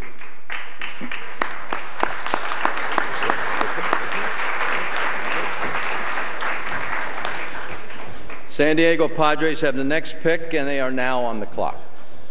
Let's talk about Berrios, a 6-foot right-hander for Puerto Rico. Really took advantage of the showcase events. Impressed scouts at Wrigley Field during the Under Armour All-American game with his fastball that sat between 93 and 96, touching 97. Pure athlete who can maintain his velocity deep in starts. If you look this guy up on the internet, he's got a crazy workout routine. I mean, intense. It's like the amateur version of what Yoenis Cespedes brought to us. This kid's an athlete. You're looking at Bruce Lee. I mean, that was like, is he going to chop you up? Is he going to throw you a pitch? Tremendous athlete, great balance. But again, you're looking at another high school pitcher that upside. And the Twins are about development and athlete. He's an athlete. Finally, they're going to get back to that. It's important to talk about the athletic side of him because he's not the biggest guy in the world, but you can have an undersized right-hander if he's athletic. There's not as much worry about durability and breaking down when a guy is as good an athlete, and he holds his velocity deep into starts. When you can throw 97 in the 7th, 8th inning, you're in good shape. You had those Spider-Man ropes. You've been doing that exercise. I saw you early in the morning. I'm trying. I'm working. The Padres are up next at number 33. They get this pick, compensation for Heath Bell, signing with the Miami Marlins. I think it's important to point out how they get these draft picks. Kadire going from Minnesota to Colorado is how they end up with Berrios. So Berrios, a 6-foot right-hander. John, you've learned over the years, not every right-hander has to be 6'6". No, he doesn't. And Berrios is a little bit like Stroman. I'm going to say goodbye here. I was good to him last second. To the podium. Hi, I'm Brad Osmus. Before I make this selection, I'd just like to acknowledge Van Smith, who was a scout with the San Diego Padres for 22 years and passed away 10 days ago. With the 33rd selection of the 2012 first-year player draft, the San Diego Padres select Zach Eflin, right-handed pitcher from Haggerty High School, Oviedo, Florida. The Oakland Athletics have the next pick, and they are now on the clock. Well, there are many high schoolers who have a changeup as good as Zach Eflin, a tall right-hander, polished 18-year-old, hits 94 to 96 with his fastball, a 6'4", 200-pounder, and a clean MRI after he missed much of April with triceps tendinitis. Finished with 57 strikeouts in 38 innings. Signability could be an issue here. Very close to his family. He's committed to the University of Central Florida. It's within 5 minutes of his grandparents. Again, very close to his father's location. John, what do you think of Eflin? I like it. Again, you have to like the body. You look up there and see 6'4", 200 at 18 years old. This is a young man out of Oviedo, Florida, Haggerty High School. He throws the ball downhill. He's got a good breaking ball and a good changeup. And this is, Jonathan, this is the spot for these high school pitchers where you look up and you go, boy, what's he going to be a year or two from now? And these are the kind of kids that you want to get into your system. You want to develop them. You don't want to overuse them. You want to begin to refine their mechanics. This kid's got a clean delivery. He's got good stuff going on. The injury may have set him back 4 or 5 picks, but this is it's a good spot to pick a kid like Zach Eflin. Well, the way I look at this comp round, these are still high picks. High picks, yes. These are high picks. 33 is nothing to sneeze at. No, not at all. Eflin going to the San Diego Padres. We go to the podium once again. The Oakland A's are up next. I'm Chad Bradford representing the Oakland Athletics. With the 34th selection of the 2012 first-year player draft, the Oakland Athletics select Daniel Robertson, a shortstop from Upland High School, Upland, California. The New York Mets have the next pick, and they are now on the clock. Well, Robertson may be a shortstop now, but some scouts foresee a move to third when his strength and power begins to develop. He finished the year with a .560 batting average, 6 home runs, 29 to 6 walks to strikeout ratio. While Robertson doesn't look like a big third baseman, he's strong. He moves well laterally, plus arm. 18-year-old continues to develop. If he does, don't be shocked if he starts drawing comparisons to David Wright. That's been thrown out there. Wright was taken 38th overall by the Mets in 2001. How about this, back-to-back? Addison Russell, Daniel Robertson. Let's move Robertson over to third. How about that for our left side of the infield and, I don't know, rookie ball, full season ball next year. I love the Oakland A's going 2 upside high school bats back-to-back. And that's clearly the plan. I mean, that's what you do as an organization. You take them both, we're going to put them together, we're going to bring them up and move them together. So it's a good pick. Yeah, it is. It is. Again, there's that upside high school player. He's a center, the diamond guy right now, probably going to go to third base. They love the bat. This is a baseball player. This kid really likes to play. Again, you look at Oakland, you know, they traded away and got a lot of young players in. Now they're going out and they're looking at young upside type players. It'll work for them. Well, I've never understood, you know, they have the Moneyball theory there. Why get college players that you have to get rid of and they're older? If you can develop your younger guys and hang on to them in more control, you got a better shot. Let's go to the podium. I'm Mookie Wilson from New York Mets. With the 35th selection of the 2012 first-year players draft, the New York Mets select Kevin Pawecki, a catcher from Purdue University from West Lafayette, Indiana.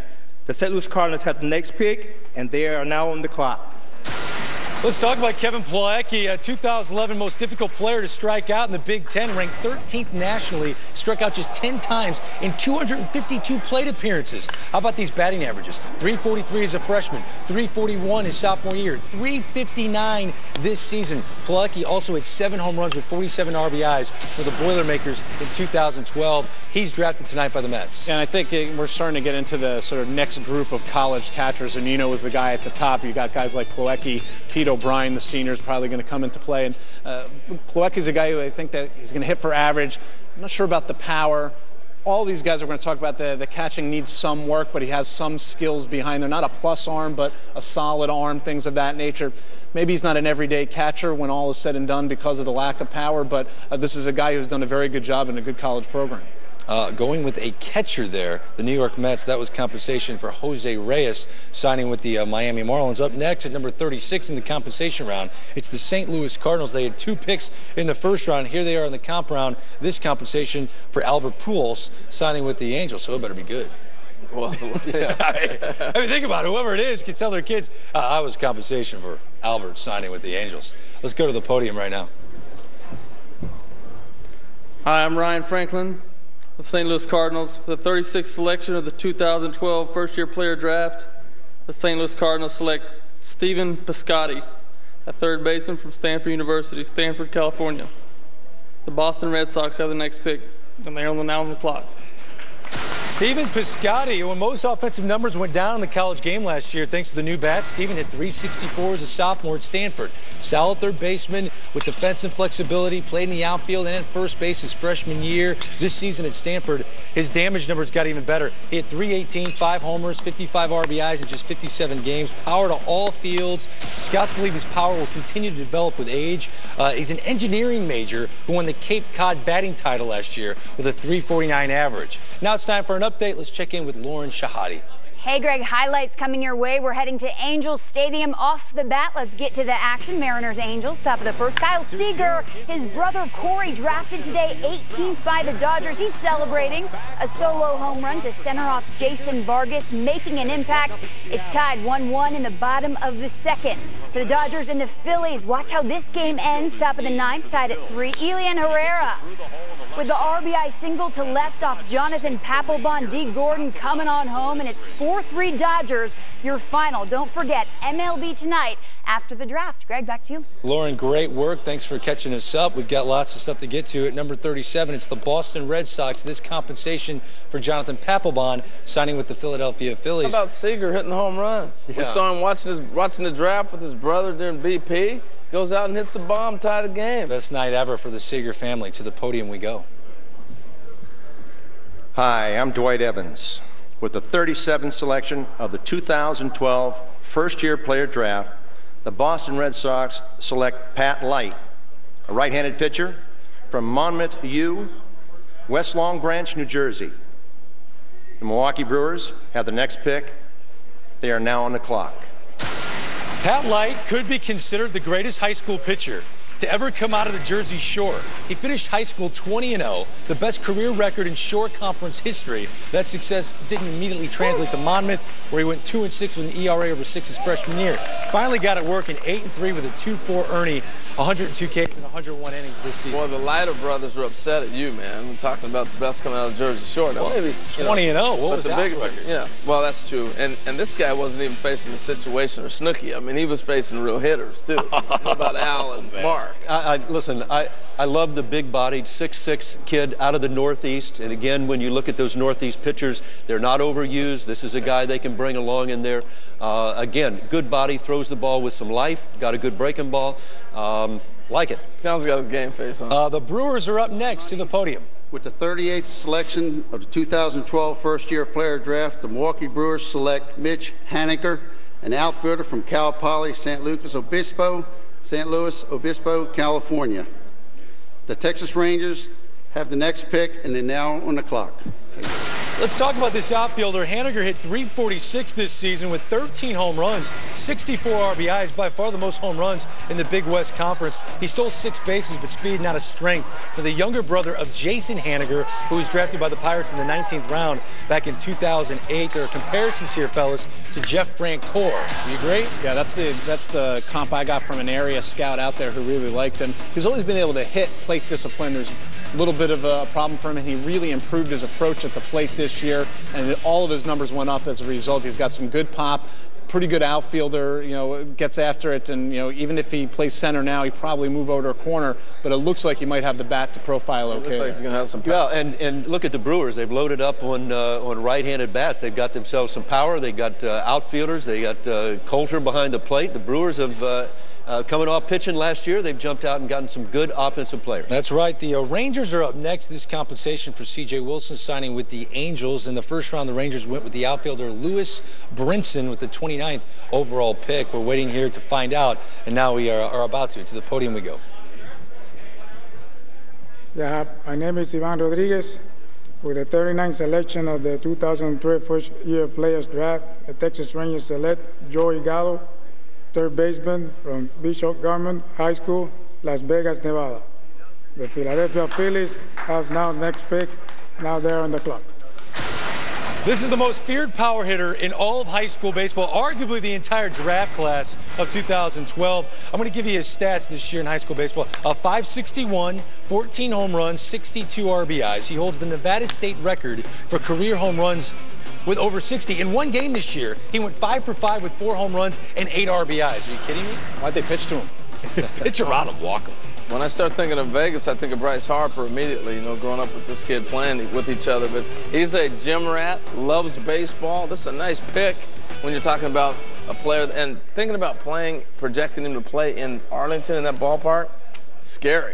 Yeah, it's again, they bought the biggest power left-handed high school bat in the draft. Again, is a little bit of a misser, but there's a tremendous amount of power, very flexible. Defensively, they can play him in a variety of positions, and he's got the outstanding arm on top of it. Worst case scenario, the hit doesn't come, put him on the mound. It's the Phillies' turn next. Hi, I'm Pat Gillick, and with the 40th selection of the 2012 first-year player draft, the Philadelphia Phillies select Shane Watson, a right-handed pitcher from Lakewood High School, Lakewood, California. The Houston Astros have the next pick and are now on the clock. For the 5th straight year, the Phillies go with a high school player in the first round. Watson was the victim of a lack of run support this year. Finished 4-3 with 6 no decisions and an ERA of 1.03. This after he caught the attention of scouts everywhere with a monster junior campaign. 6'4" phenom, won 10 games with an ERA of 1.16. There are comps out there to Jordan Zimmerman. He's signed to play college baseball at USC. Pretty good breaking ball there. Yeah, that is what they call a real breaking ball. But again, this is a 2-pitch guy. It's a first-round arm. And a lot of these high school picks that you see now that are going to come out, they have first-round arms. This guy's a mid-90s fastball. He's got the promise of a good breaking ball.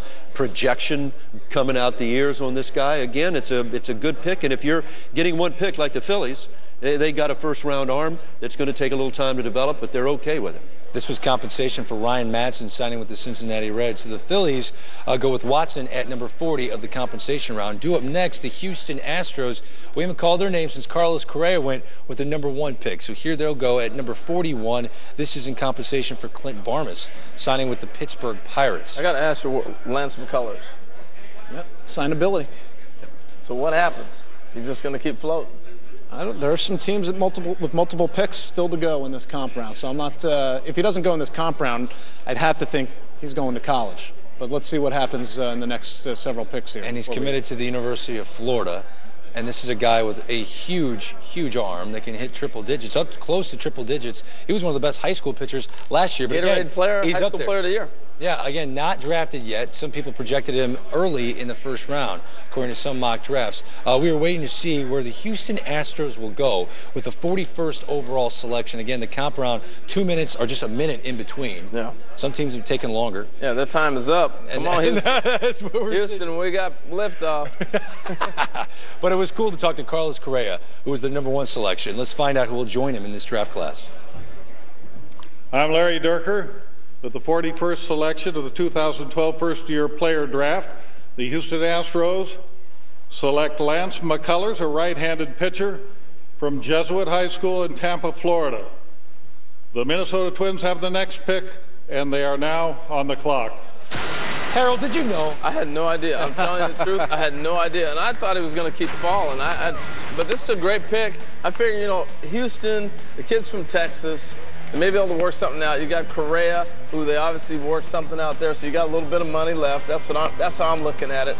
Because you talked about that before with the draft. Am I right? No, I think that's exactly right. And I was looking more at teams that had 4 or 5 picks, but you know the Astros went away with the guys they thought were going to go number 1. They took Carlos Correa, fantastic player.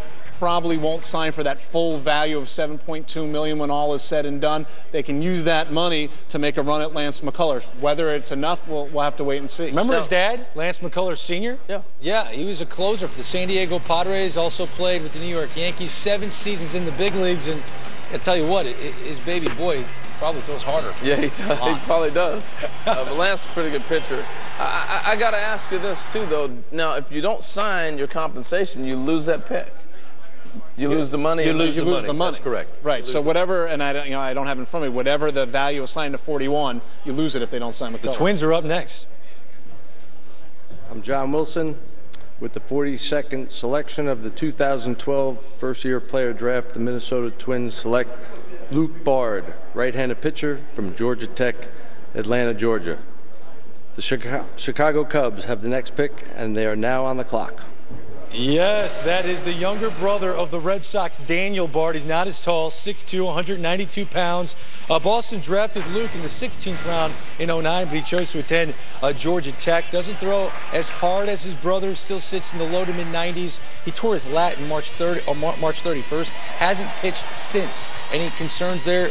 I don't think any long-term concerns, but he was a guy, the way he was pitching, he started out in the bullpen and then kind of worked his way. They had some injuries and things like that, and he got some chances to start, and he started doing really well in a good conference, good team. He could have snuck into the back end of the first round had he kept that up, then the injury hit. So, you know, comp run is about right for a college performer like that. 42 picks down, many more to come in the compensation round. Time for us to step aside.